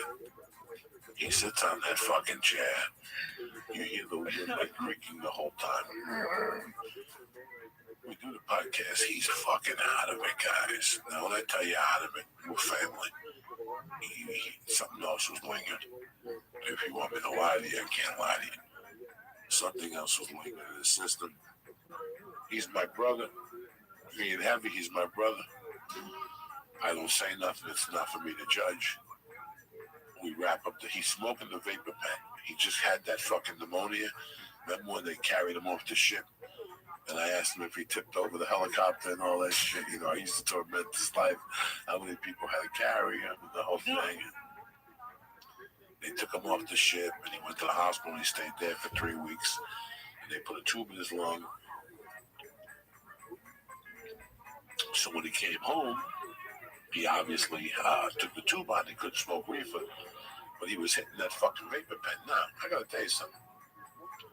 That vapor pen gets you high and all, but he's 500 pounds. That vapor pen, there's no reason why he should have been nothing, but it wasn't. So we gotta wrap it up. It's fucking midnight. Bert's got 3 daughters, 2 daughters. His wife is inside. We gotta walk through the house. Yeah, all quiet. The dog is barking. Here's me and Ralphie walking to the house. So we open up the man cave. Bop, bop, bop. Bert walks out. I walk out second. Ralphie follows. I help him up. Boom, boom, boom.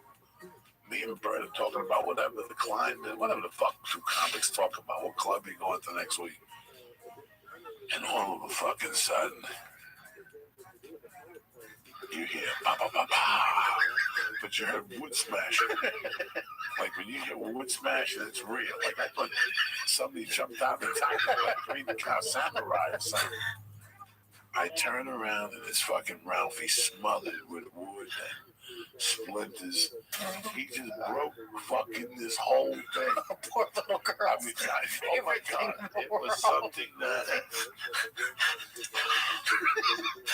and it was John Candy type comedy. Like, listen, guys, I got 1,000 of these. I forgot. Like, just him picking me up in North Bergen. Like, he came to my hometown and picked me up and drove me around maybe 3 times. Wow. And then after that, I even got a call from a teacher friend of mine who I'm going to see this week in Tampa. That was my teacher since I was a sophomore in high school. I hooked him up with Ralphie. Wow. And he called the other day and said, I can't believe Ralphie's fucking dead. That's terrible. So this is, I hooked Ralphie up with all my friends. Ralphie was tight with Mr. T. Ralphie was tight and loved George. My friend George, who I loved George. Whenever he was in Jersey, George would bring him ribs, pork fried rice from Chan's. So last I heard, they're not going to have a service. They're going to cremate the body. Like I said, they're going to get a lot of wood. All right, they're going to cremate the body, and then they're going to take him down. They're going to have a reception in Arkansas with his family. They're going to do something in Nashville, but most important, they're going to do something in L.A. on Monday the 23rd or something like that. We'll have to figure out how we're going to do this, Lee. But we'll figure it out one way or another. We're always a strong fucking team here. Hold on 1 second. Let me do a couple shout-outs here. Where you going next, Steve Simone? House of Comedy in Phoenix. What is that? October 25th. Look at you, just one night on. No, 25th through the 30th. I'm there all week. Okay. It's like Wednesday, Thursday, Friday, Saturday, and Sunday. Yeah, if you're in the Phoenix area, go over by the House of Comedy. Look at my man. Listen, I want to give some shout-outs. I can just imagine what Ookie Spooky's feeling like. You know, I love you, Ook. I can just imagine what D from Colorado's feeling like right now. You know, I love you. Jeffrey Collins, I'm always here. Bob Lalingas, I love you. Jose Tuhi, I love you too. Ethics, and this. Anyway, I'm no fucking whatever. David Macca, Andrew G, MMA Dude Bro, Alex Paz with the podcast, and the rest of the fucking church family helping me out, keeping me fucking smiling all weekend. You motherfuckers, I owe you one. Don't forget, if you're in the Tampa area next weekend, I'm slinging dick and giving out fucking swizzlers over at the Tampa Improv starting Thursday night. And the following Thursday, I'm in I'm in Lexington, KY on Broadway, Lexington, Kentucky. Bring that fucking home brew. Bring the reefer. Bring everything you got, Kentucky. I don't give a fuck. Steve Simone, talk to me, my little brother. What's going on in your world? Everything's okay, man. You look good. Yeah. I mean, you're another guy that I've known you for forever. We've been here for and that's what Josh Wolf really like. Josh called in the afternoon. Like Josh, it was really weird how the phone rang, and I tried to take as many as I could to let people know. Listen, it's cool. Yeah. Okay. And Ari said it best. He goes, like I said, every time I saw him, I prepared for it. What Josh Wolf broke down to me is like, do you even remember what we were going through those days? Like, we were all fucking broke, barely putting it together. Josh Wolf had just had Jacob. You know, that was, comedy was the bright spot then. Everything else was shit. I was starting to lose contact with my daughter. They were moving to England. It was just something that, you know, Josh Wolf had knocked. Like he said, he had the child. Now he's in a one-bedroom apartment with 2 of her kids and a Great Dane and fucking his brother. And, you know, it was just something that everybody, just to let people know, man, that whatever, and it starts with Ralphie. Whatever dream you got, it could be done. And we did it together, and I never realized that till Ralphie passed, that Josh Wolf brought it to my attention, that little click down there, that was a really cool time. That was a really cool time.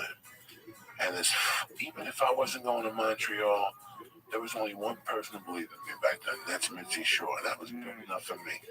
That was good enough for me. Nobody else liked me. I couldn't get, my agent was the coloring book. And I had a fucking deal from CBS for a fucking show, and I couldn't get nobody to sign me. Wow. Let's draw cards on the fucking table here. Couldn't get nobody to fucking sign me, help me out. I had somebody giving me $25 grand, and I had nobody negotiating the deal because I didn't have an agent. Wow. I needed an attorney, and a friend of mine goes, she's a great attorney. She's black, but she's a fucking savage. So I said, okay, I called. I got nothing against black people. I called, and that's what she was, a theatrical agent / attorney. So she goes, listen, you come in here with 25 G's, I'll give you a fucking shot. So she started repping me. That's great. But I had nobody. I showed up here with an envelope, like a fucking Cuban shows up to see a Jew. You show up with an envelope from day one. I couldn't get nobody to sign me, guys. That's how fucking I turned Pete. That's how bad it was for me. And it was that whole 2 or 3 years. It was like 4 years. I moved in with Terry in 2000. So I was on that corner for about 3 years. And Ralphie was the catalyst. I can tell you whatever fucking story I was, that I was doing this and that. That's a bullshit story. I was living in front of Ralphie's fucking door, cradled every night, with no sleep apnea machine, dying. Just, I don't think I had sleep apnea then, because I used to sleep all fucking night. But that's what Joshua pointed out to me. And I think that's why I couldn't fall asleep right now. I'd forgotten all about that. I fucking hate when I forget shit. How many times Ralphie cooked. There was an incident that happened there one night on 9/11. The same part. When 9/11 struck, we opened up the day at Mike Feynman's house, including Joe Rogan. There was a lot of us at Mike Feynman's house. That was fucking nuts. But then word got out, Ralphie was cooking a gumbo. Some people went home. That was my home over there.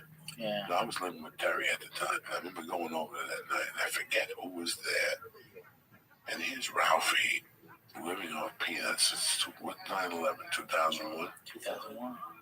He's scraping by on fucking Visalia gigs and Rudy Moreno gigs and Willie Barcena gigs and Felipe Esparza gigs, just like the rest of us in those days. Yeah. You know, in fact, me and Ralphie would drive to a lot of those gigs together. Those Thursday, Wednesday, Tuesday gigs. We would do those constantly. That was our bread and butter. That's how you bought groceries. Yeah. That was $40 a spot. That was $120 from Tuesday to fucking Thursday. You know, $10 for gas to get down there back and forth. Nobody even knows you're down there. And you get a couple tacos. Those guys were always cool. They give you a drink ticket and shit. You talk to a couple Spanish girls. Ralphie did all that shit. Yeah. Ralphie did the black rooms. That dude paid his fucking dues, Jack. It's funny. No, that's no mistake. That dude worked it. He was working door deals in Texas. When we were starving, he would still go back to Texas and come home with $3,000-$4,000. Something that nobody does as a fucking whatever level. Right. He had built a little market somewhere. I forget where it was. Some fucking town. And he would go down there with John Wesley or some other comics. And he'd fucking rape them, man. He was that strong even back then, business-wise. So we're going to miss him. Sure. We're going to miss him in real life. We're going to miss him on the podcast. We're going to miss his shows. We're going to miss his advice. We're going to miss that fucking face. You know, the last couple of days you get on Facebook, you're having a good moment, and all of a sudden there's a picture of him, and you look at him, and it seems like he's staring right at you. And your heart melts for a minute. You're like, wait a second, I'm never going to see him again. Nah, this is bullshit. Your mind always rejects it at first. Like, this is bullshit. Like, and you guys talk about Joey, what the fuck do you know? Well, let me tell you something. I remember my mom died November of 79. I saw her in the casket. I saw them put her in the ambulance. I saw them close the casket and put it into a car. And then I saw them take it out of the car and wheel it to a hole and put it in there and throw dirt on it. And the next day I went by the fence because I lived 2 blocks away from the cemetery. And I saw them digging, filling in the hole. Do you know that 18 months after that, once every 10 days when I get a couple cocktails in me, I would walk to my house and sit on the steps and walk around the back. Just to see Steve Simone. Maybe it was a mistake. Maybe my mom went away to Florida and didn't tell me. You know, that's how fucking tricky your mind works. So I know the last 20 years here, my life has been wrapped on around Ralphie around one way or another. You know, he filled the void for me that he was a guy that accepted me from day one. He just accepted me from day one, and he knew all the, you know, he knew everything. Though I could tell him anything, he didn't give a fuck. He really didn't. He never judged me.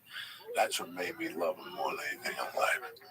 And he knew everything move that went down in my life. He knew everything crazy. He was in the car that night. All right. Steve Simone, I got a call from my friend's ex, this little hot Filipino. I mean, fucking smokingly. Steve Simone, she's smoking. I meet her once or twice, you know, Drugville. You know what I'm saying? Yeah. And the first time I see the skirt she's got on and the heels, and I go, oh, this chick's pregnant. She was Americanized, but she had the black hair and the beautiful dark eyes. So it's a Sunday night. I'm watching football like everybody else at 5 o'clock, and the phone rings. I had a cell phone back then, yeah. It's got to be 2006. Okay. And I get a call at about 5 in the afternoon. And it's a woman's voice. And she goes, do you know who I am? And I go, no. And she goes, it's... And I go, what's up? And she goes, nothing. Can I talk to you about something? I go, yeah. And she goes, listen, I got a big role in a movie. It's going to be like 3 weeks of work, guaranteed. But I need to pay SAG. And they want like 1,800 or something. I don't know what the number was then. And I just want to know if I can borrow it from you. And I'm doing, no, listen, I got $3 in my pocket and $22.50 in the bank account. You know what I'm saying? They're ready to shut it down. Yeah. And I'm waiting on the tips to come in before they shut it down. You know, when you tip people, they don't come in right away, and then you look at your account, it's $22 late. Yeah. And you're like, fuck, that's right, I put tips down and shit. Well, okay. So, this girl's telling me, you know, she needs a $17.50, whatever, if I can help her out. Blah, blah, blah, blah, blah, blah. So, you know me, I can make a call for her. But let me see what, you know. I go, so what's going on? How are we going to work this out? And she goes, well, when you give me the money, I'll pay SAG tomorrow. I think I start working next week in Seattle. And when I come back, I'll hand you the money. And I go, but what if you don't? I go, well, let me see the contract and stuff like that. Let me see the production. She goes, well, I go, let me get the name of it. Is that IMDb? Yeah. I go on IMDb, they ain't nothing for this movie. And I go look on pre-production and nothing on that. So I go, listen, I don't see nothing on this. Do you have sides for it or anything? And she goes, well, he gave us the sides, but then he rewrote them. And I go, who else in the movie? And she blurred a bunch of big names. And I go, okay. Well, there's nothing in there on it. I go, listen, let's make this easy. I go, forget the payment. Let me just give you $17.50 and let's go to the hotel room. Let me work it off that way. And there was like a little silence. And I'm like, I got $3 in my pocket. Right. And like I said, maybe $22.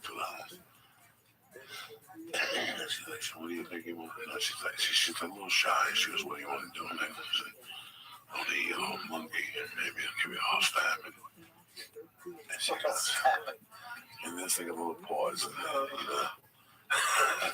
There's like a little pause in there. And she's like, well, I don't know. I just broke up with my boyfriend. I feel weird. I go, listen, don't worry about nothing. $17.50.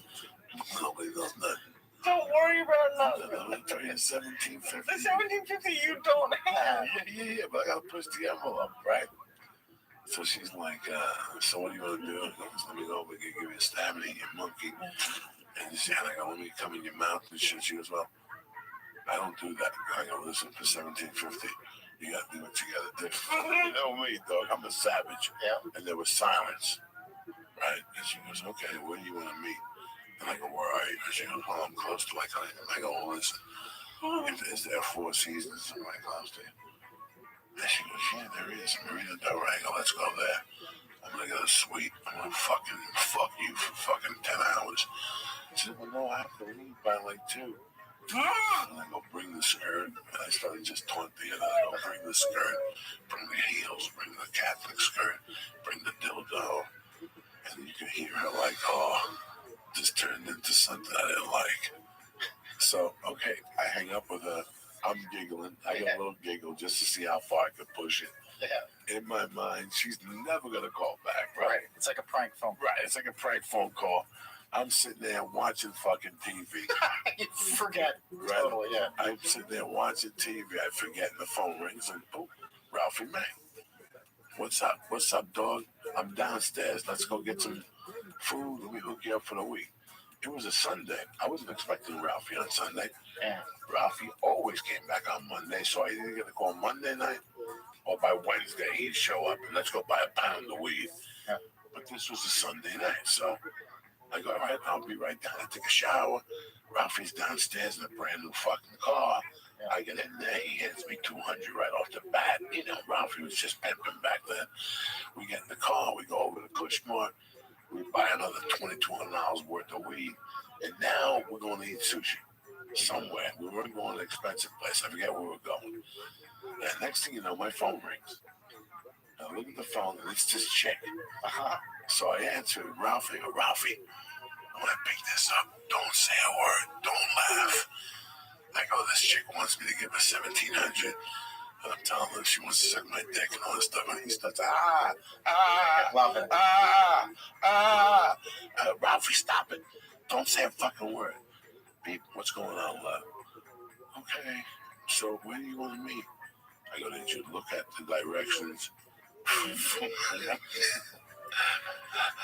Hold on 1 second. Did you look at the directions? I go, did you look at the directions? Where is it? She goes, it's in Marina Del Rey. I go, all right, I'll meet you in Marina Del Rey. She goes, I got to ask you something. She goes, so how long do you want to hang out for? I go, well, how long do you guys go? So I have to meet the producer and want to pick up the script and stuff. I go, what time is it right now? And she's like, it's 8 o'clock. I go, listen, I'll meet you there at 10. All right, and we'll hang out till about 1, that's it. We won't do much, you know me. I come real quick, but I go, listen, Ralphie's right there. He's just looking at me. The car is stopped. Yeah. And I'm like, listen, you know me. I'm not going to do anything. I come in, man. All right, I'm the yellow monkey. I'm going to suck that fucking noodle. And then I'm going to put my fucking dick in it. I'm going to lick it. I'm going to put it in there. Ralphie's like trying to fucking not to laugh. I'm trying not to laugh. And then I go, listen.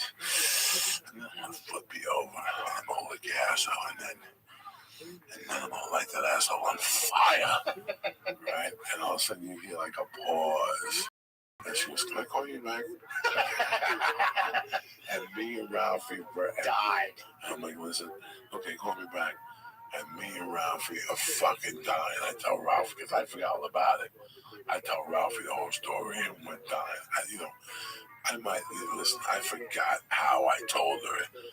But I was like, listen, I'm going to lick your pussy.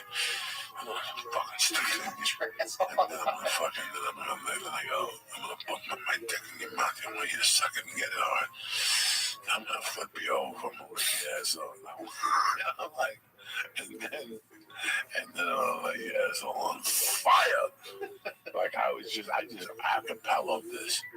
And I could hear her whole demeanor change on the other side. Like she thought it was just going to be like, I'm going to go and feel her up. And she's going to leave. I'm like, no. If you go, I'm going to wear that asshole out. And it was hysterical. She called back. I had forgotten about her again. Did she call back again? Yeah, she hung up.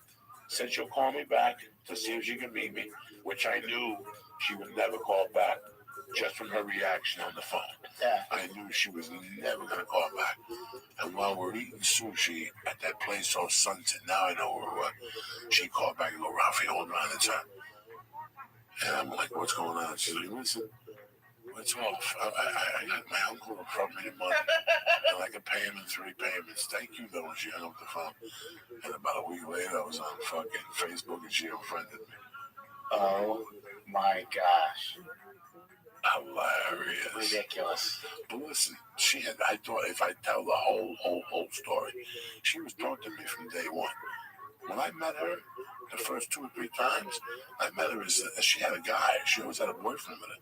We bought weed at the same spot. Yeah. And then we hung out a couple of times socially, but it was always with her boyfriend. Nothing ever happened. I never said nothing. Right. And then one day I see him and I go, what's going on? We're talking. You know, we all hung out together. He goes, I don't date no one, dog. Me and her broke up. That's it. And I never saw her again.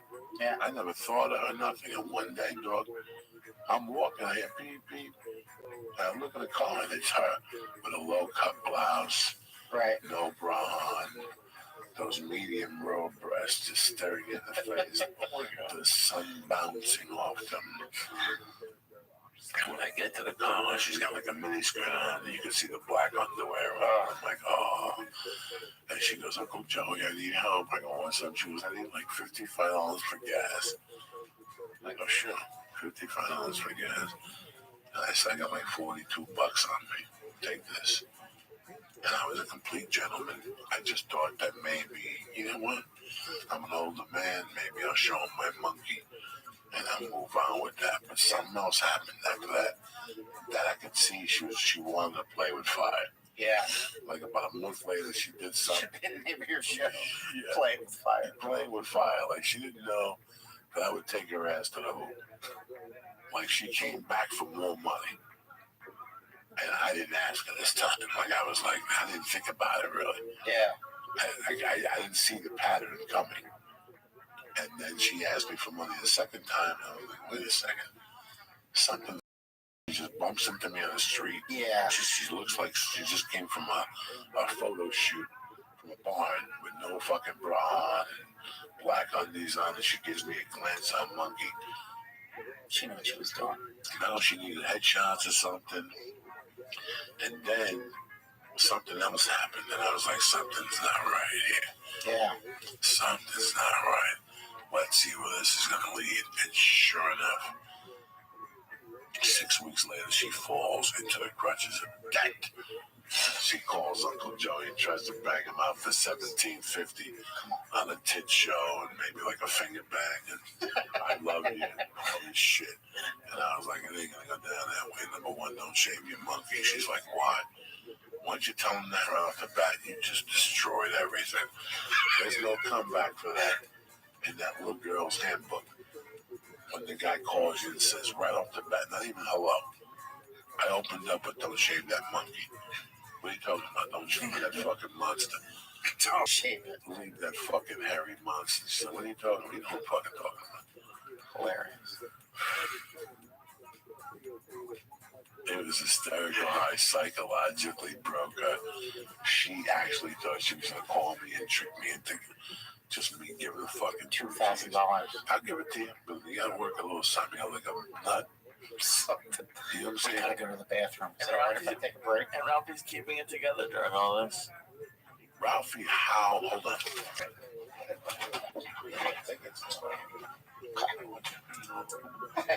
I drank too much water.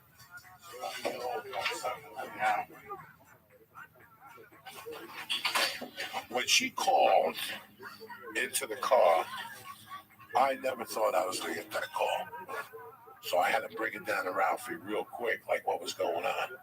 Like, Ralphie, when I take this call, do not laugh. This girl tried to borrow $1,700 from me and for SAG. And I told her that I wanted to have sex with her on the goof. I go, Ralphie, I'm flat broke. But dog, let me tell you something. It's crazy how many people, especially women, will try to backhand you like that. That wasn't the first time. And guess what? Like the first time you do it, I may believe like you don't know what I don't know what you're talking about. But the second time, I play the hand, even though I don't even have the money. Like I'll torture you a fucking little bit if you're gonna be that fucking stupid and bother me with something like that. And it's crazy. How far could it have gone? Like, what if she was like, okay, I have the room? Oh, then I just would have told I got a flat tire. Keep waiting. Pay for the room. Wait for me. I'll be there in a half hour. Oh my God. Please say it. What the fuck? If you're gonna have a good time, you're gonna have a good time. You just torment women? Just torment? No. No, well, not like in a bad way, but just like listen, goofy was. Listen, in life, hold on. I feel so much better. Thank you. Perfect. Thank you.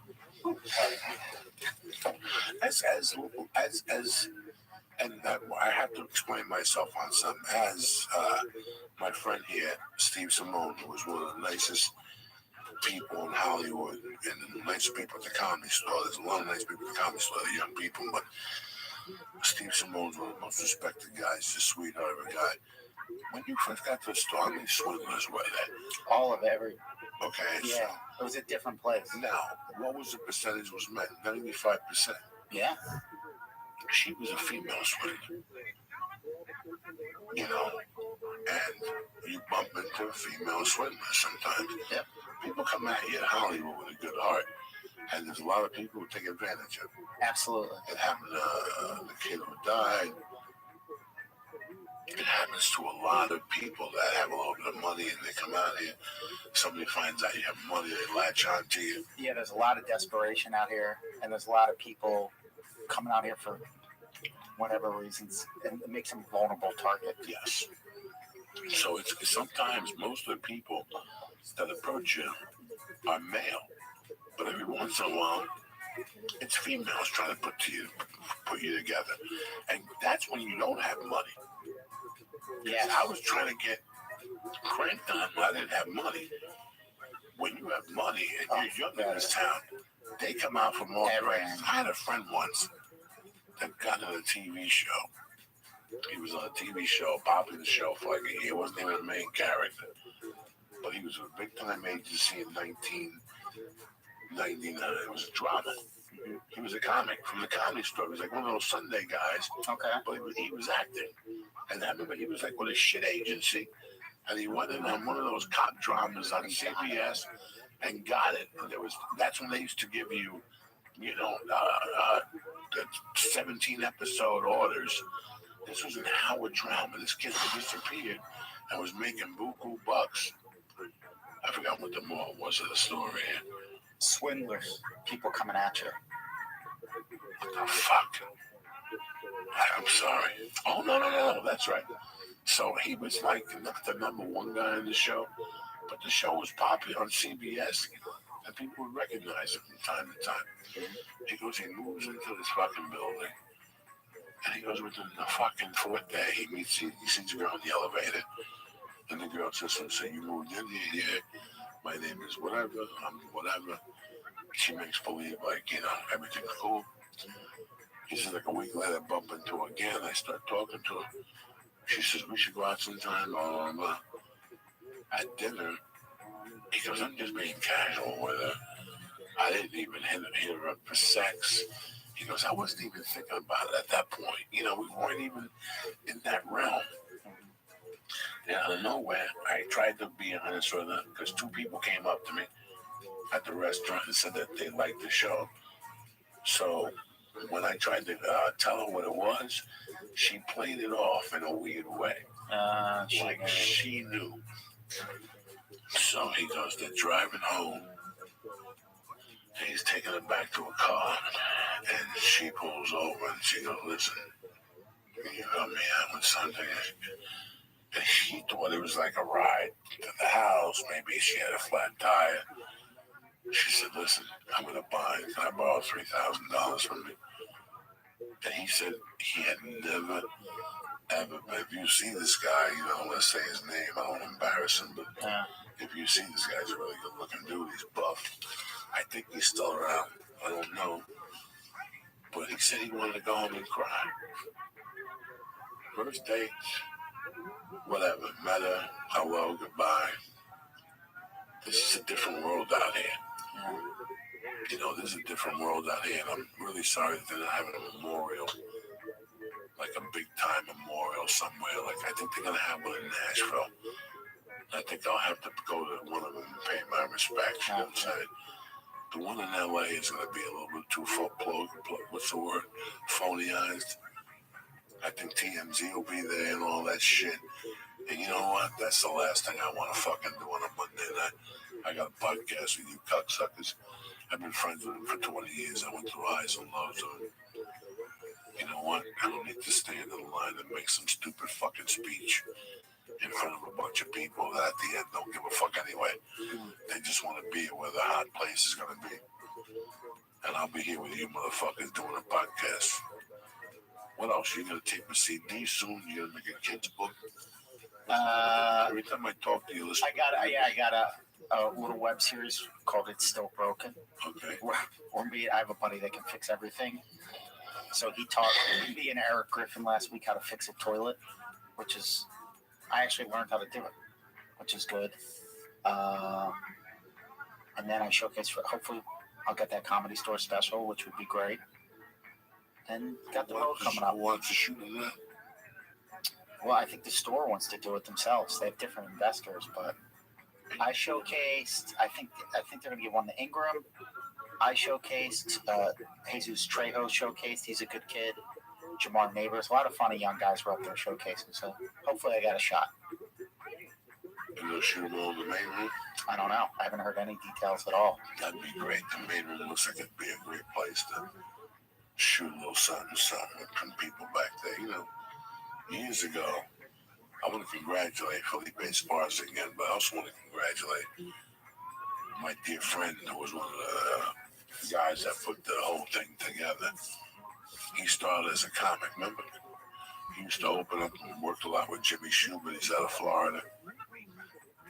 Claude Shires? Claude Shires. I want to really I congratulate Claude Shires for getting his work on HBO. He shot it. Claude directed that? Yeah, I think so. Oh, that's awesome.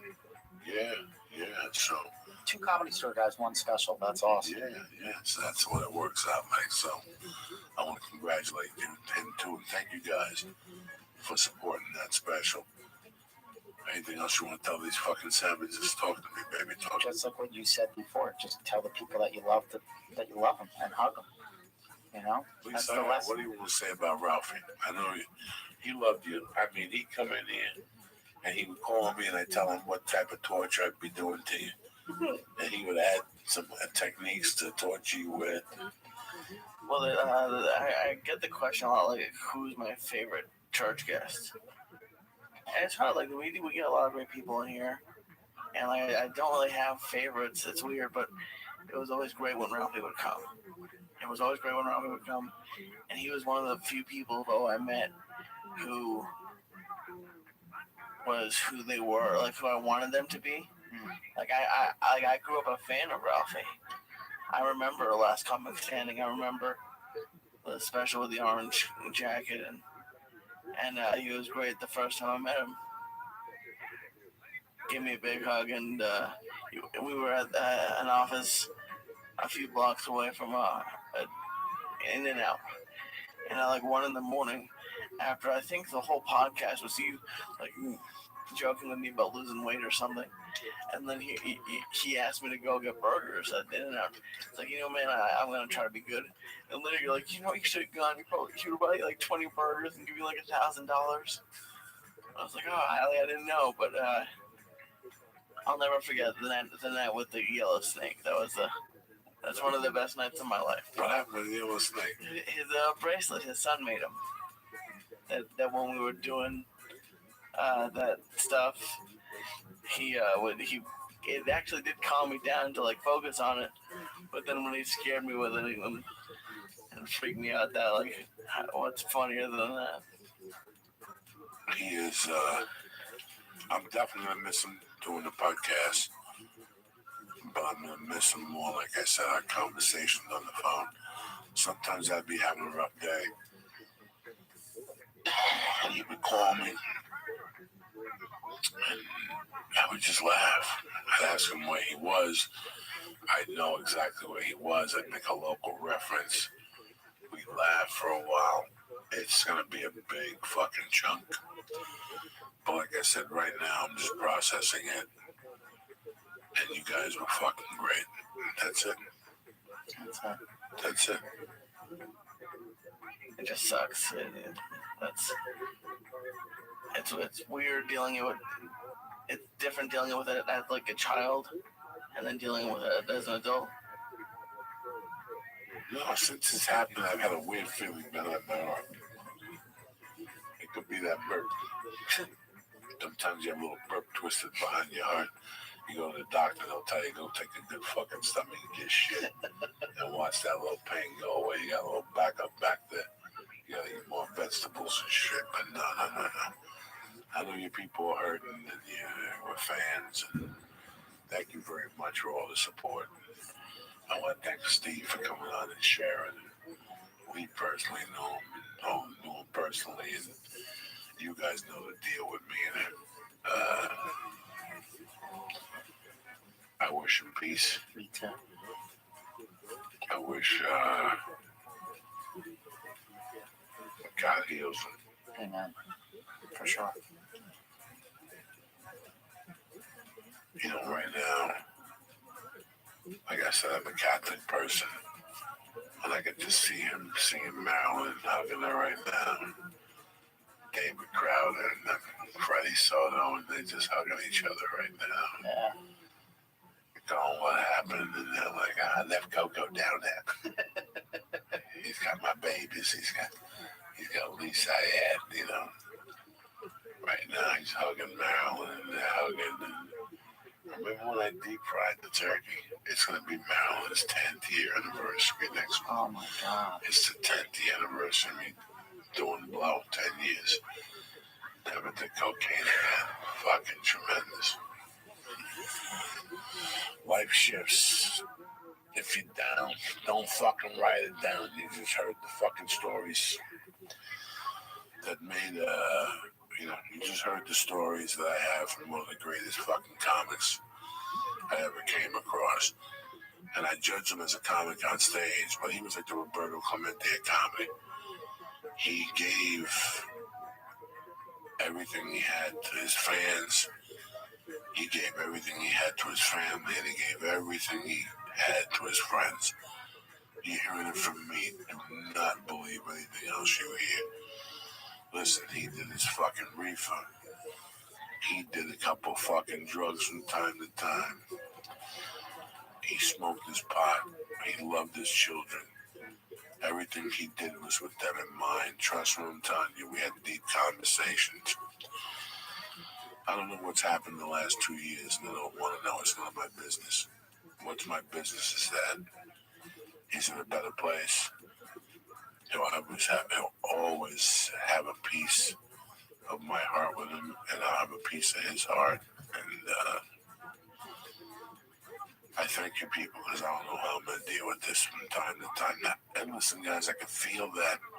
I'm going to tell you what I'm starting to feel. A little bit of anger.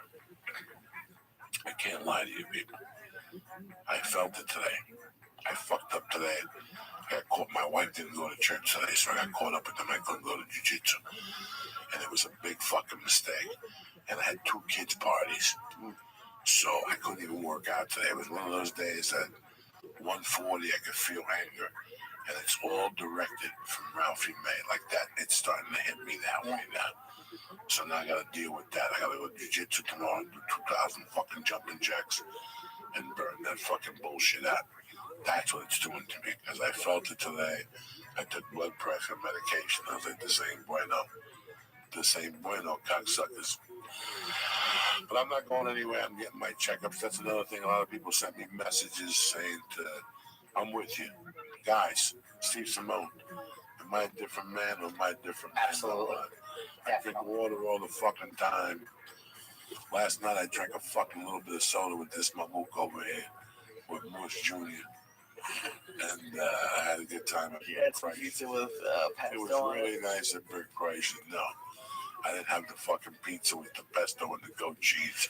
I was embarrassed when they put sriracha on it to really throw me over the top. It was a green pizza as it was. It looked like somebody vomited. It looks like a cat vomited. You know how if you make shrimp and lobster sauce and take everything out, yeah, white vomit. Oh yeah. That's what the pie looked like. With green pesto on it and goat cheese to boot. Thank you, Rabbi. To really insult the fuck out of me, okay? And then to really boot, they went. Him and his tamuki buddy went and got that fucking hot sauce, sriracha. And we're putting sriracha on pizza. The slice I saw looked good. There was old school, just plain cheese. Pepperoni. That was the last slice. Well, Lee had like 22. I had 2 slices. And Lee even took one of his jacket. He didn't think I could smell I didn't wear a jacket. I could smell the slice of his jacket. I knew he didn't have no hummus packed on his neck. I went to a party today, kids' party. They had hummus. And I just walked away from the table. And he said, I didn't want to leave no evidence just in case I snapped. They had hummus with tomato on it with little fucking nice little Italian bread. What a waste of Italian bread. It's kind of tough to find good bread out. I didn't have like 3 pepperonis. I swallowed them all before any of those fucking Gentiles had a heart attack. You eat 3 pepperonis, you're fucking done. I had a good week this week, dog. I went to gymnastics class. I went to ballet class. I went to a kid's birthday party. I went to, like I said, my wife didn't go to fucking church this morning, so I grew up my morning. But I got to spend time with them. We went to 2 parties today. It was quite a weekend. Next week, Tampa bitches. And the weekend after that, Lexington, Kentucky. Then the week after that, it's Halloween, motherfuckers. And I'm at home. I got like a fucking recital on Friday night. I got like a fucking Halloween costume with Superman. Oh, that's awesome. Saturday night. We'll keep you posted, motherfucker. See you in Tampa. Steve Simone, I want to thank you. Thank you, Brad. Steve Simone, I want to thank my man, the Christ killer, Lisa Ann, I want to thank you. And I want to thank the spirit of Ralphie May for guiding me in comedy the last 20 years, because that's what he did. He fucking forced me to be a better comic when he taught me little things from time to time. So this podcast is out of respect for Ralphie May. I hope he's in a better place now. Amen. Amen. Thank you guys for listening. Have a great week. Stay black. Have a happy, ambiguous day. Ever since you yanked Columbus Day, you fucking liberals.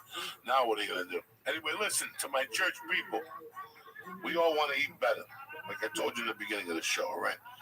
We all want to eat better. We really try. When it comes to snacks, sometimes it feels like the whole world is delicious and a billion calorie versus boring and tasteless. You know, wake up in the middle of the night and all you want's an Oreo. How many Oreos can you eat at 2 in the morning? You ever think about that? But no. If you eat that stuff, it's terrible for you. You get diabetes, the whole goddamn thing. It's not good. You shouldn't have to be that way. You gotta up your snack game with Nature Box. Now, Nature Box, that's the snack of champions right there. Nature Box has 100 snacks that taste good and are actually better for you. All snacks are made from high quality, simple ingredients, which means no artificial flavors, colors, sweeteners, nothing. So you can feel good about what you're eating. You understand me? My favorite, I got a ton of favorites. I got the garlic plantain. I got the salt and vinegar veggie chips. I got the mini Belgian waffles. There's a ton of things I like. Look at me. Listen, you're sure to find your new snack obsession with Nature Box. They add new snacks every month, inspired by real customer feedback. That means the latest food trends and professional chefs. It's so simple. Just go to naturebox.com, choose the snacks you want, and NatureBox will deliver them right to your door.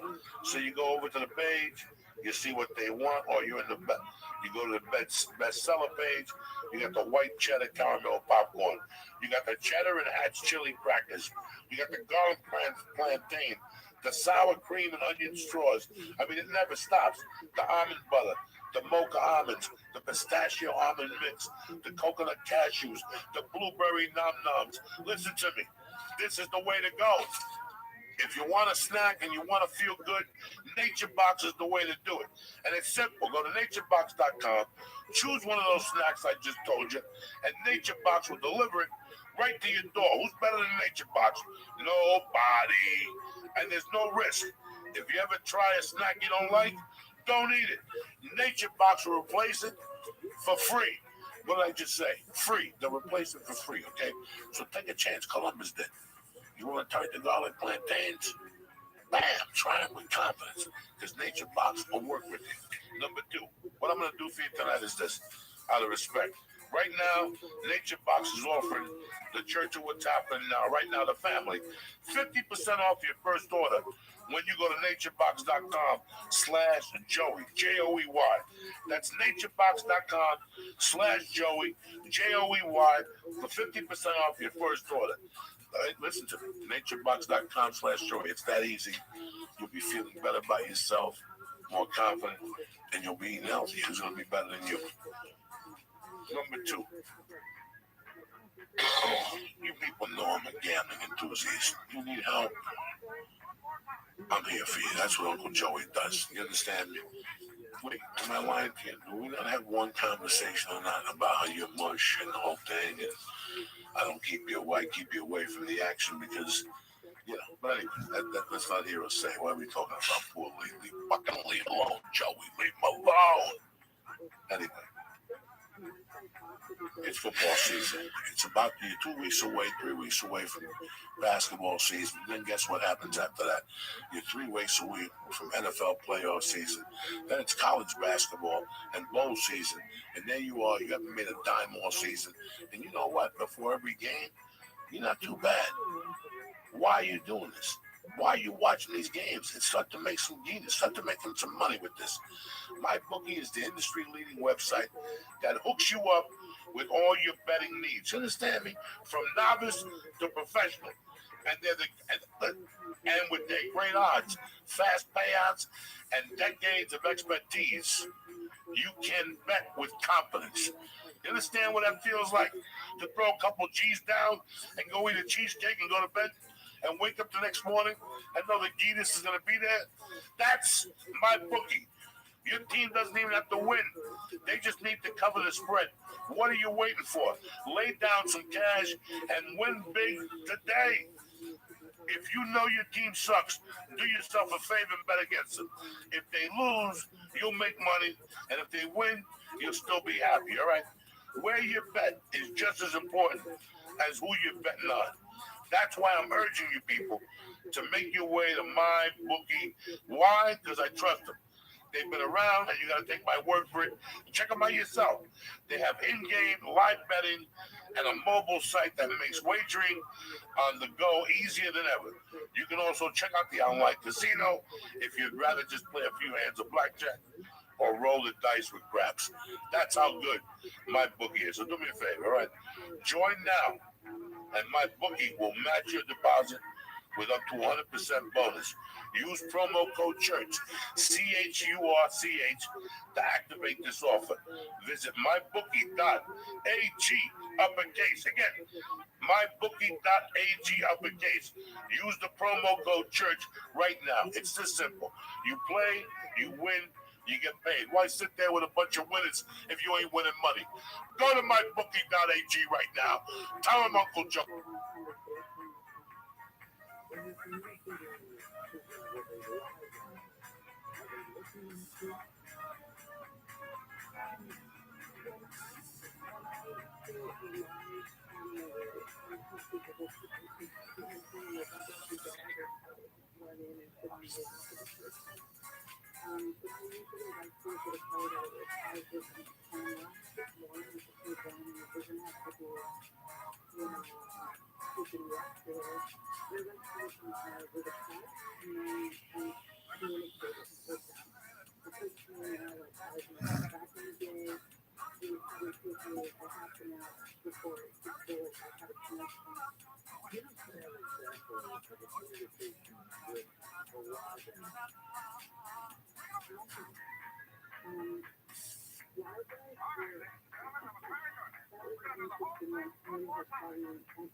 Yeah, I think that's what it was, TCP. The Church of What's Happening Now is presented by On It. This show is brought to you by NatureBox. Start snacking smarter with NatureBox. NatureBox recently made their service even better than before. Now you can order as much or as little as often as you want with no minimum purchase. Go to naturebox.com/Joey right now to get half off. That's 50% off of your first order when you go to naturebox.com/Joey. The show is also brought to you by ZipRecruiter. With ZipRecruiter.com, you can post your job to 200 plus job sites, including social media networks like Facebook and Twitter, all with a single click. Go to ZipRecruiter.com right now /church to try it for free. That's right, our listeners can try posting their jobs for free on ZipRecruiter by going to ZipRecruiter.com/church.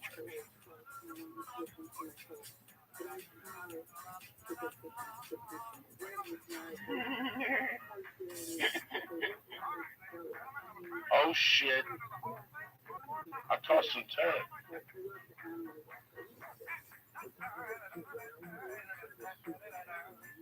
Monday, February 20th. Church of What's Happening Now.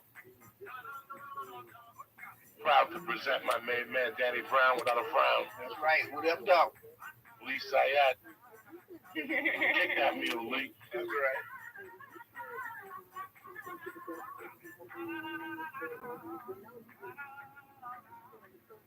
Black suit and a cane like my own. Fuck that shit. Oh shit. That's how the stars make you feel. Oh shit. It's on, cocksuckers. What's going on, you bad motherfuckers? Uncle Joey coming at you on a beautiful Monday night. Post my 54th birthday. Nice time at the store. Nice weekend with the family. Went to the school dance. How was that? Fucking tremendous.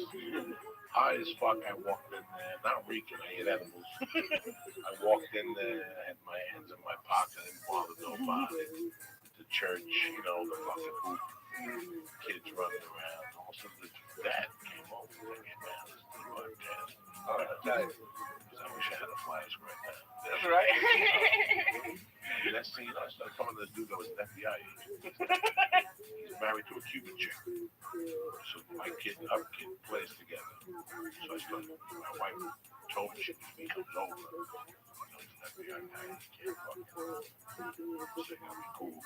I talked to him for a long time. He was cool. Both went to the University of Colorado. And everything was fine. My daughter was fine until the fucking helium balloon went to the sea. That bitch lost. You understand? My poor little daughter just lost. Oh, man. Her cheeks got red. Fucking, she was yelling. You know what? 7:30, she's done anyway. She's done at 7:30. Yeah. When I grabbed her arm, I go, she came over, she goes, Daddy. And I touched her heart. You can feel it about to go out of the fucking shirt. And her eyes like wiggling, her cheeks were red. She was fucking going. Do you think they just don't like it? They get a little overwhelmed. They just don't know. Yeah. They don't know. They don't know until they stop and they catch their breath. And then she had the balloon. It's like a fucking balloon up to the sea. And then everything was good for about 20 minutes. And every 5 minutes she went in the fucking balloon.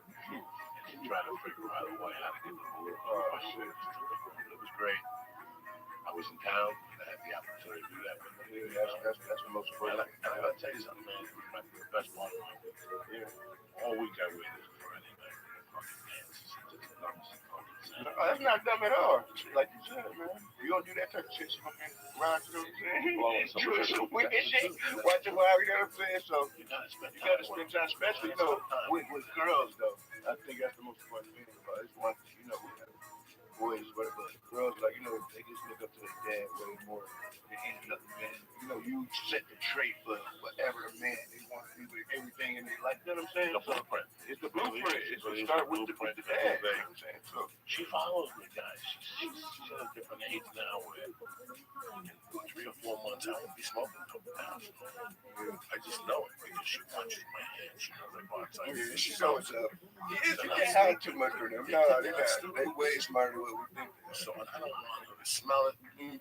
I don't want her to see it. You know, it's so weird how moms have changed. How we judge our mom. My mom did smoke weed, but she covered a lot of the bases that people don't make cover today. Oh yeah, facts. With their children, people don't cover those bases.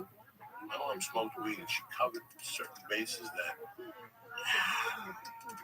There's times I'm pissed at her for covering those bases at that age because it gives you that peek behind the curtain. Yeah, the element of surprise, but at the same time, she covered a lot of good bases that, and she smoked weed. You know, she smoked weed. I had a godfather who really enjoyed weed. You ever see a motherfucker who just smoked weed? Yeah, I'm telling you, at that party for him. That's like my whole family. My whole family just pretty much a drug. You know what I'm saying? Like no drinking? Always did. My aunt was a crazy drinker. You know what I'm saying? But she got to slow down now because she's starting to have, you know, trouble and shit. For the most part, like my uncle, I was like, yeah, you know, she like ever since she's like 16. You know, so he had that and like, I don't know, smoking weed. So that was always like the last of the anything. So, like, what age do you remember seeing people smoke weed? 5. I can't remember that. My godfather would pick me up. A time of me not smelling it. Like, it's always just my house. It smells like weed all the time. Like, I remember being like 5 and going with my godfather to a movie theater, and before the movie, we pull over on the street and do the whole thing in the Daily News with the brown envelope, and I'd be sitting there and some cigarettes. He just go to the fucking store and buy a pack. And then he would smoke it. Being of my mom's law, I knew it wasn't the cigarettes, right? People smoking, you know, you figured out. You know that's real. That's not that. And then his eyes would get red. He would get really fucking giggly and shit. And at the time, he was a Spanish dude. That was probably in his early 30s, a Spanish. His English was very broken. And he was, I think, a white girlfriend. And after the movie theater, we'd go back to her house. And they'd smoke again when she'd be giggling. And they'd go, you know, it was the late 60s, early 70s. Everybody got high. So I'd go over there and they'd smoke again in front of me and they'd get giggly. I like just make like a mental note. Don't smoke that shit. Because it'll make you fucking giggly, you know. And then I'll go home and see my mom, my babysitter. Oh shit.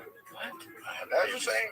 I'm same situation. I'm kind of like the same situation. I swear. That's how I knew, but I didn't say nothing to nobody. And then when you get to kindergarten, they take you to the police station in New York, and they fucking fingerprint you. You didn't do that type of shit. It's crazy. They give you a little New badge. York got extra. You know what I'm saying? Like they got more. I don't know, more phones to be able, because I remember that type of stuff. They give you like a little badge to make you they do it to So you like the cops, right? yeah, so you like the cops, and they also shoot a gun and get to take the target. But it's funny, I asked the fucking cop, officer, sometimes I'm walking down the street and I smell funny stuff. He's like, that's marijuana. So I always knew from the cop what my mother and my godfather was smoking, but I never said nothing. So like I went out in the street and said nothing. So one day my mom sat me down and she goes, this is marijuana. Get you fucked up. See, I never even had that conversation. Yeah, we had that conversation. My conversation came, I remember when I started smoking weed. I feel like I started smoking weed on the regularly, probably around like 14, 15. So, and I remember every time my mom probably didn't have weed or something, and I come in the house smelling like weed, she'd be like, you better share that shit. You know what I'm saying? So that's how our weed conversation started. And then, I just started smoking with my mom in high school. Like, about it. Are you still cool with it, though? Yeah, my mom's living with me, actually. I just bought her house, actually, though. So she's about to get ready to move. She don't know it yet, though. She about to get a body there. Where is she now? I mean, we still live in Michigan. But is she in a bad neighborhood now? No, she live with me. She live with me in my house. I live in, But what neighborhood did you come from originally? No, from me, I came from Linwood, born and raised, like west side of Detroit. Then we moved to the east side of Detroit. How was that? The west side of Detroit, to me, I liked it more because it was more about I guess better. It's more like suburban, I felt like, Like, then when I moved to the east side, it was like gangs and shit like that. Like the west side was all about, like, you was the cool kid if you dressed nice. Then you go to the east side, you was the cool kid if you knew how to fight. You know what I'm saying? And that's all it's about. So, I don't know. I mean, I didn't really like to fight too much. So I could take the east side. You know what I'm saying? So I went back to the west side. This is a stupid question, I'm sorry, but the only thing I know about rap in Detroit is 8 Mile. 8 Mile is what separates Detroit from the suburbs. Okay, got it. So where's east and west? Like, where's the east? I mean, that's just in Detroit in general, like the east side and the west. Like, it's an east 8 Mile and it's a west 8 Mile. Oh, gotcha. You feel me? So just east side and west side. You know what I'm saying? So, but the east side of Detroit is a little more tougher. They're a little more like just grimy, more blue, like the east side type of guys that had like $10,000 in their pocket but look like a bum. You feel me? And you meet a guy from the west side, he look like $1 million and ain't got a penny. You feel me? And that's just always with the lot together. So I come from both sides and I came and learned a lot from both sides a little bit, to be honest. So it kind of molded me to be who I am. I'm kind of glad that I was able to experience both sides of Detroit because I couldn't just imagine just living on the west side all my life. That wouldn't have been tough, because when I moved to the east side and then been through all the shit I was going, motherfuckers beating me up and shit, jumping everywhere I go, you know what I'm saying? So by the time I moved back to the motherfucking west side, I felt like them niggas was soft. Like, everybody was like, just a little soft. And I wasn't really just trying to be tough. And I wanted to dress and just be fresh like them, too. Just all about going shopping. We just always wanted to have the new sneakers. Just go get the Jordans, like shit like that. So, I didn't want to be on that. Niggas on the east side, they was already breaking the houses. Like, I'm talking about just like middle school, 14, you know what I'm saying? Like, because I went to elementary school on the west side, then my mom's moved to the east side in middle school. And we moved over there, like I said, it was like gangs and shit. And it was kind of weird. Because I guess that was a phase in the 90s, if you think about it, once that whole blood and crip shit probably like went. Because I bet you that shit probably happened like in a lot of different cities. Where it's like, because that shit like real out here, that's real origin at. But then they was faking it out there, but people really lost their lives and shit with it. Like, it was like fake Bloods and Crips, and like 2 people got killed. It wasn't no more game hanging out. Crazy. They stopped getting out. That was not, you can't find a Bloods and Crips in Detroit, right? Let me simplify this, because I know you did some time. I knew nothing about that world until I did time. And when I started doing time, I became very tight with a grip, because at that time, mid-80s, remember that dude, what's a documentary of dude who brought coke into Compton. Rick Ross. Rick Ross, whatever. So for some reason in those days, people would bring coke to Colorado, to the urban communities, the black communities in Nevada and downtown Denver with the Crips. It's still going down to the day. There's rumors that there was a quarterback that played for the Buffaloes. And he was in college and he was like a Crip. So on the weekends, he would drive to LA, pick up coke, to bring to Boulder. But this kid, at the time, this Torrey kid, we became tight.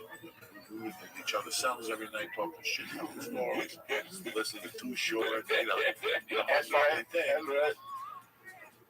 And it was very interesting. It was very interesting to me. Would I join it? I'm not there. I'm not there. But the way he put it down. That shit was like, they born into that shit. Born into that. So it's like your family, like, you don't know nothing else. Type. You know, this is what it is. So I can say out there it was fake, but people really went to jail or did dumb shit. They probably regret doing it. You know what I'm saying? Lose people lost their lives. I remember that shit, and it was kind of wild over there for a minute. You ever watch those gangland shows? I love that shit. I love America's Most Evil. That's my favorite show right there. When you see those kids on MSNBC, Saturday late night, you come back and do the show, you scroll on YouTube. Watch them jail shows and shit. Jail shows. Some of them be a little fake to me. You know, some of them it's a little weird. Yeah. Do they really? Yeah, some of them seem weird because they're I can imagine when I was in jail, I wouldn't, and the camera came in there. I don't know how I would. I mean, I know you'd be so bored in there. I probably would act like a goddamn fool to be. Well, I mean, they kind of do. I mean, and just coming from like. When I think about it, I just had to have a revelation. I probably would act a goddamn fool, because you'd be so goddamn bored, you just waiting on anything. I remember it was a point in time, like I was on one floor, and you could like look out the window to our floor, and you could see the girl prison floor too. So we had just looked at the floor and just show her titties and shit, jerking off in the window and shit. Motherfucker got caught, sent to other floors and shit. But you always wanted to go to that floor where you could look and see the bitches from your window. It's like in our county, Wayne County Jail, it's like the male prison, like right out of if you get on this one floor, you can see this one window. So everybody would think of that. How much time did you do? I did 8 months in the county. Let me ask you. But I was the dumbest ever, because I got. How old were you when you got arrested? Like maybe 19. For my first case, I caught a distribution and manufacturing. The dumbest shit ever. And that's crack. No, with weed. I sold crack forever. That was the worst part of it, and never got in trouble. We used to get. I was selling crack like it started with me like just just normal shit. Like I said, hanging out, trying to be cool, doing too much, and just caring more about being fresh and actually caring about clothes. I mean, and actually caring about school and stuff, you know? Hey, you know what it's So then I think just hanging out with the wrong crowd, I guess. I don't know. I can't say it's the wrong crowd because you just impressionable as a kid. Were you like, what was it like when you went to prison? Like, even when you just found out, Joey said he was. Oh, really? That's what I'm saying. That's what I'm saying. I got to get to this story to get to that point. You get what I'm saying? So with me, it was like one day my homeboy was just like, fuck it, he had came into some money, so he was trying to flip his money a little bit, So, fuck the school shit, I'm about to get some work. And we about to put it down. You want to fuck with me? You want to do something? So we got like this apartment building. You know what I'm saying? And I was terrified. Like I ain't, I think I was like 17, 18 maybe. Because you telling me pretty much I'm about to run my own crack house pretty much. Because you're not about to be around. You're just putting the money up to do it. You feel me? So I'm the one got to sit there all the time, So we get the apartment, end up finding a place where the landlord was like a crackhead. So that's how we got the building in the first place. You know what I'm saying? So we got the apartment, and it was slow for maybe like a month, maybe 2 months. We maybe had kind of like an 8, it's crack day. So we got it. It's normal what we did supposed to do. Slow, not doing nothing, but we found this one crackhead named Chicken Wing. We call him Chicken Wing because he just had, his hand was all fucked up. You know what I'm saying? So he would tell, other crackheads about it, and we just did a special, 3 for 10, dime rocks. Just lost out on like that. So we had it for so long anyway. So I fucking did 3 for 10 just to get our name out there. And once we did that, it just empire. Some shit I could never even explain. You can't explain. To the point where I had to like grab other kids from school. Like I had to go to school because I was in there by myself. And just me in there with a gun. And I remember one night, you know, I'm just, after so long, I got comfortable a little bit, I guess. I remember one night waking up late and I just, you know, woke up and, you know, knock on the door, just serving the lady. And I had the gun just right there, like, on the table. And she was like, you better watch yourself. You know, I was asleep on the floor, you know, and I thought about it. Like, damn, she could have picked up that pistol. You know what I'm saying? Took the whole shit. You know what I'm saying? So ever since then, I was a little more tighter. So then I ended up start going back to school and shit and recruited a couple more homies. And then we started off like that. And we ran that spot for about a good 2 years. Like 2 years selling crack. Like they became millionaires. They became millionaires. Like me, I never had the mindset of a drug dealer. I never thought about that shit. So I was just getting my money and just buying clothes and just spending it on just random shit. I didn't even realize how much money I was even making. To the point when I recruited other motherfuckers and I looked in 2 weeks, they was buying cars and putting rims on them, getting apartments and how, you know what I'm saying? I wasn't even thinking on that level, you know? I was just spending my money just, you know, partying. All right, so you got an ounce of coke, 28 grams. Mm-hmm. You paid $800. It was $750, yeah. So $750. Let's just say $800. I usually chop up $1,200, so I chop up $1,200 and it's gone. You talking about an ounce of crack? All right, let's say we have an ounce of coke. How do I turn it into crack? You got to go get it cooked. You know what I'm saying? So you got to find a special cook, which was like me. I fuck with my uncle, but my homie. He used to fuck with his one dude, and so you want the special guy who can bring your shit back a little extra. You know how to bring it back, where you can bring some extras. Right. Sometimes trying to bring it back extra end up fucking up the whole batch. Because I remember so many times having to fuck up batch and that motherfucker slow. You can't get that shit. I remember one time we had some motherfucker. He had the coke in his girl purse, and it was around her perfume. And the perfume or something absorbing the coke, and then when he cooked it up, it was fucked up. We were trying to say, we were calling that shit Michael Jordan cologne. That's when the Michael Jordan cologne just came out. So they said we were trying to sell a Michael Jordan cologne. We got an ounce of powder, which is 28 grams. What am I looking for to get back? What I'm in the crack for? In the crack was, like I said, with me, breaking it down, telling you, all you got is an ounce. You can't do nothing but try to sell that in stones. You selling 8 bars, you know what I'm saying? No, but I would take it. All right, I had a buddy. So I had a buddy who I give him $8,500, and he'd give me back 11 ounces of coke. That were beautiful, fucking beautiful. We take 1 ounce out from the gold, and we throw fucking 4 in there, and he'd do this fucking thing, and he put it in the oven, a little foil around it, and he took it out, and it was still an inch. Called it re-rocking. Yeah. And he would take an inch, it was an inch thick, and then we would break it, he'd take the walls off. And that's what we would snort, we'd be fucking around the walls so they wouldn't see the walls on it. And if you pick up the rocks, you could still see the shine. Yeah. So that was his chemical breakdown for it. It was still great coke. It was great coke. Nobody knew. I would take it to Colorado. But I had friends who were in the crack business, and they told me they would get a paint can and put 4 ounces of coke in there and put like turpentine. This is 85. This is the shit they were serving up at 85. Okay. And you get 4 ounces or 2 ounces of that crack, and you break it up into, $10 stones. Yeah. And he'd make, 3,000 a day on that. See, that's what it was with me. I was getting, like I say, I get at my max, because it started off with just me getting 8 bar. You know what I'm saying? I get an 8 bar, which I think he give me 3.5. Yeah, so I'm supposed to give him 100 back. You know what I'm saying? So I chop up 15. So 150 and 50 off. Usually we try to double, but we want the biggest homes because there was more apartments in that building. I told you the landlord was a crackhead. Right. So now Cool Jack City. Yeah, it's like fucking New Jack. So you know it now, it's like 3 apartments in there.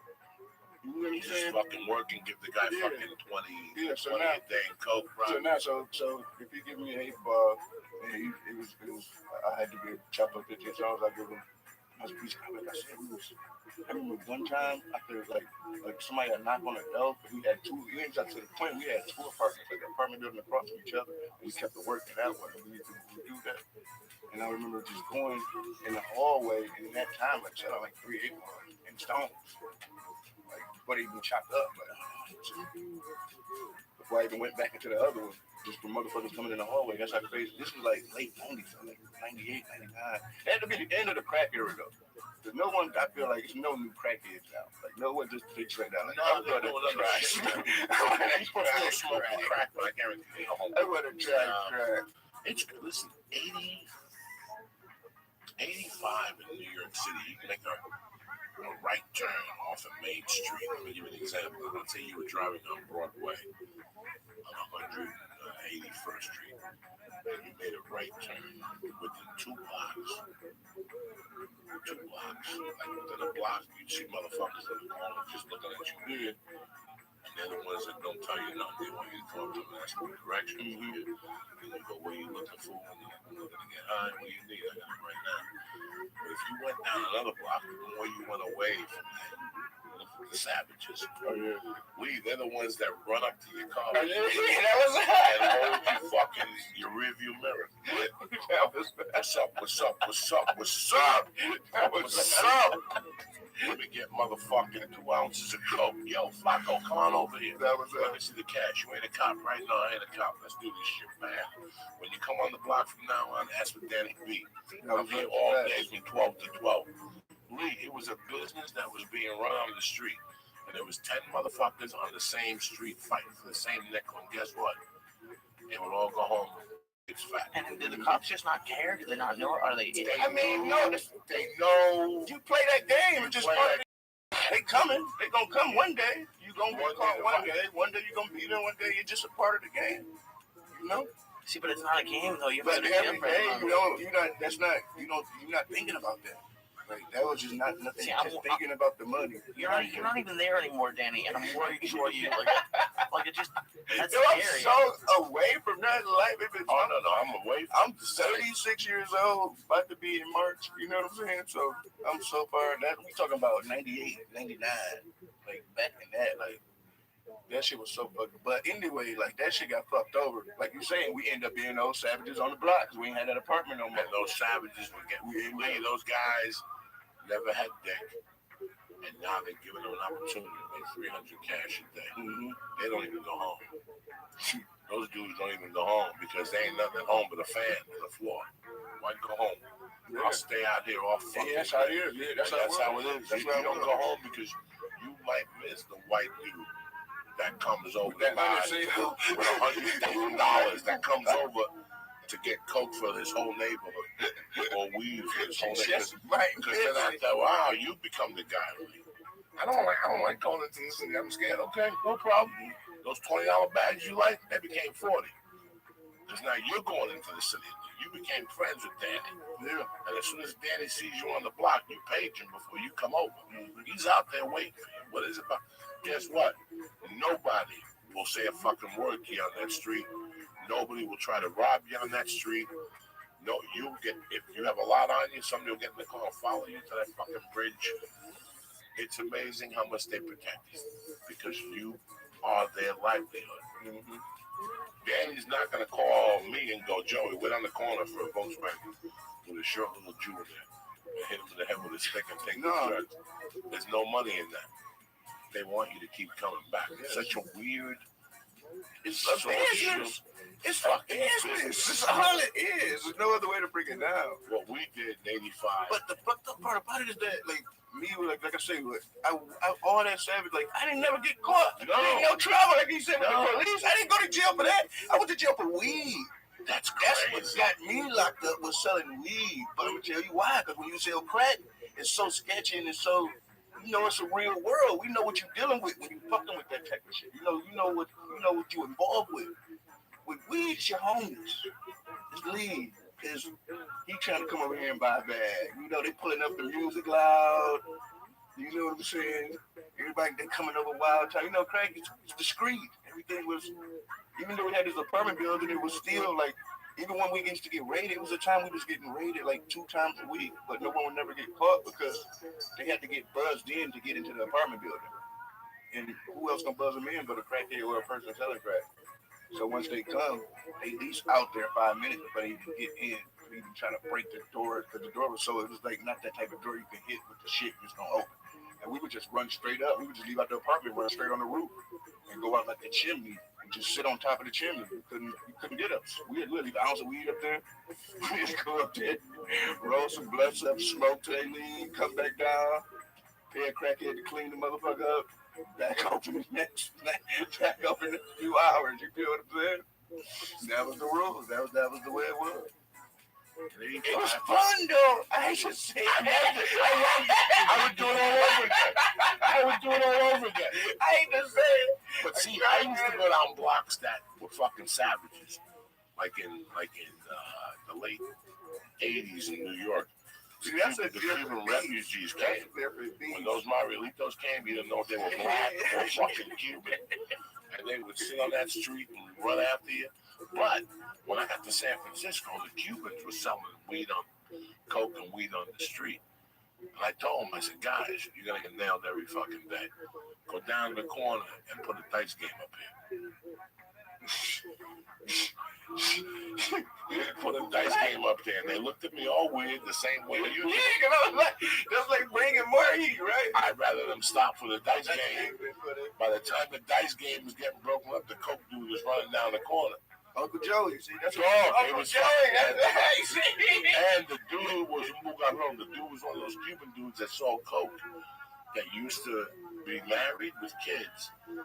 But when he went to jail, he became part of that lifestyle where you just fuck men and they suck your dick, but you don't let them fuck you. So he was a Cuban dude that would be well dressed, and he'd have two dudes with wings on and makeup and shit. And they were his point men. So I would tell him to hide the coke in the bumpers. Right? Listen to me. You know I'm the real deal, Holyfield. And he would smack them and their wig would fall off on the street. Like he was domestic violence. It was 1985. You did domestic violence whoever you wanted. He was domestic violence, seeing these alpha-fags. He would smack them open-handed like if they brought the wrong liquor. How is that domestic violence? That's the You can't be smacking people like that. You got a wig on. It counts for something. And in those days, there was no... just battery. In those days, there was no LGBT community. No. He would just smack them. Even now, so like he would just smack them in the street if they fucked anything up. Anything. And they would be there with him. There would be like two guys dressed up as women, and they would be side by side, and he'd be slinging coke, and nobody would say dick to him because he was one of those Marielitos, the ones that came in 1980 with Scarface, those crazy motherfuckers. So would you see them around town just with black eyes? Like would you see them beat up around town? All the time. He would choke them in public. Oh my God. He would do the weirdest fucking kick them, drop kick them. What was they doing for him? He had an apartment where they both lived. But he would take them up in the daytime and give them dick, pay for the bill, and they would hide his drugs. Everybody knew that his drugs were hidden upstairs in these two gay dudes' apartment. This was fucking nuts. This was fucking the street of nuts. But I bet I could, in some sense, but I bet you they could hold water more than a female in that certain situation. I could trust a man to hold my word to a woman. He would travel with them too. He would take them to Miami to pick up the blow. He would travel with them like they were fucking. I guess that was his logic. I'm trying to take him out. You know what I'm saying? It's fucking crazy. When you walked in there, you said something. And I've been dying to ask you, what is a fucking mixtape? That's how fucking old I am. Oh yeah. Break it down from Uncle Joe. What's a mixtape? In art, I guess a mixtape would just be, and back in the day, it would be you would take other people's beats. It's just freestyle over because you didn't have that good of production that's accessible to you. You know, so you taking whatever the top industry beats is, and if you can do it as good as an industry rapper, at that point it will show how good you is. You know, so making a mixtape was a good point to show how good you was in the rappers, like maybe early 2000s. You know, your favorite play OPP for a second. You know what OPP? I just gotta ask you a question. I just want to learn something. Stretch, naughty by nature. I just went to, when I go to Edgewater, I stay in Edgewater. When I go to Jersey, Yeah, Stretch, Jersey, all there. Yeah. I see him, man. Well, he don't live in the hood no more. He lives in Edgewater. Now, what? Now, who was he paying? other people's property. Your song is talking about fucking other niggas' bitches. Oh, no. I'm not talking about that. Oh.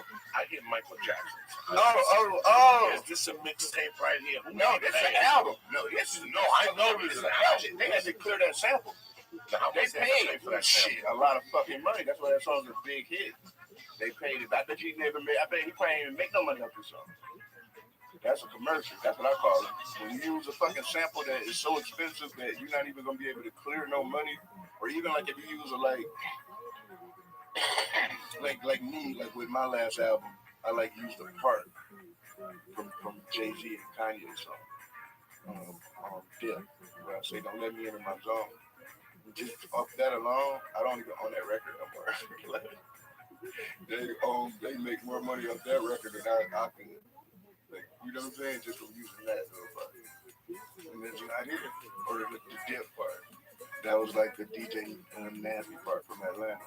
Like, you can't do it. Like, that's why I never went to ever. Okay, so is that a mixtape right there, OPV? No, that's from their album. That's from their debut album, actually. That was the first single from their album. But we talking about mixtapes became popular probably like 2000, early 2000. All right, so a mixtape. But at first, a mixtape was from DJs. That was DJs just finding the exclusive records from top rappers. To the point where like they were stealing records, like back in like let's say mid 90s, early 90s to late 90s. You know what I'm saying? That was when the mixtape in New York. That was the mixtape scene was cracking. So I remember like the motherfucker went to New York and came back like a DJ Clue mixtape. And they would, you know what I'm saying, come back and you would hear that shit. It would have shit on there that you could never, just before the internet.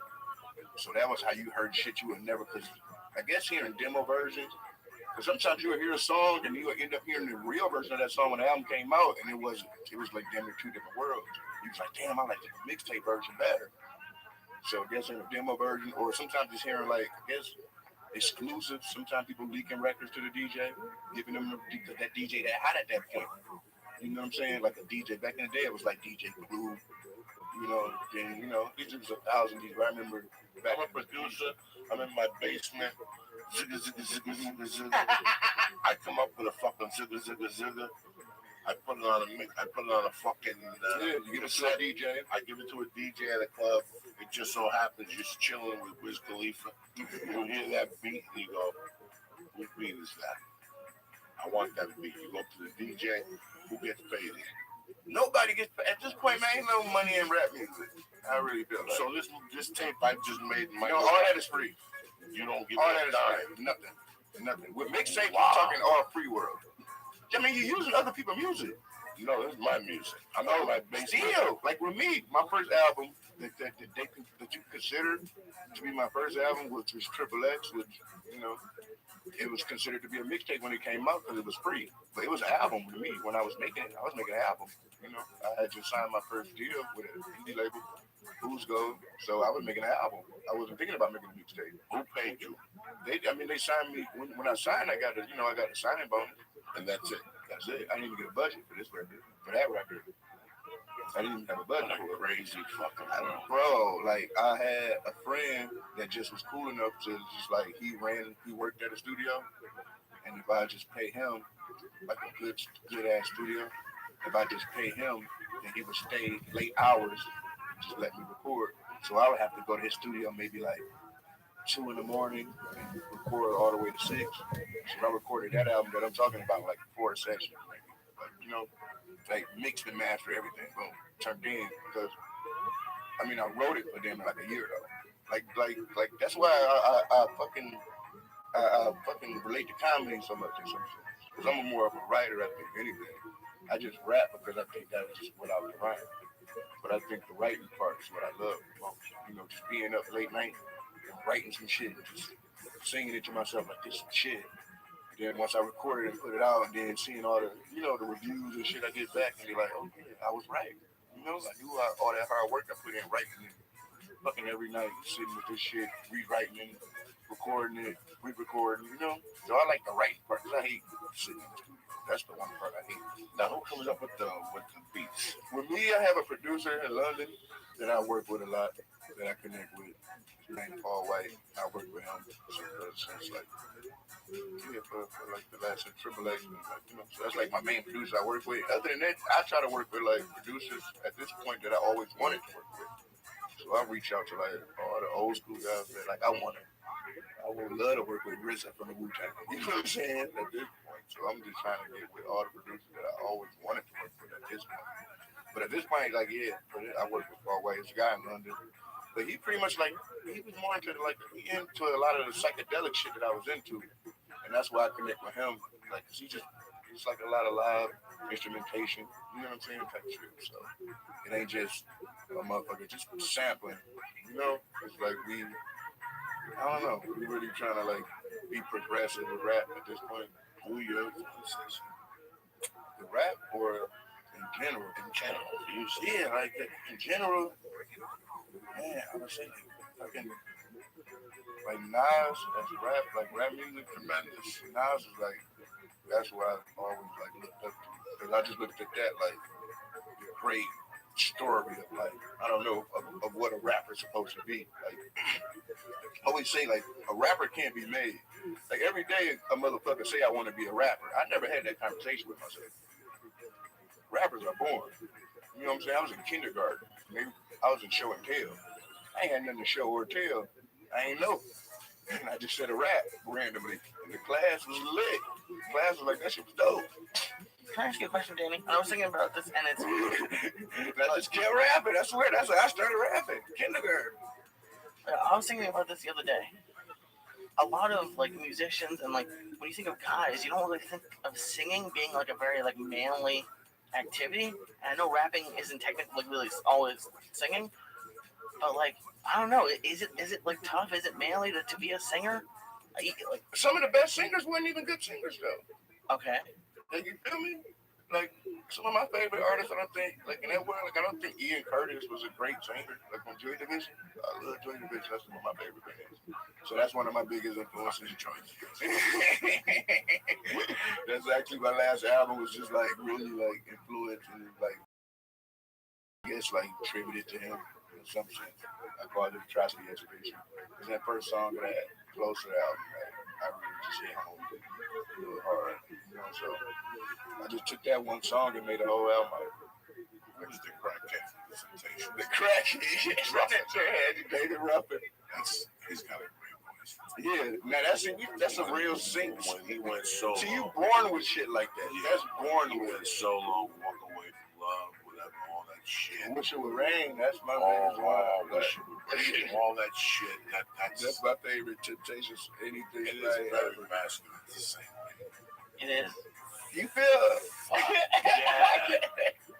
Well, because I mean, it's Monday. We're gonna play Tony Bennett here in a minute, and Tony Bennett, man. For decades has been doing it. But I was thinking about it the other day. It's like you, Joey, is like especially. You're very much like a man. Like you like men's men, like tough things, and then just singing just seems a little bit apart from that. But not like you're like a wimp. But it just I don't like it. For a second, it doesn't really click up. You ever heard those narco songs? Yeah. That's what I'm saying. You hear them niggas singing? You go to fucking 7-Eleven, you hear some Mexican music playing, and it just sound like they just playing some fucking margarita music or something, and they really talking about chopping heads off and killing people. Like, that's true, yeah. That's like the craziest thing in the world. Expression. It's been around. I love these beats. Like right now, you showed up today. You showed up with 5 of the greatest classic rap albums. Yeah, you know how to come through. You know, but it's like I'm the motherfucker that tells you that rap's been around for a long time. Mm-hmm. That, but something fell. Oh, the album finally went. Finally fell. But Batato and Dodico. Okay, this is rap in Cuba in 1960. Okay, tell me what songs are available. All right. How did you even know what he said? I thought because we've done this. I grew up on this. You like this one, Agua Que Pasa? No. And El Cajon. Yeah. Cajon. That's the one. He's talking over on the drums. Okay. It sounds like Narcos already. is. I'm still waiting for somebody to buy the rights to this and rap over this. I mean, it's easy, Paul.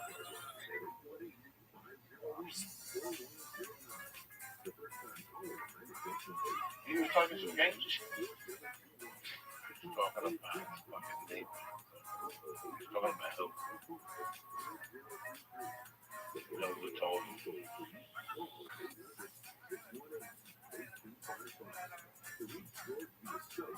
I was out doing my fucking thing.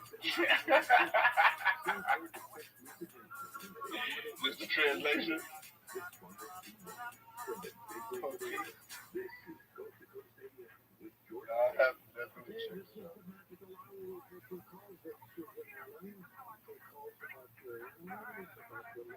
She said basic in bongos. Andy Garcia paid for the bass player to get on a Cuban. This is like when you go to a Cuban's house and you look at their record collection. If you don't have this, you just get up and leave. Because this is the heart of Cuba. This is put on the Agua que va a caer. I swear to God, this is what the Ñaquigos used to play for that. That is the type of shit that I like to rap to. Oh, this is the shit somebody needs to rap to. Like minimal shit. This is something that this album that I play all the time on here.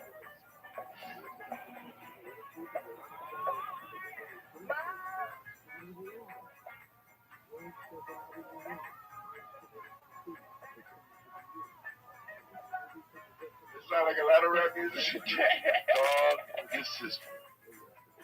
This was the beginning of mumble rap.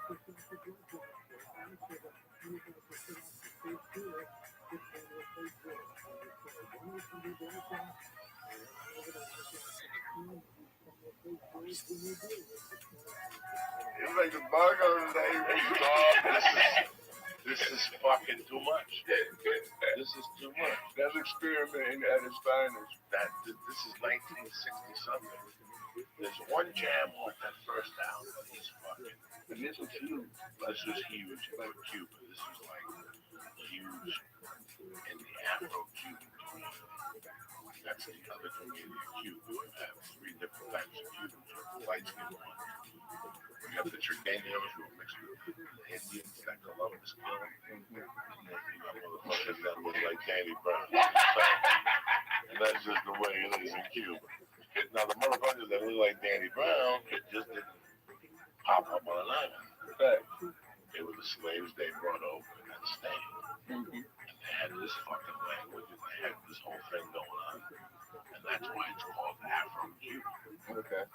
Because it's very African. They just put a little Cuban on top. This shit go.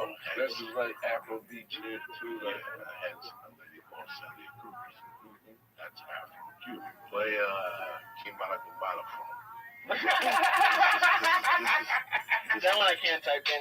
Yeah, you can. Just press in Celia Cruz. It'll be one of the songs that go. Right? This is Afro-Cuban. It's so weird when I listen to that. What is it called? That's like rap music. This is rap music for Cuban people. Now they have their own. And that was 60, yeah, of course, everybody. Now they have their own rap music for Cuba. It's called Celia Cruz. Right. And it begins with a Q. Kimbara? Yeah. Who the fuck is this? They get there at 5:46 in the morning, crack it dawning. You know, I mean, this is black African music in Cuba.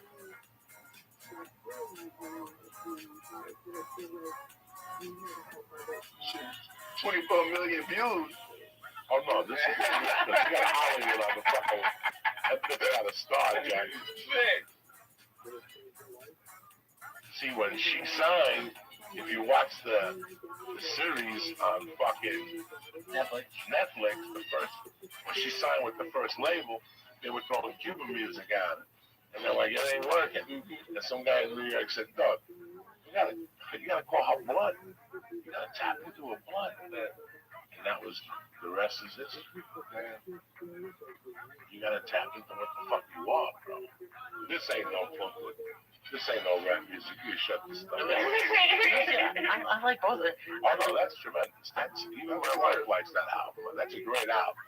That's like a fucking great album right there. Now, like Danny, Do you go and tell your guy in London, like, I want something like this, or is he just like, does he just send you?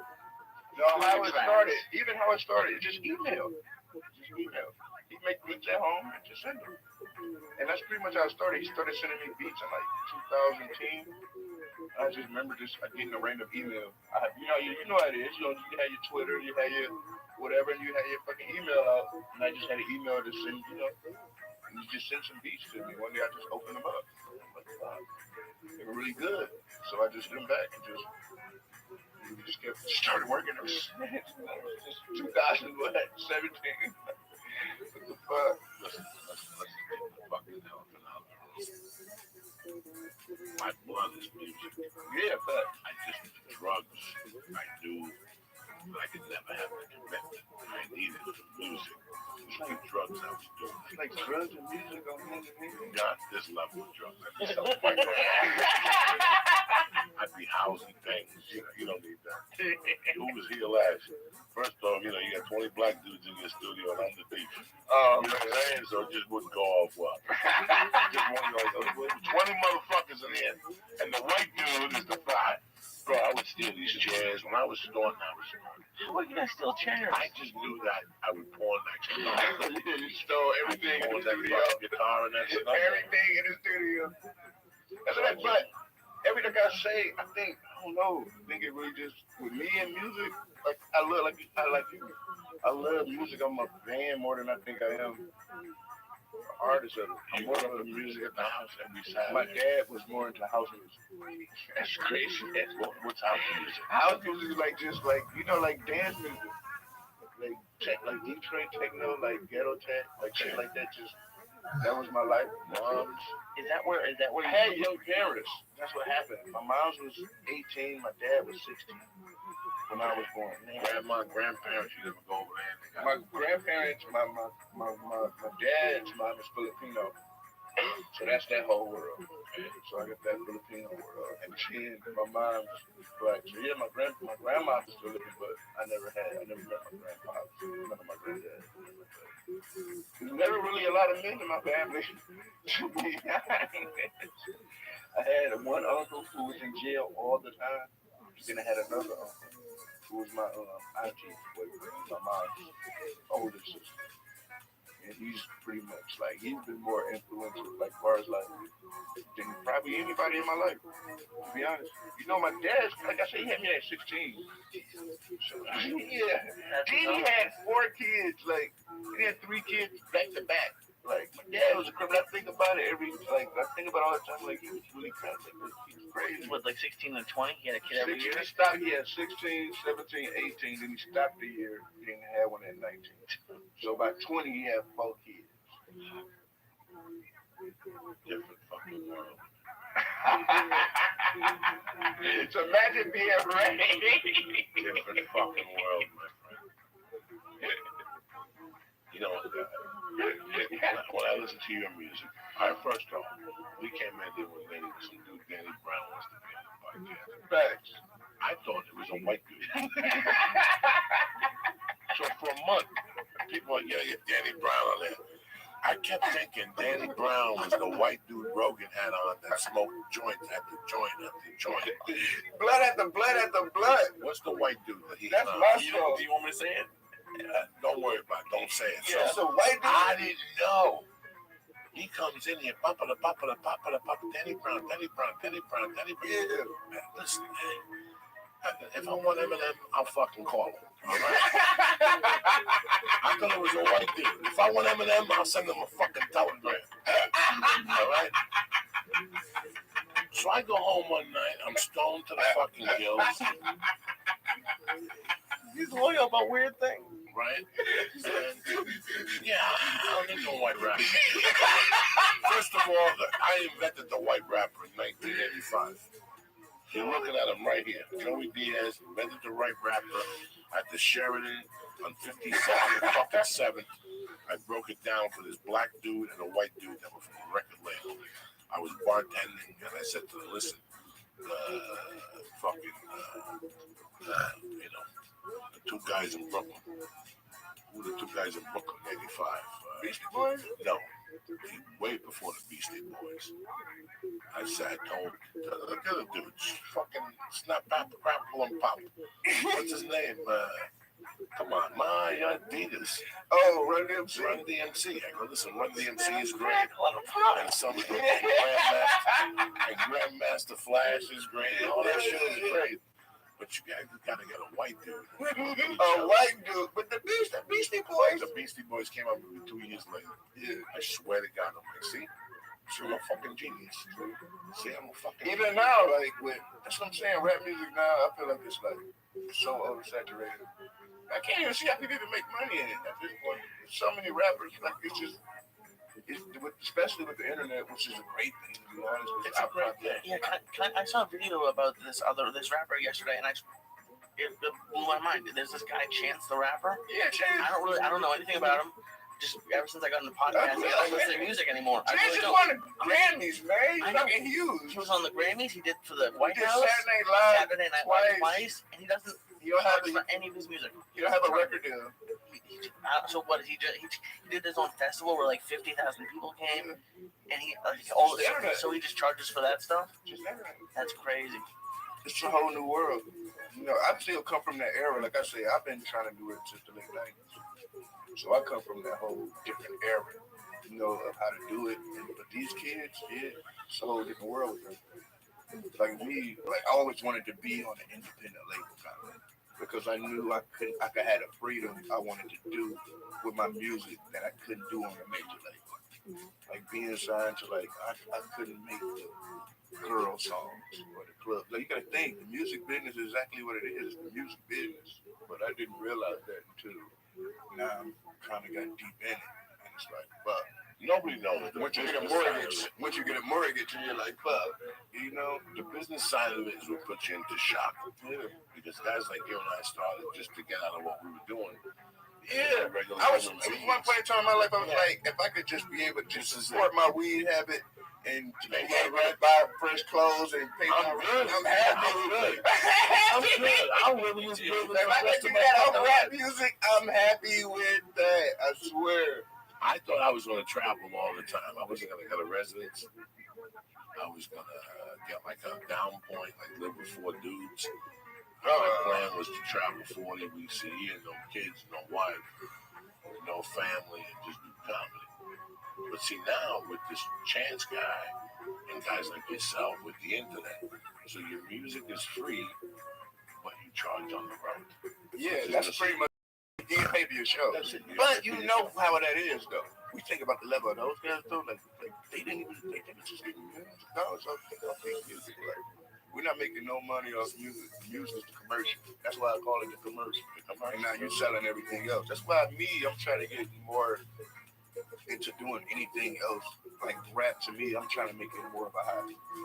And just starting to try to, you know, it's just, of course, it's my number one job, but it was my hobby. And that's when I loved it, and that's when I felt like I could do my best at it. I don't want to ever look at it to the point where I know that it's paying my bills, so I got to do what I got to do with it, you know, and sacrifice the art or make shit that I don't really want to make because I know it makes money just because I need that to pay my bills, you know? So I'm trying to just do more shit. Like, I'm getting more into, like, voiceover. Like, just trying to do, like, you know, like, cartoons and shit. Always been just wanting to get into that, you know? I think you're always rapping. Yeah, of course. That's what I'm saying. Driving on the fucking street there, there's a billboard of Ice Cube about to beat up a white dude. You know, fist fight. Like, I need to watch this movie. I know Lee can't wait for it to go. Him and his girlfriend are gonna go because they like that guy. And he's from Parks and Rec, and he's funny, and you know. He's from Always Sunny. But dude, I can't forgive Ice Cube for viral. The joke is here that even though I'm looking at Ice Cube and I'm looking at this thing, all you think about is Ice Cube. I'm thinking about Tagada. How you like me now in the mix? You can't. It's 1986, and I got the, you know what I'm saying? But that's the point. That's all I'm saying. There's so many avenues now where you can make a living, but you're still doing rap. What it makes you do in a way is that now when you go back to rap, the intensity, even with myself, let's pretend tomorrow Lee, they come to me and go, you guys should have moved for 8 months. You can't do stand-up. You know what? After I'm gonna be happy, but I'm gonna be sad. I'm gonna start writing, and I'm gonna write the best shit. It's so hard with rap music. Really, sometimes it's really depressing, to be honest. Because you can, like me, a person, I spend 2 years, 3 years to make an album. I would never receive money or anything that I get back from rap music that I put into that I made. Like other back in the day, like maybe everybody else could probably see the return. Like nowadays, some kid could just make one random song on SoundCloud and he's winning the Grammy tomorrow. Do you feel what I'm saying? So it's almost like it's a whole, like I said, it's a whole new world. You can't really. It's like a new ball game. Like I feel like, and I'm still playing by old rules. You know. I mean, somewhere along the line, you can play with old rules, but like newer way of thinking. Mm-hmm. You know, listen, I see a lot of comics my age that are cool. Yeah. You know, I could have been at home playing with my daughter too. Facts. I know kids. I know. But same here. I want to be with my cats. Yeah. I want the cats. I want my voice to be heard. Get out there. You know, this is our commercial. Yeah. This is Leonard's commercial. We want to do consulting. I want to do stand-up. This is our fucking commercial. When I'm on the line, you gotta sacrifice. But it's not a bad sacrifice. No. Because 20 years ago, you didn't have this opportunity. No, because 20 years ago, you didn't have this. The way I look at it is an American dream. You want to be able to support yourself off something you love doing. And nothing sucks more than, like we said, I was fucking selling crack. I didn't want to do that shit. I just wanted some Jordans. You feel what I'm saying? Like, so now it's to the point where, yeah, I'm comfortable in life, but it sucks when you see, like, I don't know, you see, like, certain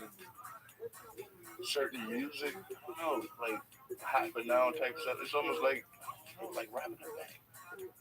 Years ago. I feel like it's like rapping banks sometimes with the way people make music sometimes because they know what they're doing, because they're that talented. They're that talented that they can make something that they can program with you to like. Like they know it sucks to themselves. That they wear you more talent, but they know this is what the people like. When your boy and the other guy stole that song from Marvin Gaye. Your boy. Hey, my boy. He ain't my boy. My boy. What's that dude's name? I knew I was stealing the song. I was on pain medication. Robin thing. I will smack you to fucking death. The first time I heard that song, I said, that's Marvin Gaye. I said that to myself in the fucking car. That's Marvin motherfucking Gaye. The other poor little bastard. I don't know. I never heard that song before. How the fuck did you not hear that song? You grew up in a black house. Who the fuck do you think you're talking to? That's what I'm saying. It's the same thing. Like if somebody stole a joke. Oh, please. It's a fucking nightmare. It's the same thing. Like, but it happens all the time. I think more with music, though, people just, it's like a trend to just, like back in the day, like with like Wu-Tang, when them motherfuckers around, you came out and tried to rap like Wu-Tang might fuck you up. Nowadays, it's just cool to just sound like whatever's hot. Like, let's just say whoever the hot rapper is, everybody that just trying to rap just sound like him. It's like no more originality. I think that's what the internet kind of fucked up, though. So I remember a time in my life where we just had these albums going about tape and going about shit. And the Ghetto Boys didn't look like Dr. Dre, and Dr. Dre didn't look like Wu-Tang. But nowadays, you look at every rapper, they all look the same. Everybody's cold. They could be in fucking Florida. They got a fucking hood, a weird cap on and shit. God forbid they don't have the goatee, the fucking, everybody looks the same. What is it? What's going on? Well, at what point is that allowed? Like that amount of sampling? Just for example, with sampling, it's all about what happens is, let's just say I take, like you say, okay, this is what could happen with that case, with the Michael Jackson record. Let's just say I sampled the Michael Jackson record, right? And I want to get it clear, but then they say, fuck, for you to use that, it costs $1 million. Fuck, I can't afford $1 million to pay for that Michael Jackson song. So I take it and I get it replayed. And you will go find people who can replay this. You find a band, find some players, or you get it piece by piece. Hey, there's a bass on there. There was a piano. You find an instrument. You find musicians that can replay this, and then you can just use that because you don't have to clear that because you replayed it. Really, and that's how But it sucks kind of when you do that. It's never the same as what it was with the sample. Like my last album, I was a lot of replays. And the replays is never as good. Like I wish people, sometimes I be wanting people to hear the original demos of some of these songs that we replayed. Like if you hear the actual shit, it was phenomenal. I mean, it came out still. I mean, I did the best what I could possibly do with what I had, you know? But I really like the original. That's why with this album, I spent $70,000 in samples alone. Like, I don't have that type of money to be putting into an album. You know what I'm saying? Let's pretend you have an album. The one with smoking and drinking on it. Yeah, that one I didn't really have the budget that I had. So let's pretend. Smoking and drinking was not a sample though. No, I'm just saying. I like that album. Yeah. Remember that pieces with you on the cover? I like a couple songs from that. Let's pretend Janet Jackson comes from. Let's pretend Joey Diaz comes from. He goes, hey man, I like it. Yeah, smoking and drinking. I want to use it on my next CD, like 50,000. Oh no, see, I'm saying that goes through like my publishing deal. Okay, so I just signed a publishing deal. Like I don't even know. Like I just signed a publishing deal. I was always like I just renewed a publishing deal not too long ago, but I don't be knowing like you sign a publishing deal and just one day you wake up and your song's on a TV show. Yeah, I mean you know you get the little checks and be like that, you know. I mean you get the first pay in from the publishing company, that first signing bonus, and then after that they gotta they trying to recoup off that. So. You just look up your shit on any. My shit could be in the tampon commercial. I don't know nothing. You feel what I'm saying? Janet Jackson was not Janet Jackson. She's fucking. Would Rihanna pay more for that? I mean, no, hell no. What you yes, that's the difference. That's the difference. That's what I'm saying. You're popular in a motherfucker. Yeah, I don't give a fuck. Yeah, you're right. Everybody let you use the motherfucker because I can't let you use. I've always listened. Yeah, Find me Janet Jackson in '94. No, 97. She put out an album called The Velvet Rope. Yeah, Velvet Rope was lit. Give me the song. She was on her freaky shit. I like that album. That's what she dumped. She even had a masturbating skit on there and some shit. That album was lit. On the side, that was her most hip hop album though. That she had. What's the song? Okay, that was her most like. That was like. So it was like some Dilla shit on there. To be honest, like really like some Detroit shit on that. To be honest, I fucked with that. So the 6 singles? Is that what you want? I bought that album. I know the Velvet Rope. What song, I can't believe now that I bought this album. I remember it. But that was the time. Like I actually missed that. Like I remember the time I like every Saturday. I just go to the record store. Everybody. That's why I grew up in a record store. I had to buy something. The coolest album out there. Like, the coolest album. And I guess it was some dry time, and I just grabbed the Velvet Rope one time. Like, I got to grab this. That single cracking. Nothing else. You know what I'm saying? I got to just grab it. I might have a girl over or something. Or here, Janet. But, the Velvet Rope was all right, so we got Twisted Elegance, Velvet Rope. You got Till It's Gone. That's the fire one. Interlude. My Need. Got what else? Fire one. Speakerphone, then 2 interludes, so maybe it's like a skit. The one that's don't play nobody but you. You? Yeah, see, that's the one. Like this song here. She samples this whole fucking jam. All right. She paid though. But part 2 to that, it's like it comes out of your budget. Like they give you a budget for an album. So from Janet Jackson, she gets a. So who knows? She probably $3 million back then. She probably had a $3 million budget. That includes the videos too. Yeah, nobody makes videos. It includes videos there. Right here. Yeah, I remember this shit. How do you always find live shit? Don't worry about it. But that's a song of war. Yeah, I remember that. She used war. She paid them, but like it's dope to be honest. To me, it's art. I don't know. I like it. I kind of like it. I love it. I like it. I don't like it. I like it not like in that sense where you're taking it. Like loops is cool, where you're taking something and it's just the whole. It's just a reinterpretation of that piece. That's cool, but I love when you can take something like that and just chop it up and deconstruct it to the point where you couldn't even tell where I sampled that from. Well, even OPP. Yeah, that's a loop though. That's like so like that's a loop. I like that. Cause the ABC shit. Yeah, Who didn't like that? But the thing is about that, like with me taking something so popular like that, a loop that you gotta kill that shit. You can't come half-ass on no fucking Michael Jackson sample. What the fuck? Like that is too like. What is you gonna come with on that? Like like. So to me, I don't know. I can't rap over something that popular. I wouldn't rap over a sample that popular. Now, what's the deal? And I don't want to start any problems, but like for example, I don't know anything about rap, and I know that it's well known that Drake has used other people's lyrics. Yeah. So like, what, like, was that like stealing? No, it's not using people's lyrics. They feel like he used people's waves. But in some senses, like he not really used people's waves. He put people on too. And what that means is like, let's just say you made a song, Lee, right? Right.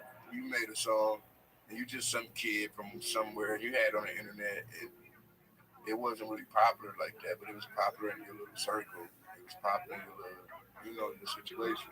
And now he jumped on and shed some light on it. And yeah, it made the song more popular. It got the song on the radio. He became a big star. It became a hit song. But that's all it was for you. And it just was another hit on his belt. Okay, so. And now when you try to do it on your own, you can't. You know what I'm saying? Okay, let's start this from scratch. You're in Detroit. Mm-hmm. You're the king of your fucking little hip-hop community within a mile. Yeah, because you had to do that. Okay. At one point in time, I had to do that. You're the king of that club. One point in time, I did have to put the Sugar Honey. I had to put the foot down. I had to put the foot down. The Sugar Honey is your club. Whatever the fucking Sweet Tooth, Lancashire, that belongs to Lee Syed. He raps his death off over there. It's white young Jews. They jump up and down. They come see you. You don't go see them. Yeah, Joey Diaz, best rapper in the game. Plays the Cobo Arena. Or whatever the fuck. Cobo. Is that still the Yeah, Cobo. I mean, I don't even know. That's okay. I think it still is. So he comes up to me and says, Joey, what are you doing afterwards? You know me, dog. I ain't got no after party. But one of my girls says she's popping off over at where D Brown is today. All right. I walk in, D Brown is doing his setup on stage. You know, you got a couple songs recorded. You're working at the tire shop to put your demo together. You know, you're like fucking dude in 8 Mile. I come in, I hear you sing Smoking and Drinking. What happens now? I take it from you? Or I sing it better than you and put you on the song.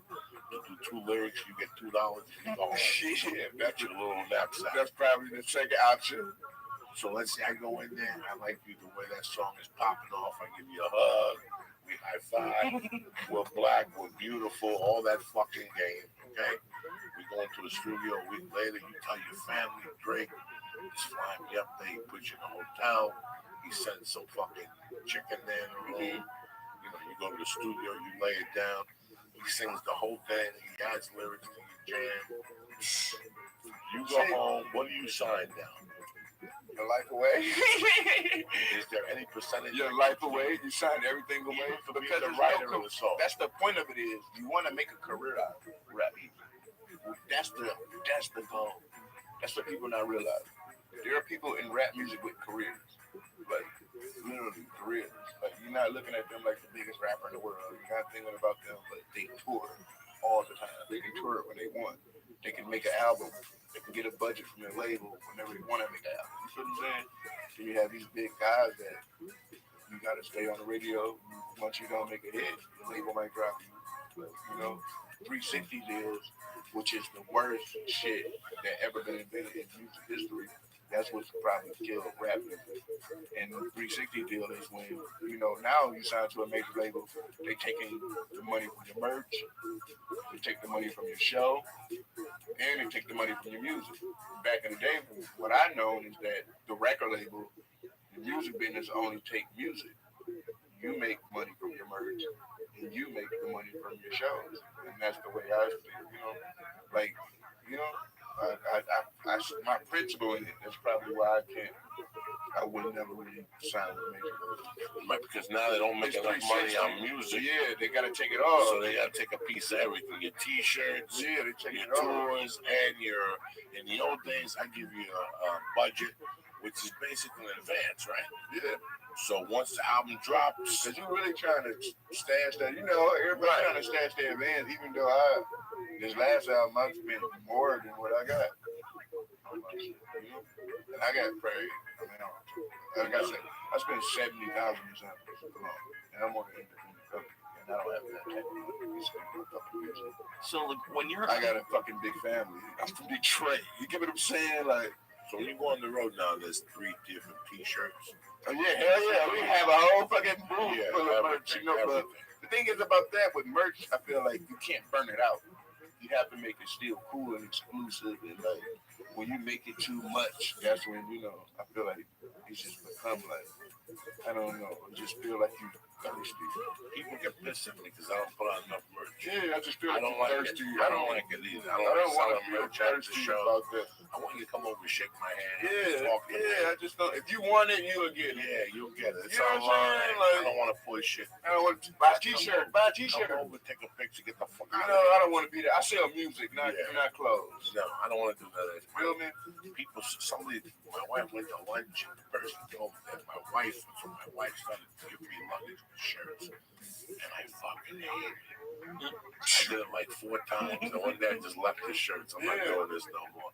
And then we got the shirts. People go too with regular. Yeah, I left boxes and boxes of T-shirts at the hotel. Like, fuck, you want to buy a shirt? Go on. I'm not carrying that shit with I love you. I love you. You want to buy a shirt, but it's not my primary business. I want to focus on my comedy. I don't want to focus on shirts and sunglasses and fucking headshots. That's not what I got into it for. For one thing, like, I just really like I say, I like the writing aspect of it more than for me, like that's one thing I love. Like that's what people don't understand. Like with rapping, it's so easy. To be honest, like just like comedy or something, it's pretty much set up punchline type shit. You feel me? So with me, I just pretty much just try my best to just like make the fucking most original shit I can possibly do. Because rap music has been around for fucking. It's still relatively new, but it's getting old at this point where it's still like, I don't know, it's weird. And it's still always, they say it's a young man's game, but it's like old men still running, It's like a weird facade. Like rap music is, I can't really put no one will ever be able to put that thing on. And that's what's making so cool. I'm gonna tell you what else about rap music. Any day, it's like the American dream. Any day some kid can just make a video on YouTube and become just the star of tomorrow. There's a lot of good be a fucking millionaire and like, there's a lot of good rappers. A lot of artistic guys. You're very artistic in your music. I like what you do, but there's a lot of bad rap. But Jesus Christ, there's a lot of bad comedy. There's a lot of bad films. The thing is about rap music, I hate when people say like it's bad rap music. It's always been bad rap music. Which one, bro? That the Oh my bad.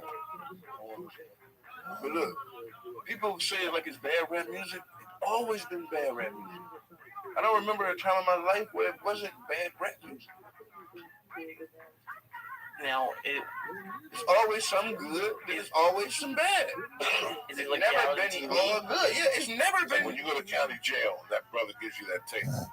And he says, "Dog, this is the shit." Every year of a good rapper, every year you could tell me about a good rapper. I can tell you about the trash and shit that came out that year too. It never was. It always was some trash shit that was cracked. And I like the new stuff. Let me tell you something. But I'm saying no, it's right. Rap music has always been what it is. It is what it is. That's what I'm saying. That's why I really feel like to myself, I'm just more like I'm a fan of rap, but it's my environment that controls that. It's from where I'm from. It's just my blood. It's just what I'm like gang banging. Like people like we were talking about earlier with gangs. I was born into that. If I was born into a fucking rock music. I'd have been playing the guitar, singing in a band. Now, who was the first rap that you heard that you said, this is it, I'm definitely LL Cool J. No shit. Radio. No shit. First, I remember I was in kindergarten. Like I said, I did that rap in the class. So then one day I remember my uncle. I mean, not even my uncle, he's my cousin uncle. You know how it is. You know, so many baby daddies in the family type shit. But my cousin uncle came in, he was babysitting me. He came and picked me up from school. He was like, hurry up, nigga. I swear, this is like kindergarten. Like, hurry up, nigga.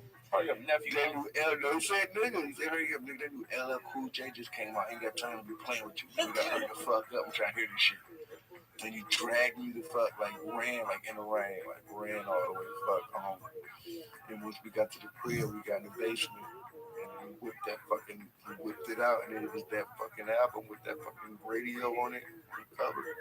Pulled that vinyl out, we put it on the plate, and that fucking first two beats dropped, and all I remember just was like, oh yes, this is what I'm doing with the rest of my fucking life. Facts, like, ain't nothing else for me, like, this is what it is. Like, who solidified it? It was the second album. Ever since then, that's what it was. The second album, like I say, ever since then, I was just, it was on. So I probably liked bad shit before I realized what was good. You get me? Because I still went through the phases of a kid, like shit like Kid and Play. Like, I was still a kid, like an MC Hammer. You know, I still liked it. I didn't know what was good rap music or bad rap music. But the point was that I had a young dad. Like, my dad bought me Wu-Tang first album. He just gave it to me. I didn't know who the fuck Wu-Tang was. Just bought Wu-Tang album and just gave it to me. Like, listen to this shit. Like, you know? So it was to the point I was on a level like that with my dad. He knew how I like that, you know? You said earlier, like you like the writing a lot. Could you make a living just, like, writing lyrics for people? But that's the hard part. Do I want to write the songs that make that type of money that will support that type of lifestyle? You get what I'm saying? Because right now you got to think with rap music, like we say, it's still, like you say, it sucks. So we got to make rap music good. How can you make rap music good? You know, at this point, like, people making shit, like you say, like the shit you like sampling the sap. Rappers being, like, progressive and experimental at this point. You know, motherfuckers are still doing them same, you know, that shit, you know what I'm saying? And doing rap music now.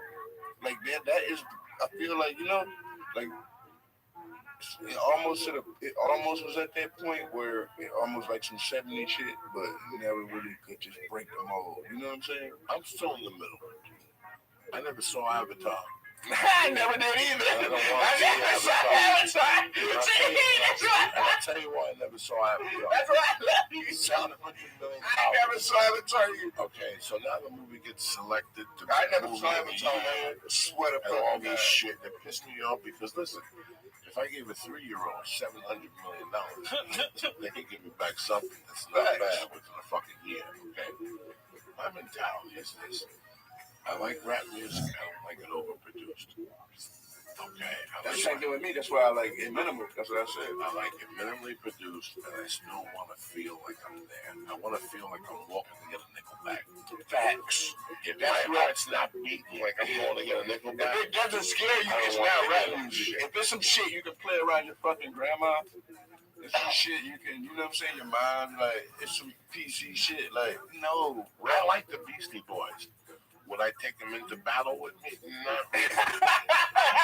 I like the Beastie Boys. People get mad at me. You don't play the Beastie Boys. I like the Beastie Boys. Paul Boutique is a good that would I fucking take them to the They took sampling. They the one that, they the one fucked up the sampling shit, to be honest. But back in the day, with the equipment and shit that they were using to make rap music, and with all the shit that they was doing, like, creatively and experimentally, like, with compared to what we do today, it's not even coming close. Like, they used to have like 12 samples on one record. Like, you go back and listen to those Public Enemy records with like Bomb Squad and shit. It's like, the shit is, you can't even pay. You wouldn't even be able to fucking clear that type of shit. You wouldn't be able to even make those type of records today. They fucked it up. I'm not saying they fucked it up because they made amazing music doing what they did, but you couldn't even do that type of shit right now. They have like 10 samples on one song. I would love to do shit like that, you know, with me, but it's expensive to make rap music the way I want to do it, and it's cheap to make rap music that's popular right now. It's just the best way I can explain it. Do you have to balance making songs that are you think are going to be popular versus songs that you actually? I just don't. That's not my world. You know, I just look at it like that. You don't think about it. Yeah, I just don't. It's not my world. I'm happy with where I'm at. Like I say, I came in this shit just thinking if I could get if I could just be fresh and pay my rent and smoke good. I'm happy with that. And I surpassed it. And I way surpassed that. I got out of jail fucking 2007 with like I'm gonna be a rapper dream. You feel what I'm saying? And it's 2017, 10 years later, and like fuck, I've been here 5 years already. Like it's already, you know what I'm saying? Like I'm already trying to explore other options at this point. What's Tony Bennett? Play that Tony Bennett cocksucker.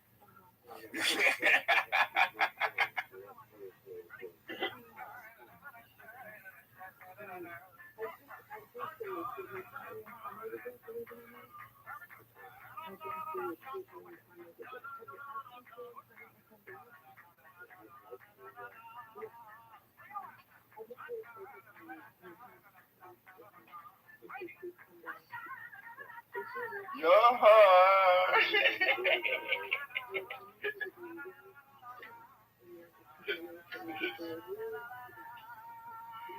Very good.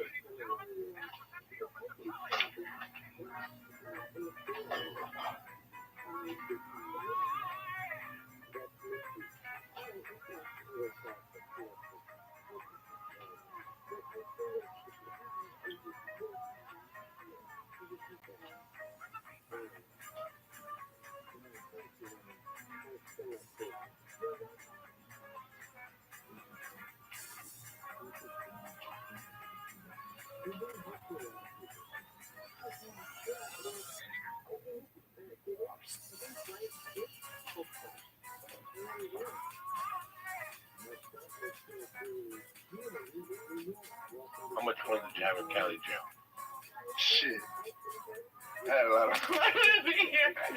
Only reason why I had fun because I think, I don't know if you call it luck, but I got lucky. Lucky. I got fucking lucky, man. And I got the best fucking job in the jail. And I worked in the kitchen first, to be honest. See, but it all breaks down to rap music. So when break down to what you said earlier, Lee.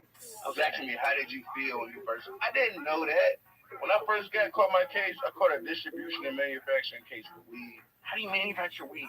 I don't know what the case. You know what it was that our folks got a possession with intent to distribute, but we had a gun. You know, when they raided us, we had a gun. So it was like we'd drop the gun case if you take a distribution with manufacturing.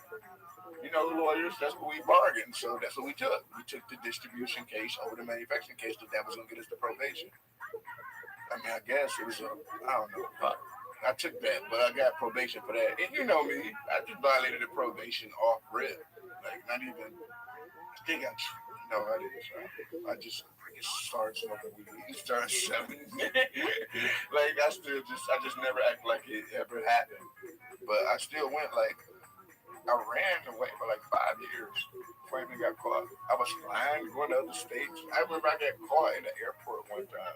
Me and my homie trying to go to Miami just to like fuck around with some bitches and shit. Just like get turned up. And I had like 8,000 on it. And my homie had like he probably more, he had like 20,000. You know, just in cash and shit. Like, you know you can't have more than 5,000 in the airport. What? I thought it was tight. Yeah, change. What right now, but back then it was, I don't know. But whatever, I had that warrant though. What about the DEA grabbed us up? The Detroit airport. The DEA grabbed us up just till we had too much money. And they took us, took us in a room, searched us. We ain't had shit, you know, they never found us, but they had that money. But then they ran my name and they had that warrant. And they asked me, they said, so we can just take this money or we can take you to jail. What's your choice? Oh my God. We about to go to Miami. It's my birthday. It's my birthday weekend. We should go to Miami. They shook down homie for his 22. Yes. Oh, that's cold. Cold. You took his shit. Yeah, They got me in Detroit too, coming back from Miami.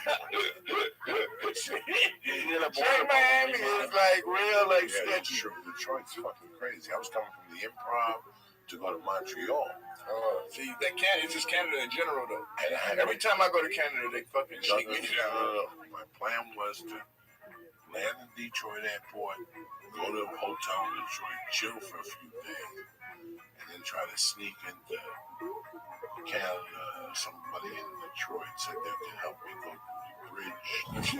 Yeah, fuck no. Fuck that this shit. This is way before 9/11. I don't trust none of that shit. See, before 9/11, I used to sneak into Canada through Buffalo because my friend's dad had a gambling pass. So they would just wave this motherfucker in, and then he would drop me off at the bus station in that place, and I would take a bus to Toronto. I thought I could do that through Windsor. That's where I was gonna go. So I go to fucking Detroit. I'm at this hotel.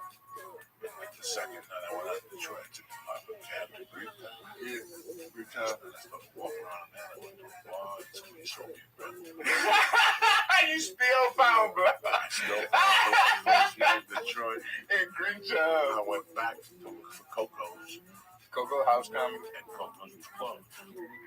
So guess what? My hotel was 4 blocks from Coco's. I went right to the hood. $44 a night. You get 2 free towels and 30 minutes. 2 free towels? What was that? What hotel? What street is this? You remember? Hell Street. Hell Street. It's all where you yelling and screaming next to you, people getting stabbed, but you don't give a fuck. So again, they said it's lawless. It's so. It was lawless.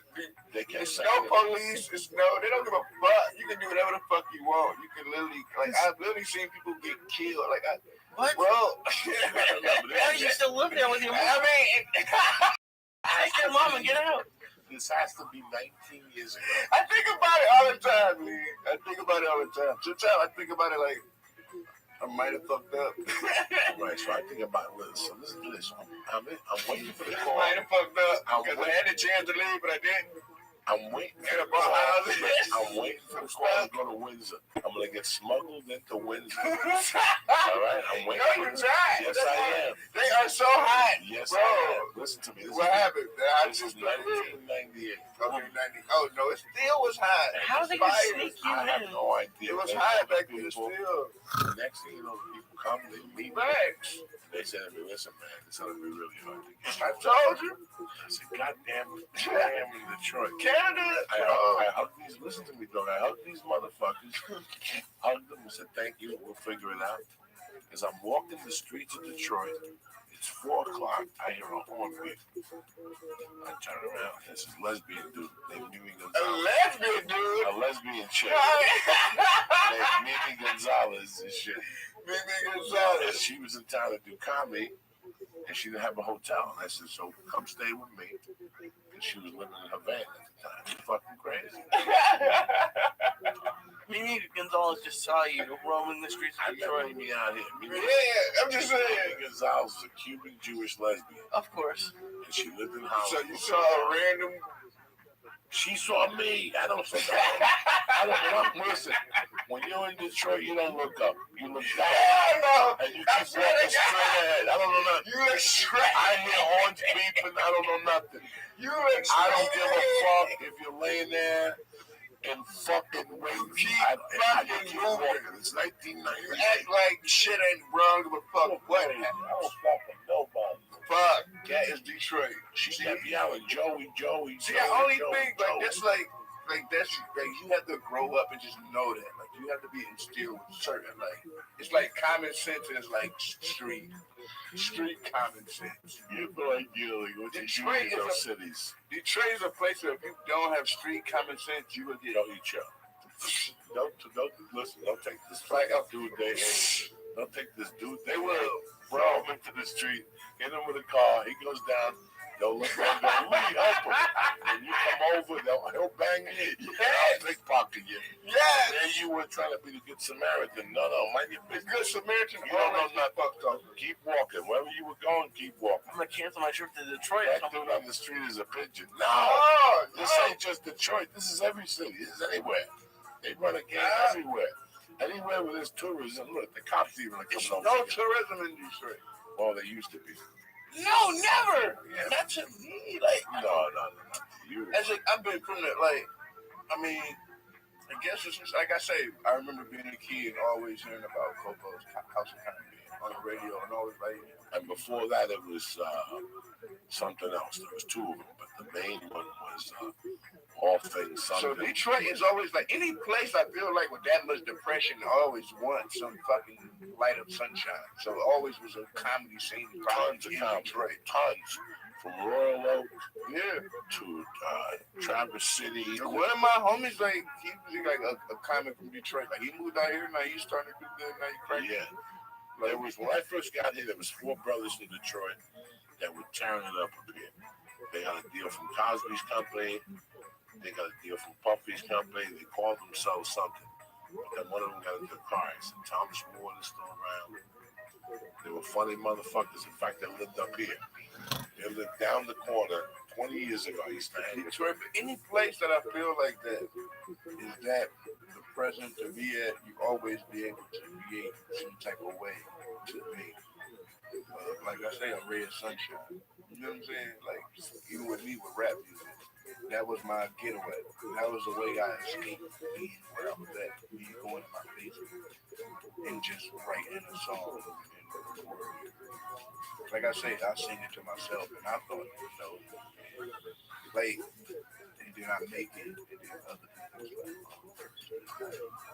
you know, or no, like, even with me with the internet shit, that shit happened when I went to jail. I did. You know, if I was putting my music on the internet and nothing like that. But to me, I just thought internet was fucking going on chat rooms and jerking off on porn or just some weird shit and stuff. I don't know, you know, I didn't know what the internet really was like that, you know. But when I was in jail, my brother started putting my songs on like random websites and shit. And then when I got out of jail, I kind of had like, I missed that whole MySpace era. When I got out of jail, it was like Twitter was just starting. Or I caught on the Twitter early, you know, as luck, you know. And then I just started being on Twitter and just started just promoting myself on Twitter like early. Maybe it was like 2000. Whenever Twitter started, I feel like it was really like when it first started. Type shit. I remember it was on the Sidekick. Had the Sidekick on. That's when I was on. I was never cool enough to have the Sidekick. Yeah, you know what I'm saying? Like, when you really had to type a whole person's name, you had to hit that. You know what I'm saying? Like, it wasn't even DMs. I'm talking about when you had to really say what you wanted to say on this shit. I was on Twitter, like, really, like, cracking when it wasn't even DMs. Like, and that's what I feel like my music took a turn. That's when shit changed. Because before then, it was like me just being in Detroit, like, going to open mics where I wasn't really accepted for the type of shit that I wanted to do with my music. And then it was like when I went up to New York, or if I went to LA, because I was coming out here too, you know what I'm saying, trying to do music and stuff, I never would fit into what was popular, or what was considered to be, I don't know, like, to be, I don't know, I was just doing what I liked, you know, and it never would, like click with people in some type of way.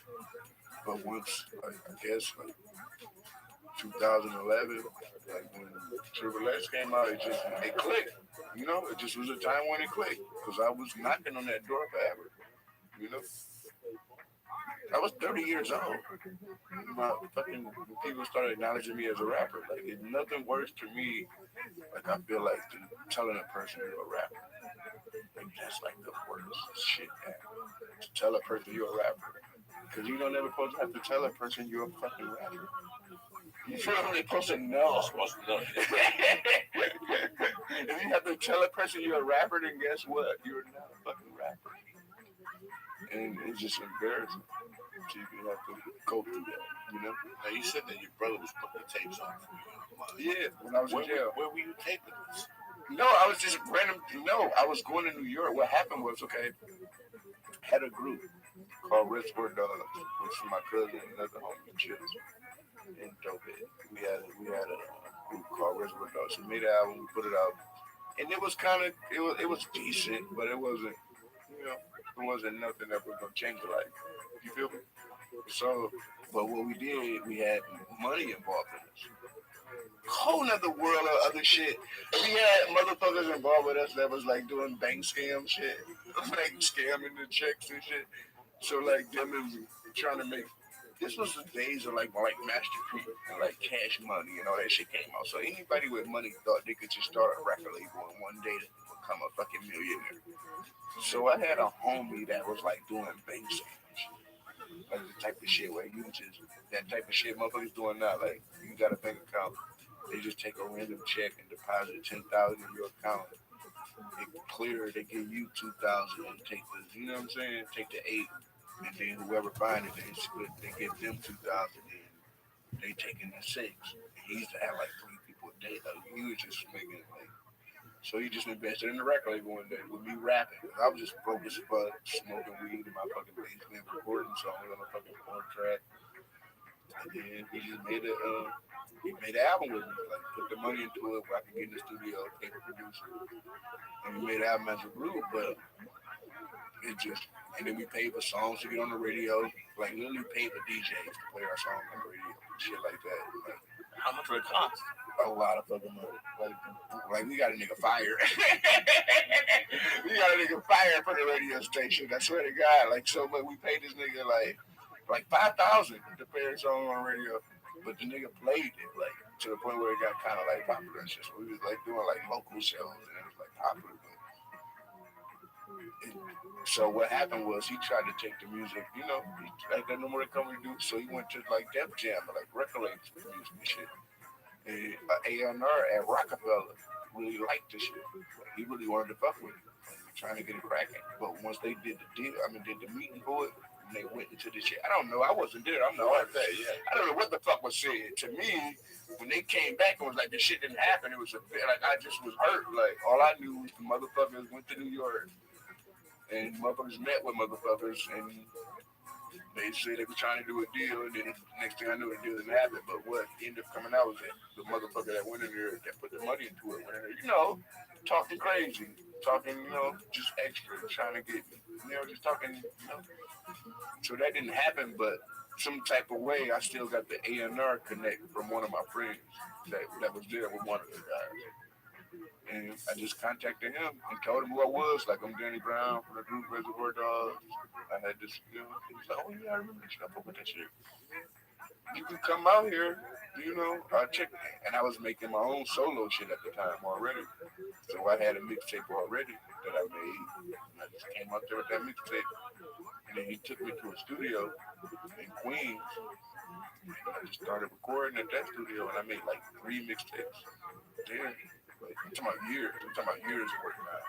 Like I would go to like fucking New York, like have like I was broke as fuck. Like I was sleeping on couches. I'm down at homeless at this point. I'm bouncing from like my aunts to grandmas to like aunts, sleeping wherever I could sleep, smoking whoever weed I could smoke, you know, bumming cigarettes, like that type of shit.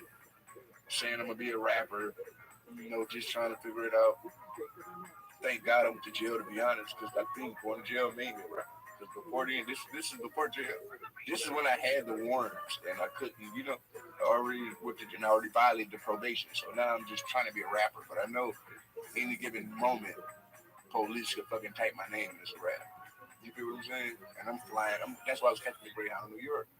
So I go to fucking New York with fucking $300, sleep on the fucking studio floor.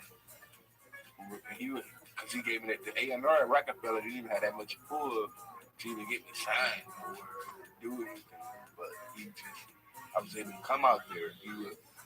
You know, he showed me love. I'd be able to sleep at his crib and fucking, you know, go to the studio, record music. I would just try to record as much music I can make. And like I say, eventually I had enough songs that when I went to jail, my brother just made mixtapes out of it. I didn't think about doing none of that type of shit. I was thinking about getting a fucking record deal because that's what I knew to be a rapper.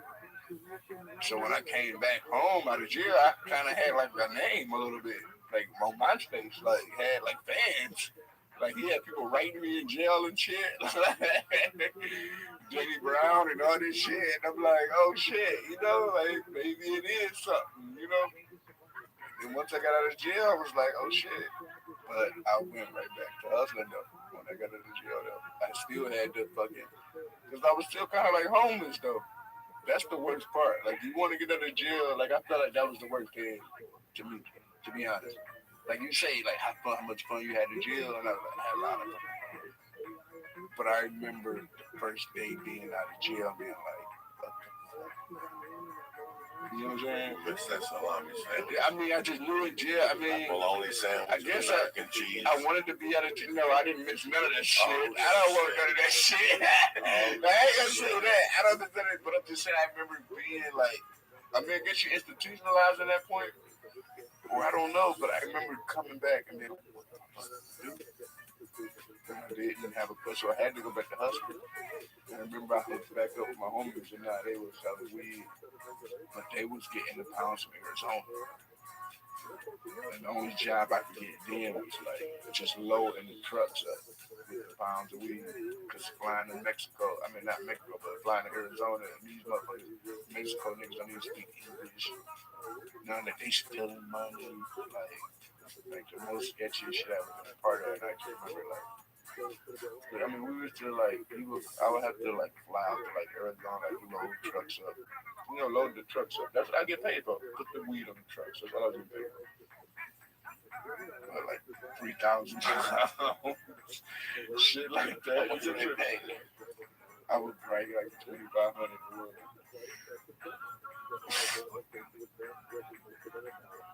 So it was like maybe doing like maybe one a month. You know? You're good. It gives you a dream a lot. But I was trying to be a rapper at that time. Yeah, that's what you're doing. You're financing your dream. But every time I was doing it, I felt like, fuck, I'm going to jail. I was really scared. Like, before, like I said, back in the day, and I was selling crack in the apartments and shit, I wasn't scared. I wasn't worried about nothing. But once I got to that, like that shit, like putting 3,000 pounds on fucking trailer tractor, and fucking going to Miami with fucking $50,000 worth of ice on that ain't yours, because they just want you to look good, because they want you, and you understand, you know what I'm saying? Like, I'm going back to jail. This is what I told myself in jail I'm not gonna do, and then once I got back out, I was right back in it, you know? So I was trying to be a rapper, and what we hated as drug dealers was rappers. What do you hate more than anything? Like, when we went to like the strip clubs, like niggas like had money, like real money. Like we go to Atlanta, we go to fucking, like you got real money, like, and you got these rappers that don't even got money, like you got. But the bitches is all on the rappers. All the strippers are on the rappers. Well, if the rappers got a hit. Yeah, I mean, period. The rappers got a hit. Just like, it was like that. But even with me, like, that wasn't the drive of it. But I remember, like, all my drug dealer, that life of being a drug dealer, being around the drug dealer friends, they hated rappers more than anything. So me just popping up saying I wanted to be a rapper was like, no one fucking with me up there. They just cut me off, like literally, like cut me off, like stop fucking with me, like you rap, like I don't fuck with you. And I was rapping my whole life before I met them. They just didn't know it. I bump into one rapper every week. Lee, hold this, I gotta go to the bathroom. But I bump into not Danny Brown rap, but you know what I'm saying? But somewhere along the line, if I go to an audition, I go to a meeting, there's always one dude there with some fucking outfit on. Looking like He's a a fucking rapper. clown. Yeah, he's a rapper. It's embarrassing, man. And I hate it.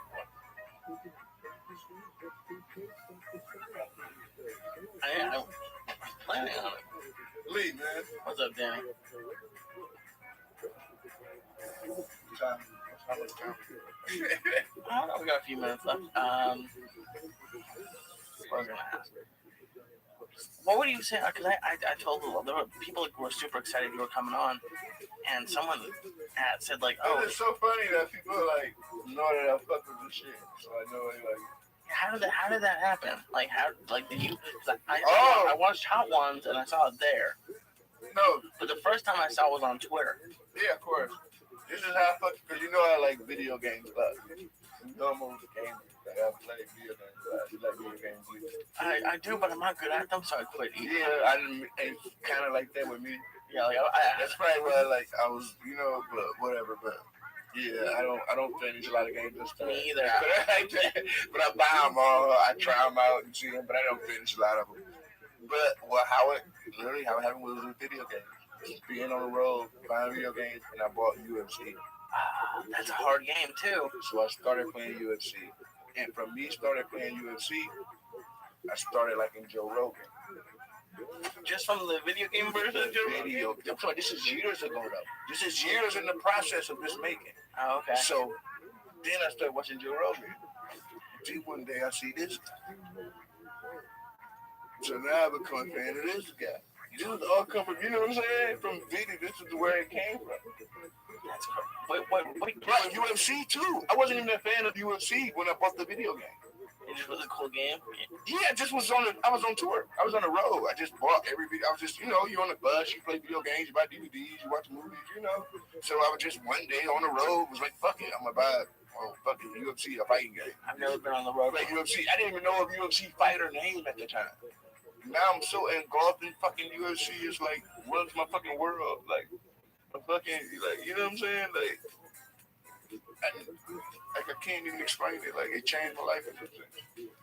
Yeah. Like being like even learning about like, because even the point of like I say, like it went from fucking just rebuying that video game on the road, and then hearing Joe Rogan on the fucking video game, they're like, oh, Joe Rogan is dope, and just liking Joe Rogan to start watching real UFC fights from me liking the video game, just to want to learn about the fighters that I was fighting with on the fucking game. So now I'm watching real UFC. So now I learn about Joe Rogan. I like Joe Rogan. So now I watch Joe Rogan podcast. Now I fucking learn about you. You know what I'm saying? Now it just trickles down and back. So now I just watch. Now I'm part of the church. You feel what I'm saying? I love it. No, now I'm here smoking dope on the church. You feel what I'm saying? And it started from a WFC video game on tour. You feel what I'm saying? But that's the way life happens. You know what I'm saying? If you don't look at the little signs and shit and just realize it and just respect it what it was, you know what I'm saying? I was washing my hands. I was thinking, something. This is how I felt. I fucked around for years, got locked up, did my time. And when I walked out of that prison, I felt like all my sins were absolved. You know what I'm saying? Yeah, me too, though. Like, that's how I felt. That's what I feel. That's why I never went back. That's why I feel like that's the most, like, to me, the most, like, I'd rather die than go back to jail. Like, that's the most scariest shit to me. Just to go back to jail. It wasn't that it was scary. I just don't ever want to go through that. You didn't belong in that. I don't want to go through that ever. I think at this point in my life, like, I'd rather die than cry. I just knew I didn't. And like I say, I had fun. It was great. It was really great. And you were in county. What county? Wayne County. It was so, bro. That's what I'm trying to tell you. Like with me, I had the best job, which is the worst job. And the best job in Wayne County Jail is fucking registry. So I work registry, and that's when you get registered in. So the motherfucker that work registry is the motherfucker that really control the whole county. Because when you come in, guess what? You got your cigarettes on you. You may got a bag of weed in your ass. You may got whatever. That all happens in registry. Once you get changed out of your real clothes and get put in your greens and go up to your flow, whatever. I'm the only nigga down there that works that fucking motherfucker. Like, I'm the nigga get your cheese sandwich when you working and shit. You know what I'm saying? I'm the only fucking male inmate that even interacts with female inmates. I had so many fucking female bitches writing me. I ain't even had people out the outside writing me.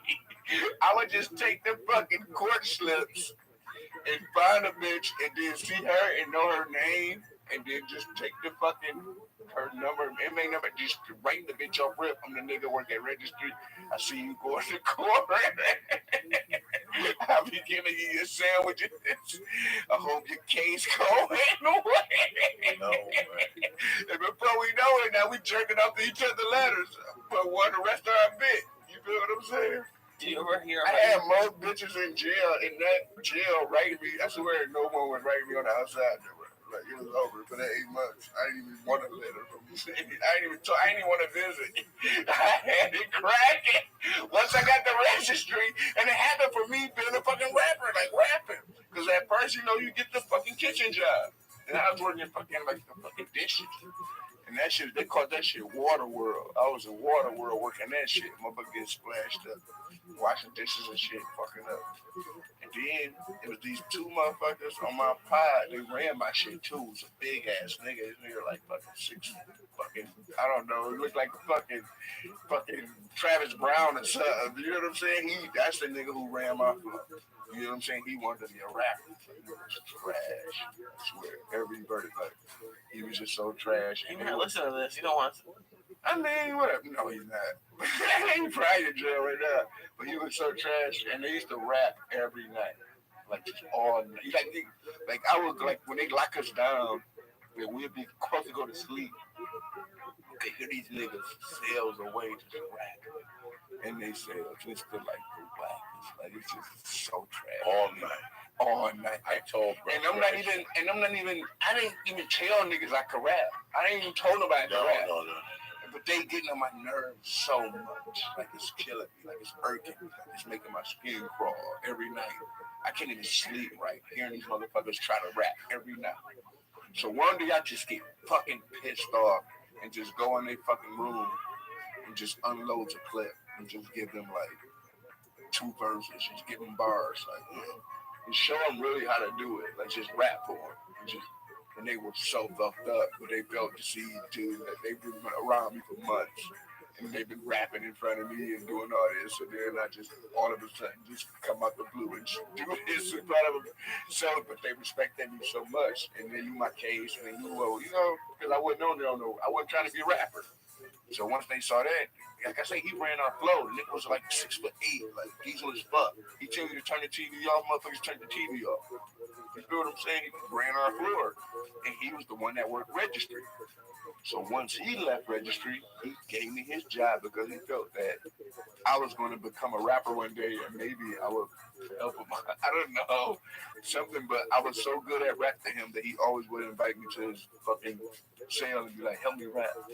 Help me write some bars or figure out some shit. Show me how to do this. You know? Just and when he left, he gave him his job. So I had registry. Your boy's going through changes. No, but like, what if he? He's going through changes. See, look, I feel like I'm good. Like I ate the star. I'm straight. I feel like I really accepted it. I thought I was really scared of it. I accepted it. You went into it with a clear mind. Yeah, see, I respected it. I went into it with, see, if you don't go into shit with respect, that's when you get fucked up. There you go. You know what I'm saying? You see, it's that easy. I respected this. I wasn't about to go in here and try to eat. Talk to my niece. I wasn't about to eat fucking 6 stars as soon as I come in here fucking with y'all niggas. Come on, man. You ain't about to do me like that. My niece called me today. But 1 star, 1 bad.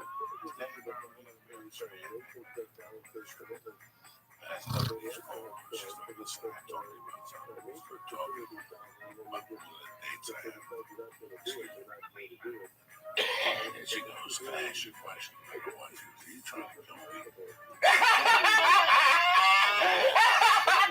Thank you. I'm like, no. What is the trainer right now? She's telling me, like, this is the niece. I can't really understand. I can't see This it. is the niece that I grew up with her uncle and her mother. So she knows all the motherfucking stories.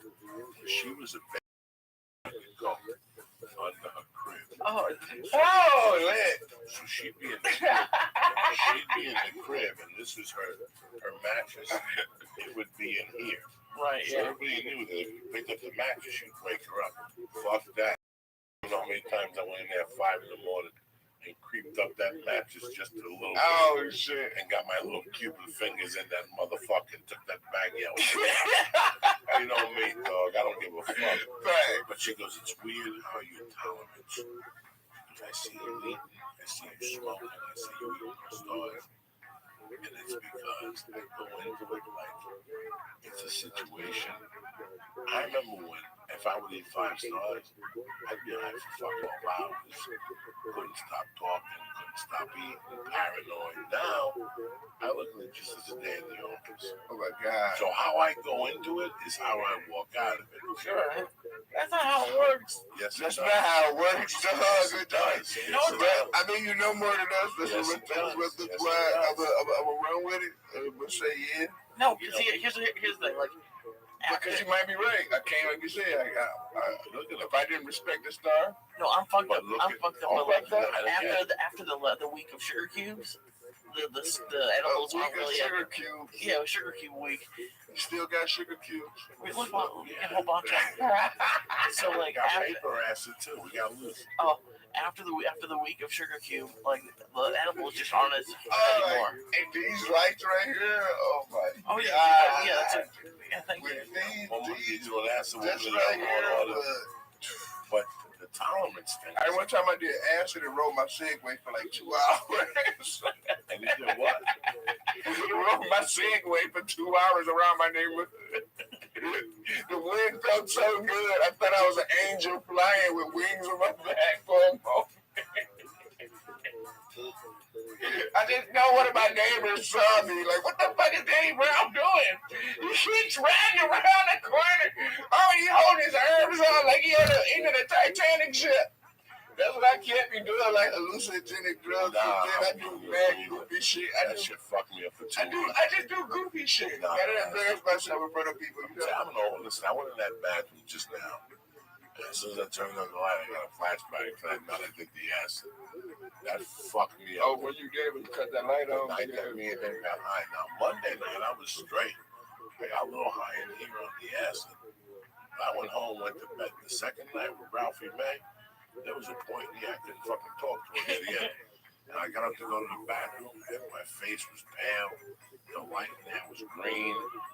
I went in there to pee. I forgot what I went in there for. I washed my hands, then I peed. It was fucked up. I came out here like, fuck. That's what I'm saying. You're a soldier. You know what? 10 or 15 minutes of acknowledging that. I smoked a little reef. I went home and made a fucking salami sandwich. Ooh, I got a corned beef from Grand Brass right now. Waiting on me. And within 10 I minutes, knew I was a doctor. It's the mental aspect. I called Lee. Grabbing and take out sandwich. Lee was up all fucking night. He wanted to walk around.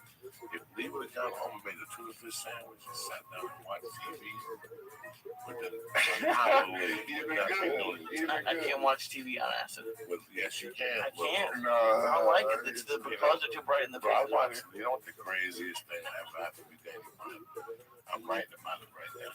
This is what I'm writing about. Like right after my mother died, I get buried her on a Monday, but my mother's best friend said, "Listen, I'm gonna stay at the house, so you decide what you want to do. You let me know, and you can. I'll leave." I go, "Listen, I think I'm gonna leave with the Benders on Thanksgiving Day, but why don't you stay for 2 weeks and help me with the transition?" So for the first week, I was cool. You know, we're all cool for the first week. We come home, we're supposed to come home the second week. I started eating the acid again. And she's living in my mom's bedroom, and I'm living in my bedroom. I got my TV with the cable, and I did acid one night. I came home, and the blob was up. The one with Steve. That's the bad shit you Jesus. Oh my God. Louis, I was 16 years old.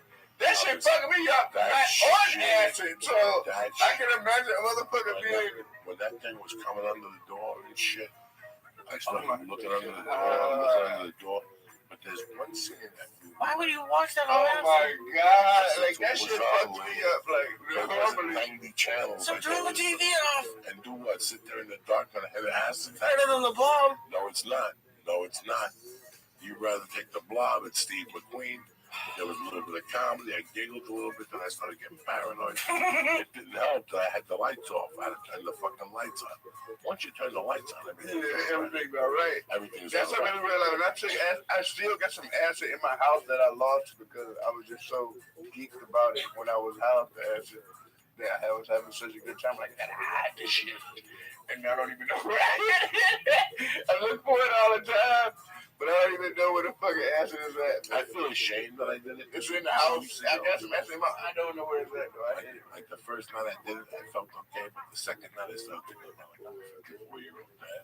That's the thing. And I'm doing acid. What the fuck is wrong with me? I should be ashamed of myself. I should be shot, fucking hung, and thrown under the prison for doing that acid. What type of dad am I?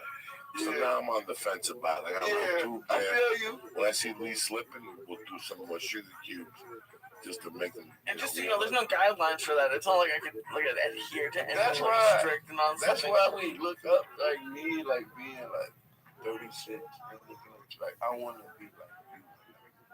54. Yeah. Alive and kicking. And having fun, Nash. You get what I'm saying? Like I aspire to be like you. You know what I'm saying? More so than to be some like fucking just bored and just fuck with life and just stuck in some shit that I don't want to be involved in. Like you lived your life the way you wanted to live, and now you know what I'm saying, still doing that and shit. And there's some people that stuck in shit because they just like jobs. They don't even want to work. Like we saying, America, to me, the American dream is to fucking be able to make money off of doing something you love. We have people that's fucking working jobs, making a lot of money, and probably don't even care about it. They hate doing their fucking job. You got people married to motherfucking people in relationships. They don't fucking want to be in it. They don't want to be around that shit. You know what I'm saying? And they stuck in that shit. Like, but I feel like you, as you know what I'm saying, like that's what I found when I first heard you. I'm like, this is how I'm fucking going to be. You know what I'm saying? Like I'm doing what the fuck I want to do with my art. You know what I'm saying? Like you with your comedy and me with my rap. I feel like it's the same kind of way. Like same animal, bro. I didn't sacrifice it, but and maybe me like being so fucked up all the time. I'll talk about it all the time. Like that might be the reason that I didn't. I mean, I'm not fucking like the fucking biggest rapper in the world or whatever the fuck. Like you know what I'm saying? I could still go out. You didn't want to be, but if you wanted to be, you could be, but you didn't want to be. I still just want to do something with your life. Like I still kind of look at it like something good stuff. Like as long as I could be able to make money off it and looking at like Detroit's still dangerous. I want never to be able to still even live there, right? Do what I do if I didn't keep it as low key as I keep it. Like it's rappers, it's local rappers that's probably get more trouble or more like acknowledgement than I get. And I'm fucking, you know what I'm saying? But I like it like that. Like you said, so I wanted it like that kind of, to be honest. But I still like I got what I want out of it. I feel like and it's, I don't know, like with far as rap music, it's like I don't know about like I so much, there's only so more I can go with. You feel me? Before I can feel like the next level for me is the only thing I feel like is like running a record label. Like me just now like wanting to like finding those kids that was like me in Detroit that probably major label with like them being experimental just because you know like rap music like you say it's bad. It's not, it doesn't have a good name. I don't care. Like I'm a person that's in it. You feel what I'm saying? Like when you're in the trenches of it, when you're in the trenches of some shit, you can really talk about it. You feel what I'm saying? Like no. We're talking like it don't have a good name. And that guy in the prison. It doesn't have a good name. You feel what I'm saying? Like, I love rap music, but there's a lot it's not respected. It's not like respect. I know who's faking the funk. You can hear it. There's something about it that you know when they're faking the funk. Oh See, no! I was gonna ask about that. I have no idea how many of these rappers who are saying like they're doing what you just did, like sell drugs or whatever. Like, are they actually doing it? Most of them probably not. I mean, it's just like anything else. It's all entertainment. Anything for entertainment purposes. So anybody that, even if I did sell some drugs, I probably would exaggerate it more just to make it more entertaining. Motherfucker sold a dime bag and tell you he sold keys. She loves it. You know what I'm saying? Like, so. I had 3 dudes working with me. Let me give some shout outs. Max. Maverick Matthews, I love you. Edsky Ugaldi. Stay black. My man Leon over there in Germany. Amy, thank you for the birthday wishes. Tiger Armstrong, D. Alexander, Trip Berg, Bergie, my main Armenian over there. Always, we talked yesterday. Jibster, Daniel Riley, and Nick Nightingale. You know, Nightingale. You know, I love you, condescenders.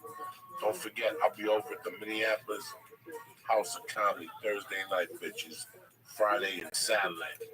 Don't fuck around. Bring the reefer. Bring the pills that kill Prince. Whatever you got. A wheelchair, roller skates. I don't give a fuck, Jack. I love Prince, man. I love Prince too. Purple Rain was like I remember, like that's what I'm saying. Like that's like my childhood. I remember coming home from school, like my mom was like watching Purple Rain, my whole house like smelled like weed. But like you said, it was still different shit involved. Like when I was coming home to a fucking clean house though, sparkling spick and span, and a fucking cooked meal. You smell it too. Over the weed, like nowadays, like fucking kids, like they mind fucking feeding them McDonald's meals and shit. Like it's not even like I don't know, like you said, like it was a different type of parenting. Even though my mom was young, I still got that old school parenting because it was that I don't know if it was that generation or that because maybe my grandma's raised me more so than my mom's. When I think about it, you know. Because she was so young, she couldn't really take care of me. Because I really went to my Filipino grandma. Because, you know, me, I was the first. I was the oldest child. I was your Filipino grandma. What you think of Filipino grandma? I was crazy to the motherfucker. She love you. I mean, it was just, she spoiled me a little. It was spoiled, but it was like spoiled crazy. So I had to deal with being spoiled to deal with crazy. So, like, I could get those Jordans and I can get all that shit that I wanted that my mom probably couldn't afford. My grandma could get for me, but if she came home and like the house wasn't clean or like little like weird shit like that, she would like trip on me. Like it was like weird, like I couldn't do shit. I couldn't bring girls over. Couldn't like you just like extra strict, like extra strict. My Filipino grandma was like Scapa, but would give me Pentecostal. Which is like went to like Filipino Pentecostal. I went to fucking church every Sunday. Church is like when I really realized I was like really kid. Like I was like fingering bitches in church. Yeah, fighting motherfuckers. Like I was like that's what I really like did. Cause I was like I used to go to church with her every Sunday. Like I lived with her, like my brother, like my mom, you know, like, so I was like, I lived with my grandma and shit, because I wanted to be the only child like this, but I was the first one. I don't know, I guess that's how it is when you're like the oldest one. I don't know if they kind of like each other, I don't know. But, so, me going with my grandma, I was like, me being the only child, I had my own bedroom, and shit. You have to do, you know what I'm saying? So I wanted to let my grandma do that, but she was like way more strict than my black parents, like the black shit. So once I got older, I was like, fuck Filipino shit. I want to go with this nigga shit. What is Filipino music like? I don't know. I mean, it's a sign of a bit of Filipino. The only thing I know is my grandma. I don't really. Well, yeah, the only other Filipinos I met was at the church, going to church with my grandma. You know, other than that, it's not like the real big Filipino community like in Michigan. I don't think. Like, I don't know. But that's the only Filipinos I met was like going to church. As far as that, like, but the lifestyle, like she still lives like she fucking in Manila. She don't know fucking. She met some motherfucker that came from Detroit. Like I never met my fucking granddad. I don't know what. Like I feel like I got his blood all the way. Like I don't even know who he was, but I probably feel like that's who I am. Probably. Like you know what I'm saying? Like they say he was tall as fuck. He just was like a savage. But the thing was, he was in the Peace Corps. You know what I'm saying? During the Vietnam shit, whatever the fuck. My grandma was a school teacher in Manila. He met her, brought her back to Detroit. But then when he brought her back to Detroit, he ended up being a savage, beating the shit out of her. You know what I'm saying? Like just wilding. He died of alcohol poisoning, but I don't really believe he died of alcohol poisoning with a Filipino grandma. They killed him. I'm just saying, dog, that I'm like 36, 35 or whatever, you know. I don't really like, you know, I don't know people who die of alcohol poisoning. I don't even know motherfuckers that overdose on coke right now. You know what I'm saying? Like, you can't even overdose on coke right now. That shit is like, so bad right now. I don't even know like who would want it. Let me ask you this: you still touring line? I just came off of fucking 4-month tour. Where did you go? I went everywhere. United States and Europe. No shit. Who else is on the bill? Me and another artist signed to my label, Salute. So to me. And when do you go back again? I'm not trying to go no time soon, but I guess whenever something else work out for me. It happened, but I guess that's the most. I don't like you said. I don't make money off music. I make money off shows. You know, so about 10. I mean, I play at festivals. I play festivals. You know, let's say maybe 10, 15 years ago. I'm just giving you numbers. I lived downtown. And the kid upstairs, unbeknownst to fucking me, who I saw every day and talked to, and he'd walk up down with a fucking guitar box. You know, I thought he was a student up the corner. Everybody got a fucking guitar, right? But one day we're talking in the back. It's like a 4th of July barbecue. And somebody said, "Oh, so when are you going back on the road with Limp Bizkit?" He was in a base of Limp Bizkit? He's going. I go back out. What the fuck? Was it West? No. This was the opening band for Limp Bizkit. So, you know, after the barbecue, I saw him a few times. One day we're outside, I asked him what's going to join. We started talking. I go, "Can I ask you some personal questions? So you want to tour with Limp Bizkit?" Because yeah, this is Limp Bizkit's biggest tour. We do 6 cities, and then somebody else does 6 cities, then somebody else does 6, then we go back. I go, how many cities are they doing all together? I'm just throwing numbers at you. At the time, he goes, they're doing 43 cities. And I go, how many shows do you guys on? And he goes, we're on with 32. So I go, can I ask you a question? Why don't we see you wait for the fucking bus? Right? And he goes, what are you talking about? I go, so I get $15 a show and I got a fucking piece of shit car. I got no insurance. And the brakes hardly work, at least no money. Giving it a New York drive, he was telling me. Yeah, they gave it out. The album came in top 10, like number 6. It did well, but not for the 70s standards. It did well for 1998. And Limp Bizkit, it was on Limp Bizkit's label, somebody's label. Limp Bizkit took them out. Just toured with them, and that's what they paid for per diem, hotel, travel. That's it. Because you paid. I mean, that's what a lot of people don't even understand that part of the world. So I was like, what? Even be like most of these, like even some of these festivals, you can't even play these festivals if you don't have the money to pay for them.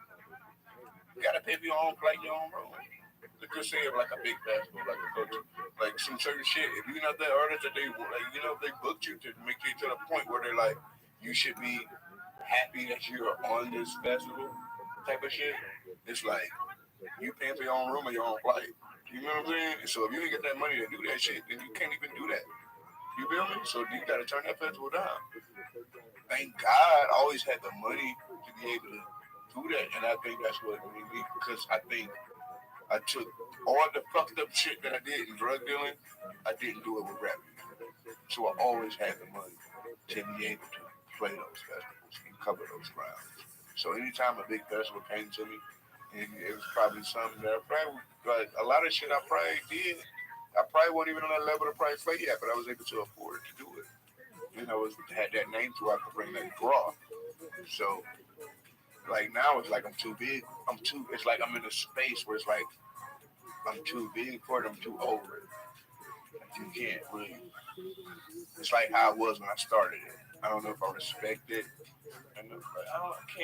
Like I'm humble and I appreciate everything that I got from it, but it's not like it's not. It doesn't. I don't know. Like, it doesn't drive me. Like, I don't want to wake up in the morning and write a rap song. Well, you're pretty good at it, so let's go become a weatherman. BET, you're a weatherman and shit. You better get back to just the words of Paul Mooney. You want to be creative, you have to be entertained. that's what I do, and I know that. And that's what I try to do a lot. No, I would rap for the rest of my life, but I'm saying my real That's point not of it. your number one ambition. And that's what look, now let's drop back to that. Now I told you in the beginning my favorite rapper was Nas, right? My last, like when I got out of my last deal, Nas was trying to sign me to his label in Mass Deal. And we clicked, we talked. So you like meeting your idol. Like, they say you never should meet your idols type of shit. Like I'm meeting the fucking person that makes me like even want to do the shit that I want to do. And when I talked to him, he told me that I was just more than a rapper. That's what his breakdown was. Like, you were way more than a fucking rapper. And I just thought about that shit all the time. Like, what do we fucking mean by that? Like, what do we mean that I'm more than a rapper? So always, ever since then, I tried to do shit that was outside. Like, try to do more than rap. So, like, doing a voiceover work. Just trying to even do, like, I'm fucking auditioning for movies and shit, which fucking sucks. I don't ever get it. Like going on auditions is not something that like that's not a part of my world. Like, is it frustrating? Do you wish you even now? Like I'm close. I'm always close to getting around. Like I'm close. I could probably say I got it, but I don't want to mention it. It's fun. I'm close. Yeah, I'm close. All that stuff is fun. Jim Brown played football. Any fucking shot movies, And now, you put American Gangster on. How many fucking rappers are in that movie? T.I., Common, Yeah, this is soundtrack. But even like you, like, even with comedy though, like I feel like even sometimes with that, like now, like even look at comedy with Netflix. So many fucking comedy specials on Netflix. Unbelievable. And I don't like you can't even watch them all. There's too much content. And not even. I mean, most of them not even that they do. 1 month, every month. Some shit I can find on YouTube that's better. Like some random like. It's almost like rap. It's like the way comedy is cracking right now, but it's almost like underground shit the way rap is. Like I find myself listening to more podcasts than I do music. And I find it fucked up because I'm making music. I don't even know what's cracking right now. Because I'm listening to the fucking church. I'm not looking at the blog, looking at what the fucking newest, hottest mixtape is. I'm listening to fucking podcasts now. I guess just like growing up. I don't know. And that's organic because I'm just doing what I like. Because I could still be studying fucking bullshit rap music and trying to fucking be a fucking 18-year-old right now. I'm fucking about to be 36. You feel me? Like I can't be fucking jumping around on stage like when I'm 50 years old. You feel me? So I'm in that transition point right now. And I just really want to like be secure in life. Rap music is selling dope to me. It's a gamble. Like, you can be successful for 10 years and be fucked up. You know what I'm saying? Like right now, like I'm good right now. I'm fucking 36 years old, but 46 I can be fucked up. You feel what I'm saying? Fucked up in which way? Financially. I'm not trying to be fucked up in 10 years in no type of way. Like I came in because people look at it like, and then that's the second call to it where you see these motherfuckers flying private jets and having the biggest, you know what I'm saying? Making out, you know what I'm saying? Like, they fuck with not even a half of the shit that you put into what you do. You get what I'm saying? But that shit don't even last for a minute, you know? Like I say, I wanted a career out of it. I didn't want to fucking fly by night, fucking rap, fucking one hit wonder type of bullshit. You know? And I'm building a natural fan base, and I'm real humble and I'm real fucking appreciative of what I have. But I just know the state of music that fucking the genre of music that I do is not really like, it's not like I can't really like look at it like it's not insurance for me. I can't say it, I can't trust it. That's what I'm gonna say. I can't trust it at this point. You know, it's like selling dope to me. I always look at it like that, which I kind of love. Like, there's nothing like having your back against the wall. And that's what probably makes me produce the best shit. And that's what probably make me have, like, because I know, like, any project could be over for me. One trash album, and then it's over. I'm back to figuring it out. I might be buying some weed. Going back and trying to buy some pounds of weed. But here's the beauty. Going back to the hood. I did some research into this. Okay, let's talk about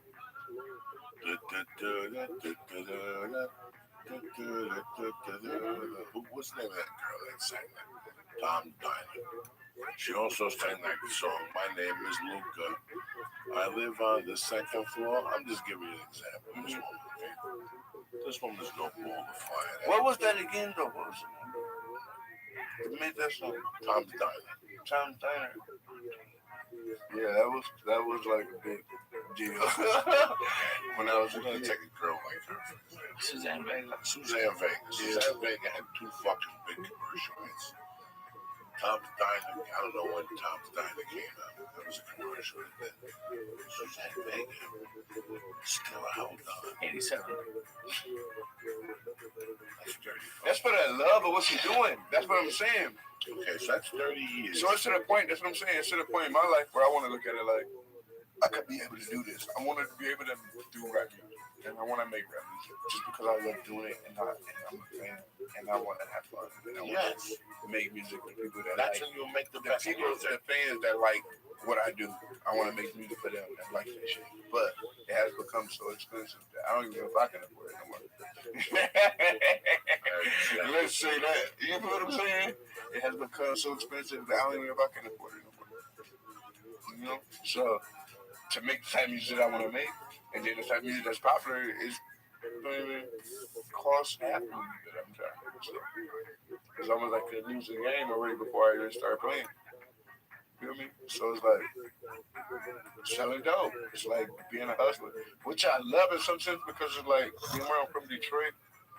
If I was like some like I've been doing what I'm doing for a long fucking time, being real like making good money and being successful, and that's it.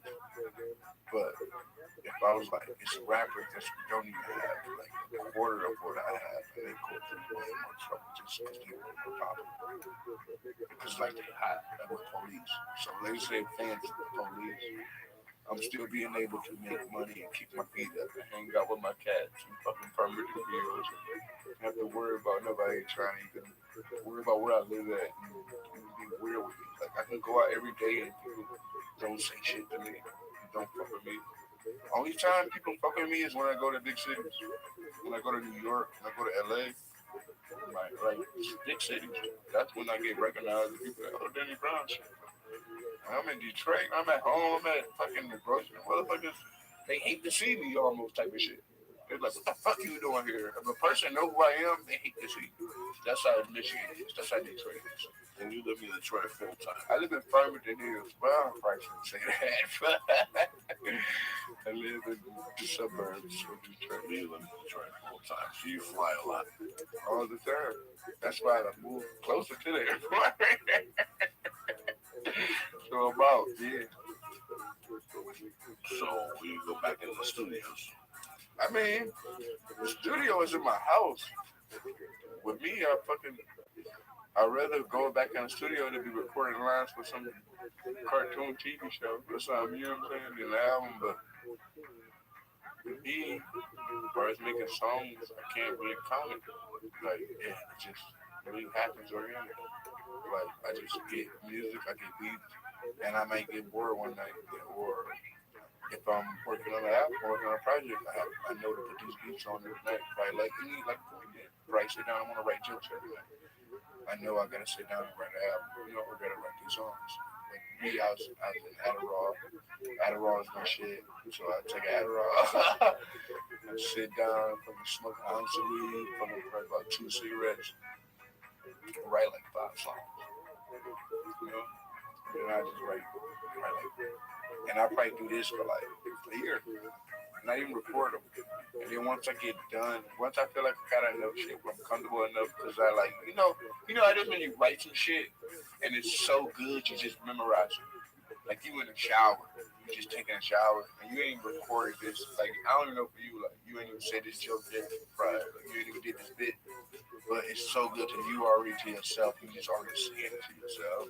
And I have a song in my head. I'm already grooving to that shit. Like damn. So I gotta record. And that's how I know when to record that song and put that shit out. So you have the lyrics down. You already know you got the lyrics. Where's the beat come from? You bought it? Yeah, your homies you just get beats from random. Yeah, you can't even. I don't start till I get a beat, but I don't even start writing a song till I get a hook. Like hooks is the number one thing. Like people don't really realize. I mean, that's the money, man. You can't really be a successful musician. Writing wise, you can't even write it. You can be the best rapper in the fucking world. You can't write a good. The worst rappers are the best at this point. What is hook? And they're the most successful. I mean, the chorus. Okay. The chorus. I mean, if you could just write choruses and rap music, like that's all that matters. Man. You don't even have to be like a great lyricist. You have to be like the best chorus. That was amazing. Damn, that's a great question. Fucking Uncle Joey. What is the best fucking chorus and rap music of all time? And you know what? You know what I would say to be on some rap music shit? The best rap chorus probably wasn't even rap. It was just some shit that was scratched. Or it wasn't a chorus. Like, just being that real. Like, the best rap chorus in this motherfucker probably was Jay-Z. I don't need a hook for this bitch. Like, you know what I'm saying? That's what the hook was. I don't need a hook for this shit. And then he went back in. So something like that, I would probably say was the best chorus.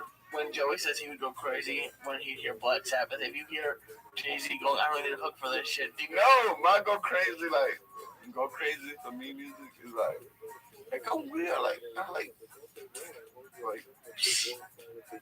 I want shit to like with rap music, I want to make like want to do bad shit. Like rap music, I'm supposed to want to fucking feel like I want to murder you. Like the first time I heard Chief Keef, like you know what I'm saying? Like I want to like if rap music doesn't scare me, if it doesn't feel like I don't post it, like I don't feel like this is not good. Like it's not good. You know what I'm saying? Like it's not nothing that's supposed to be on the radio. It's nothing that's supposed to be cool with your grandma and be able to play that fucking picnics and fucking rap music is supposed to be some shit that she's supposed to be like, oh the fuck. No. That shit is only supposed to be listened to in your headphones, in your basement, in your personal time. Like the shit this person is saying, like you listen to those early Too Short records, like Freaky Tales, like you can't even play that shit out loud right now and not feel comfortable. Like, so how was we playing that shit back in the day and being comfortable? Like, the 80s is crazy. Like, growing up in the 80s was crazy in some shit. That's why, like, when you be talking about the 70s and shit, like, I really, like, just, like, really wish I was, like, a part of that world. Like, I wish I was, like, the 70s in, like, the best decade ever. First time I heard that was when I was locked up. And it was the third spot I went to, which was primarily black.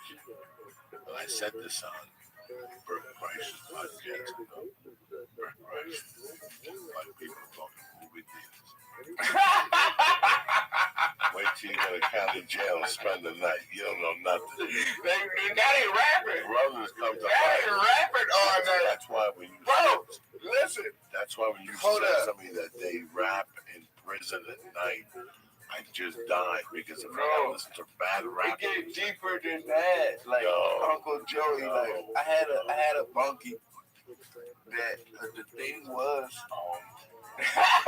do you know you could take a garbage bag and like wrap it over your toilet and then you flush all the water out your toilet and you just put your ear to the bowl and then just yell down the bowl.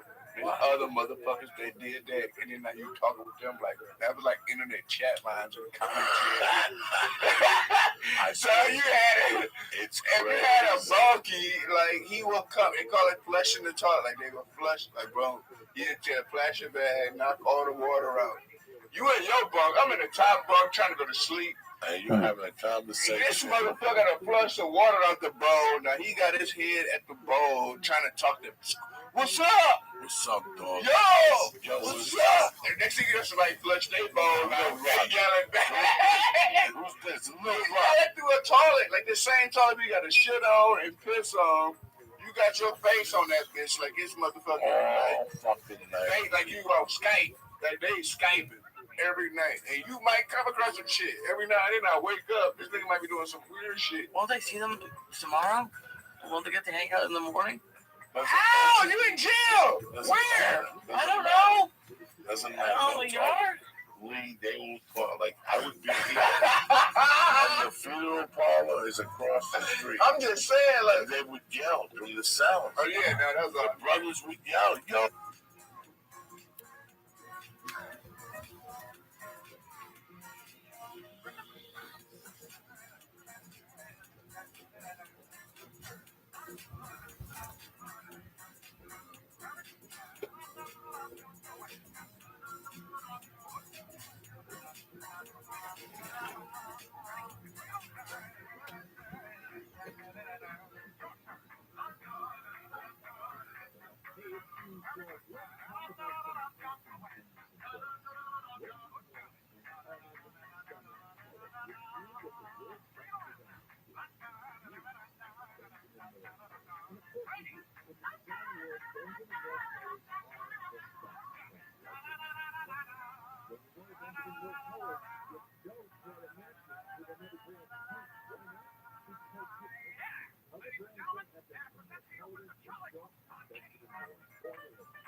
If it feels nimble.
Calm down. There it is. Now you're awakening a little bit. Now you're awakening. Listen, let me tell you what I'm doing. There's a couple of things that it could have been. A realization of what you've become and how many bridges you've burned, actually what you're contributing. Don't be too hard on yourself, mate. We all make mistakes. You can come back from this. Man the fuck up, grow a pair of balls, and stop being so fucking confrontational. It's unbecoming, mate. It only shows you you're weak and giving the energy to other people. I told you that. All I've been trying to teach you for a year. Now I'm the bad guy. All good, brother. I think this week too much. Well, we'll enjoy December. But January's a new year, mate. See your boy. Now he's harassing my car. God, you need a doctor. You're mentally fucked. You're not even a real person. You're fucking up with a real person. But I did. For all you know, she can't speak. It could have something to do with it. You need a doctor. I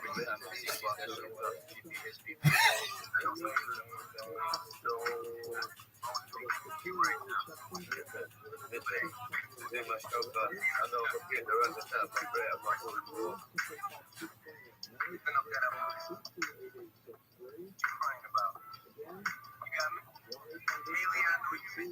Yo, are you listening to me, brother? Let's get the music going. I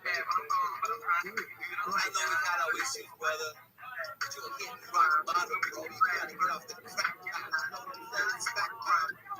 Get the crack, the smack, the back, the laugh. You gotta get back to what you do best, brother. You're falling down.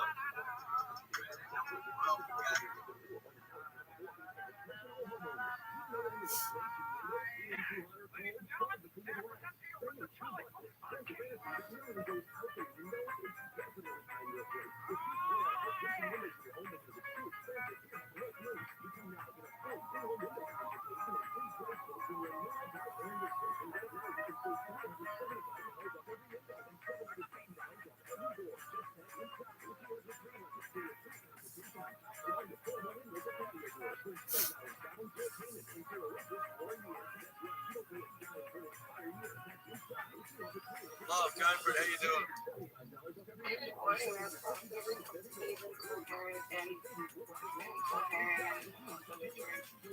I'm very concerned for him, Love, because it's one thing to stay up all night, nothing wrong with smoking or whatever people want to do, but this is something different.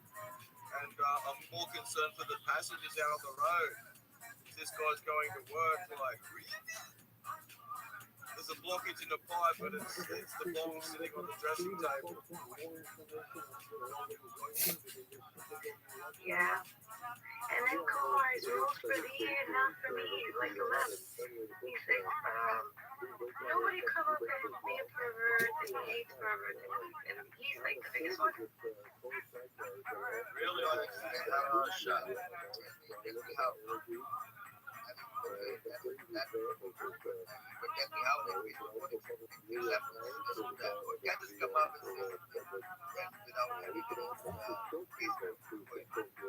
fact that you tell people to go fuck your mother is how disgusting to me.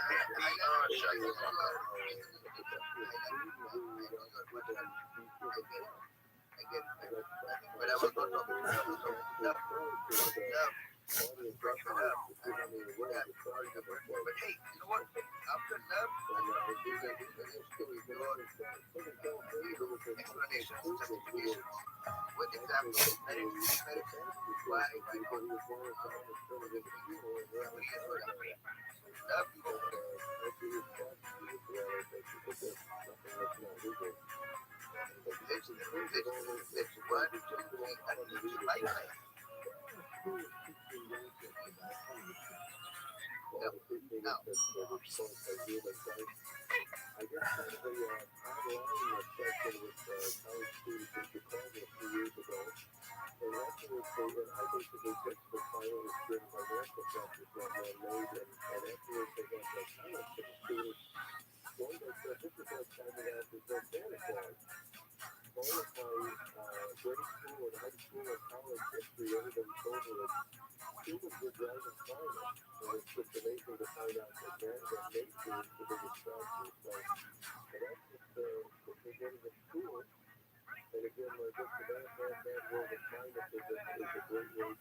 Speakers like Ozzy and bringing down all the good speakers.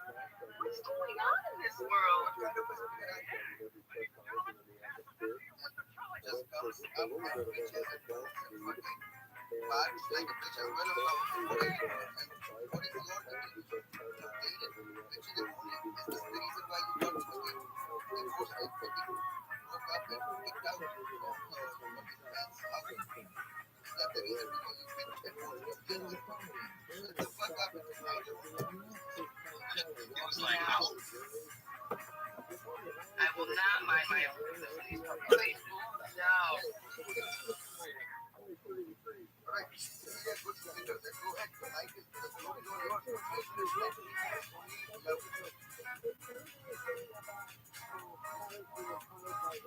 No, I just came up to make those comments better though. Wow, damn. Talking to your real voice. Did you know that we didn't kick anyone down like no, it is what it is.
Excuse me for the interrupt. I interrupted ROTHSCHILD time to get to bed.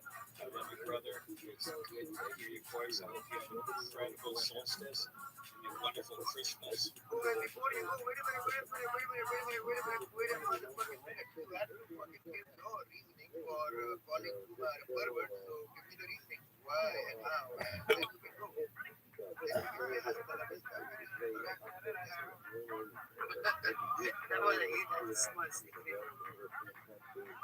Before you go, I want to upload some diving pictures of the investments. Thanks, man. I'll have somebody describe it for me. I appreciate it. But go ahead, everybody happy to get it for day.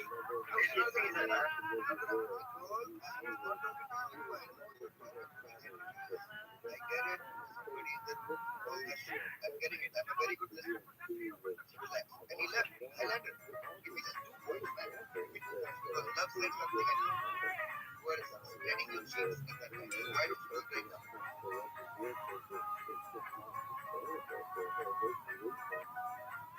You don't have to answer that, brother. So good to speak to you again, brother. Tell you what, mate, anyone who can stand up here and take a beating like that, that's what it's all about. You got beaten up with the wristbands. As I've said many times, hot age, Are you talking about that?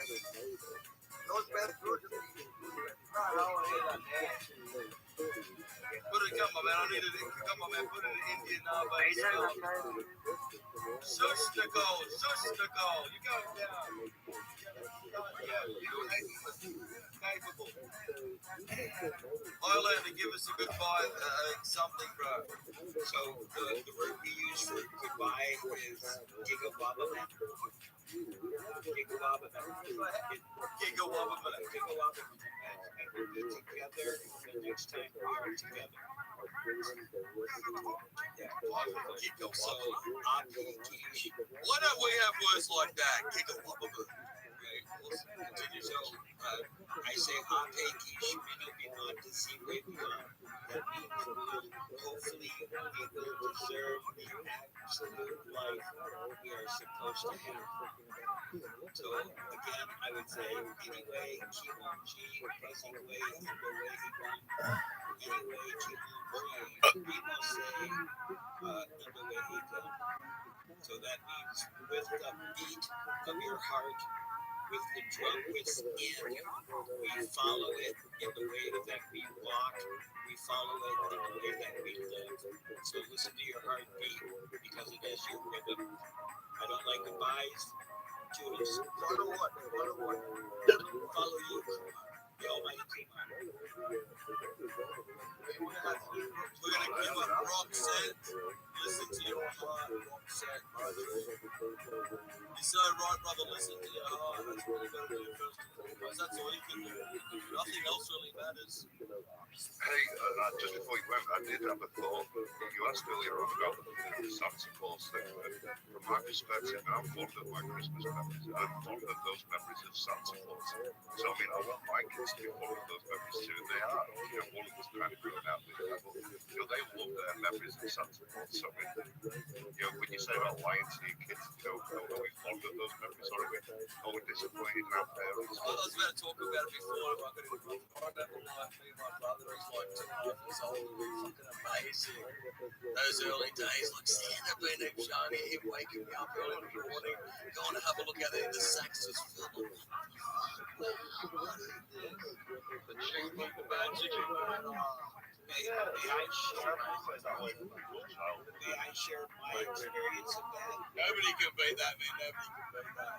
Why not? The world's so goddamn, everything else is a lie. Do you remember with Willy Wonka when they say that they found the 5th golden ticket and Charlie's up there about to get, they think he's asleep. They said, should we tell him? He's like, no, just let him sleep. Let him have one more dream before they grow up to realise that they live in a matrix hell controlled by shape-shifting reptilians. Everybody's been ejected with a deadly bioweapon. The 5G is killing everybody. You cannot eat anything. The air is polluted. We're all going to be dead. Don't forget to like and subscribe. Thanks, guys. Reptile, can I? But does that answer your question? Reptile, may I share my experience with Santa Claus? So when I was 10 years old, let me guess. He's on his seat, sitting on his lap. He was going to tell the first thing that falls down. No, when I was 9 or 10 years old, I told my dad I'm going to stay up all night and witness Santa Claus coming. And he said, go ahead. So he had sit down and fell asleep. So does it take him all night? I stayed up all night, but while I was up, I ate an entire bag of oranges. If you've ever eaten an entire bag of oranges, it's going to give you the shits. And so I'm clenching by sunrise, by dawn. I'm clenching. The sun starts coming up. I had no choice. I ran into the bathroom. As soon as I got in the bathroom, all of a sudden I hear, ho, ho, ho. So I clenched it off. I get up and I run out. And my dad is like, you just missed him. And I'm like, no way. And it's like, look out the front window. So I go to the front window, and in front of the front window on the sidewalk are 2 brand new bicentennial 10-speed Schwinn Independence Day 10 bicycles. So I go wake up my brother, and I'm like, oh my God, Santa Claus came. So we go outside. outside, we'd be going to these bicycles. All of a sudden, I'd look on the ground where there's a new, fresh 1 inch of snow. I see bicycle tire tracks that go from the bicycles to the garage door. And then I see footprints coming out of the garage door, coming up the side of the house and back into the house.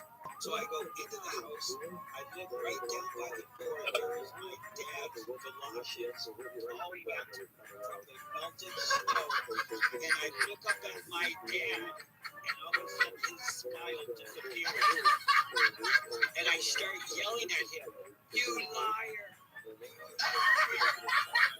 I said to him, "When I lied to you, you make us sit on the edge of the tub with a bar of soap in our mouth for lying." And that was the day I stopped believing in God. That was the day. That's amazing. That's the kid who didn't figure it out. He could do whole stories on that. When did you figure it out? And that was the day that I said adults lie, and I didn't believe an adult ever again. Really, bro? That is a wow. Fucking Santa Claus made him into. That'd be the funniest story, man. Could you imagine that, Don? On camera, and in film? And I told my dad, I said, "You need to go to a cartoon, bro. Like, you need to Shut up, Seattle, sus! You're going, yeah, now you're done. Fuck that." Once more, but bro, I can't do this anymore. 2024, there will be no more. Remember that. In 2024, there will be no more. Sorry, man. It was quite alright. But yeah, I demanded that my dad put a bar of soap in his mouth. And he refused to do it. How amazing is it, bud? I don't even want to say too much, but isn't that hilarious? When you realize that, we got some.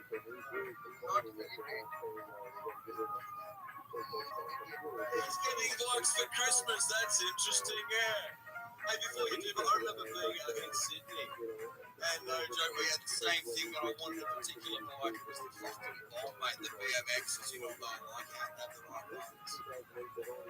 And man, I wanted that shit for a good 6 months. And Christmas came, I was pretty much convinced I was going to get it. Christmas comes on my first thing. Yes, looking throughout, there's some presents here, but what the fuck? Where's it looking like, please? What, Santa? With my dad was a bit of a practical joker.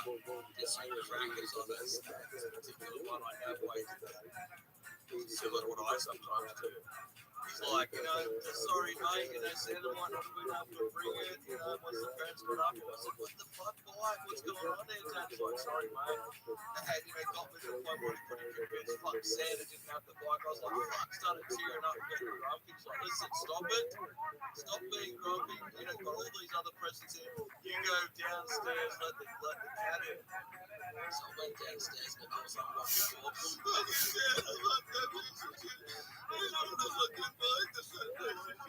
As I opened up the door, the curtains there was the fucking bikes, both one for me, one for my brother, exactly what we wanted, just sitting there. I was just like, Santa, magic, of course. He wanted to bring the shit inside. Yes! Customers came around, I was just riding that bike up and down the street all day long. Loved it. Marjorie, continue.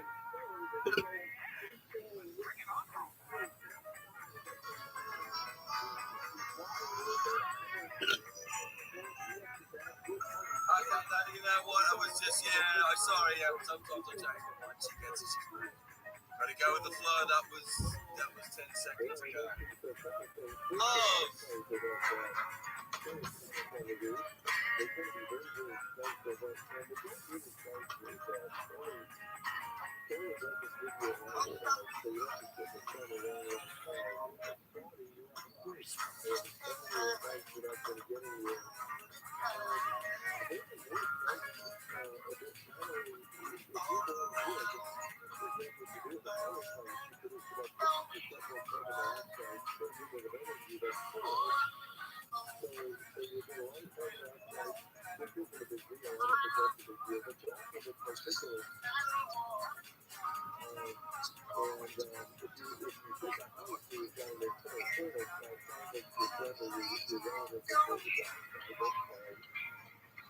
in the house, if you're burning their coal in a furnace, like my grandfather did in the 1950s, or you're burning wood, you only had 1,000 times as many particulates as if you burn natural gas. Natural gas is very clean. And so you want to reduce the growing of regional air and soluble coal or wind. I mean, there's still like 70 million homes in Europe that still burn wood. So switch up to natural gas, and you're going to be much, much cleaner. As a show helps you work, which one do you think is the most fun? I would say all of them. Well, the last breakdown is certainly very relevant to the current situation. It talks about all the transition issues. So we can talk about transition to net zero. That means remote appliances, electric vehicles, heavy industries, food shipping, flexibility of the energy prices in Europe, the transition from hydrogen back to sustainable development. I talked about the progress tools of the environment, which are endless population, rising global pollution, resource depletion, which is here for us, but really isn't happening. Protection, industrial reduce all of those. The previous one is the mandate of 5% of factory polar bears are stronger than livestock. Never made a picture of here's a picture of polar bears behind a windshield. That was pretty interesting. But 20% of our each state line up are kind of slurs that tells us what the real story is of the climate, not what they're getting in schools. And if you go down here and close into that, there's a cartoon in front of each tractor. I have a cartoonist. So they still have 800 to 1,000 votes, and all of the information is released. Sweden will get extra inflation. Come back and take all the college will do in a moment here on Coast to Coast Radio. Controlling our guests is website today is coasttocoastcoastradioline.com. We're talking about his latest, of course, all of it, his latest is called Green Radio, the clean renewable energy show. Don't forget the other TV show, It's Your Dream. Get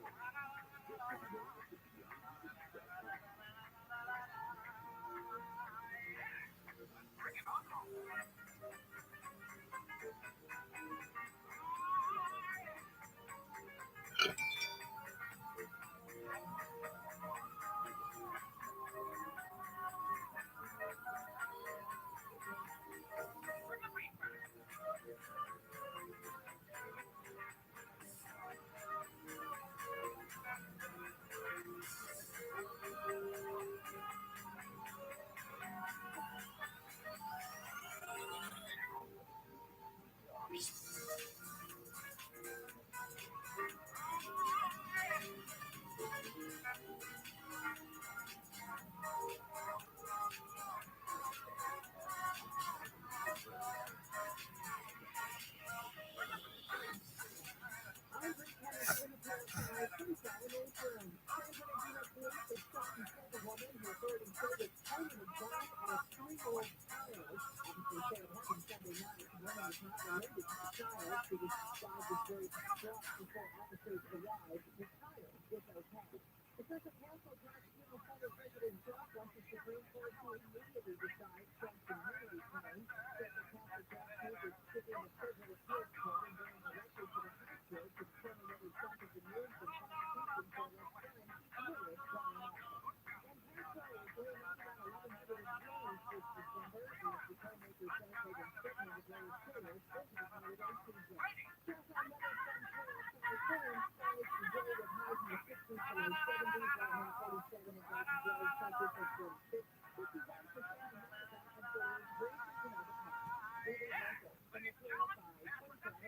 now at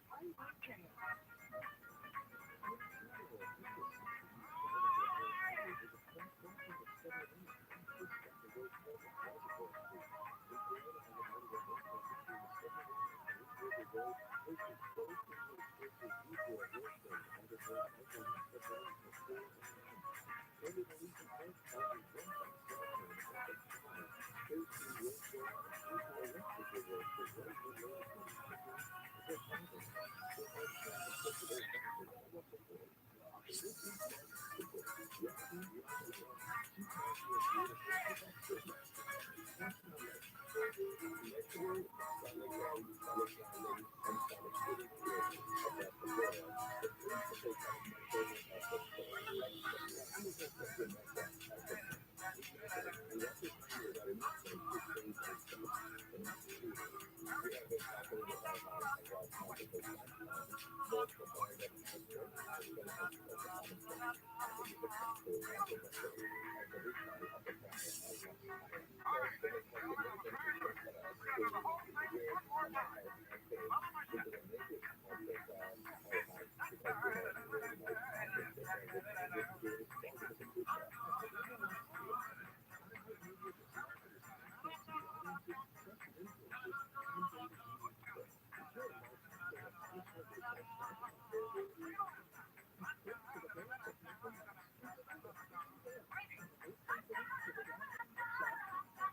That's this one. There's that one.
No, why punish yourself?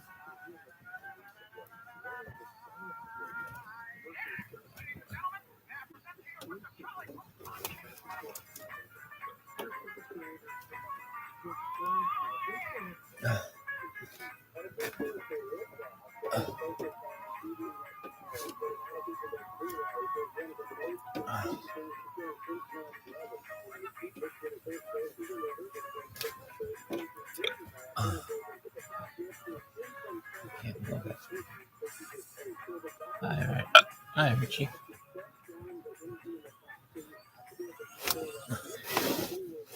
There you go. Okay. Just like that. For Rizzy.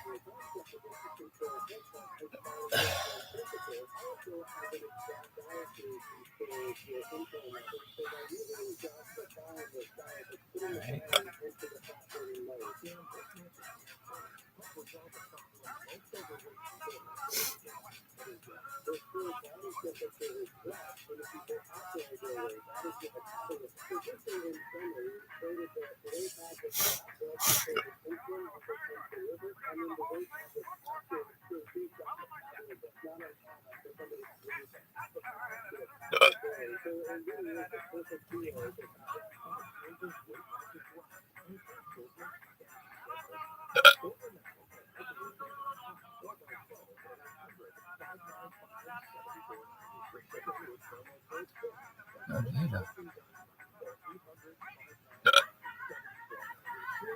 That's cool.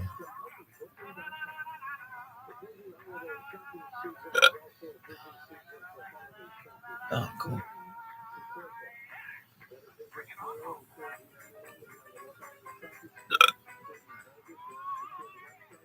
You're done.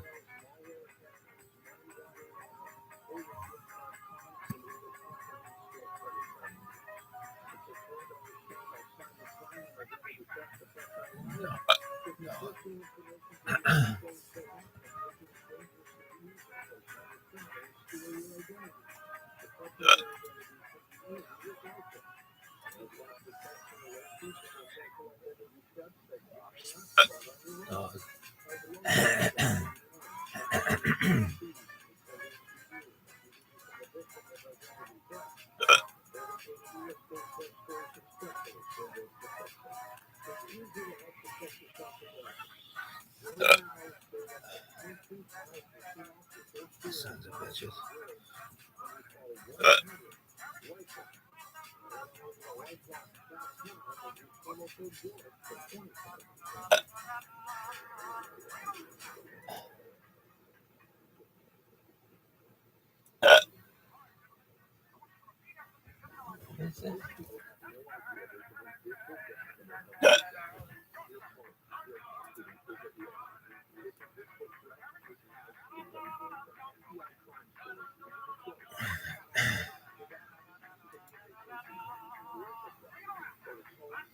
What is it? That's it.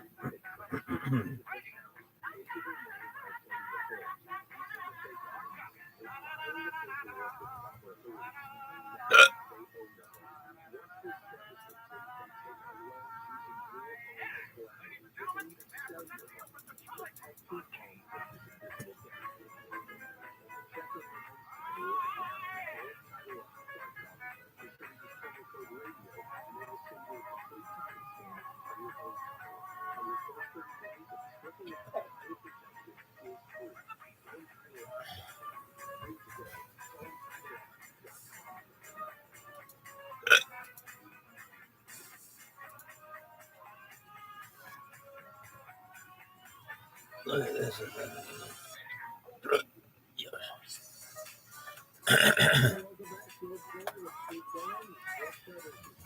Look how athletic you are.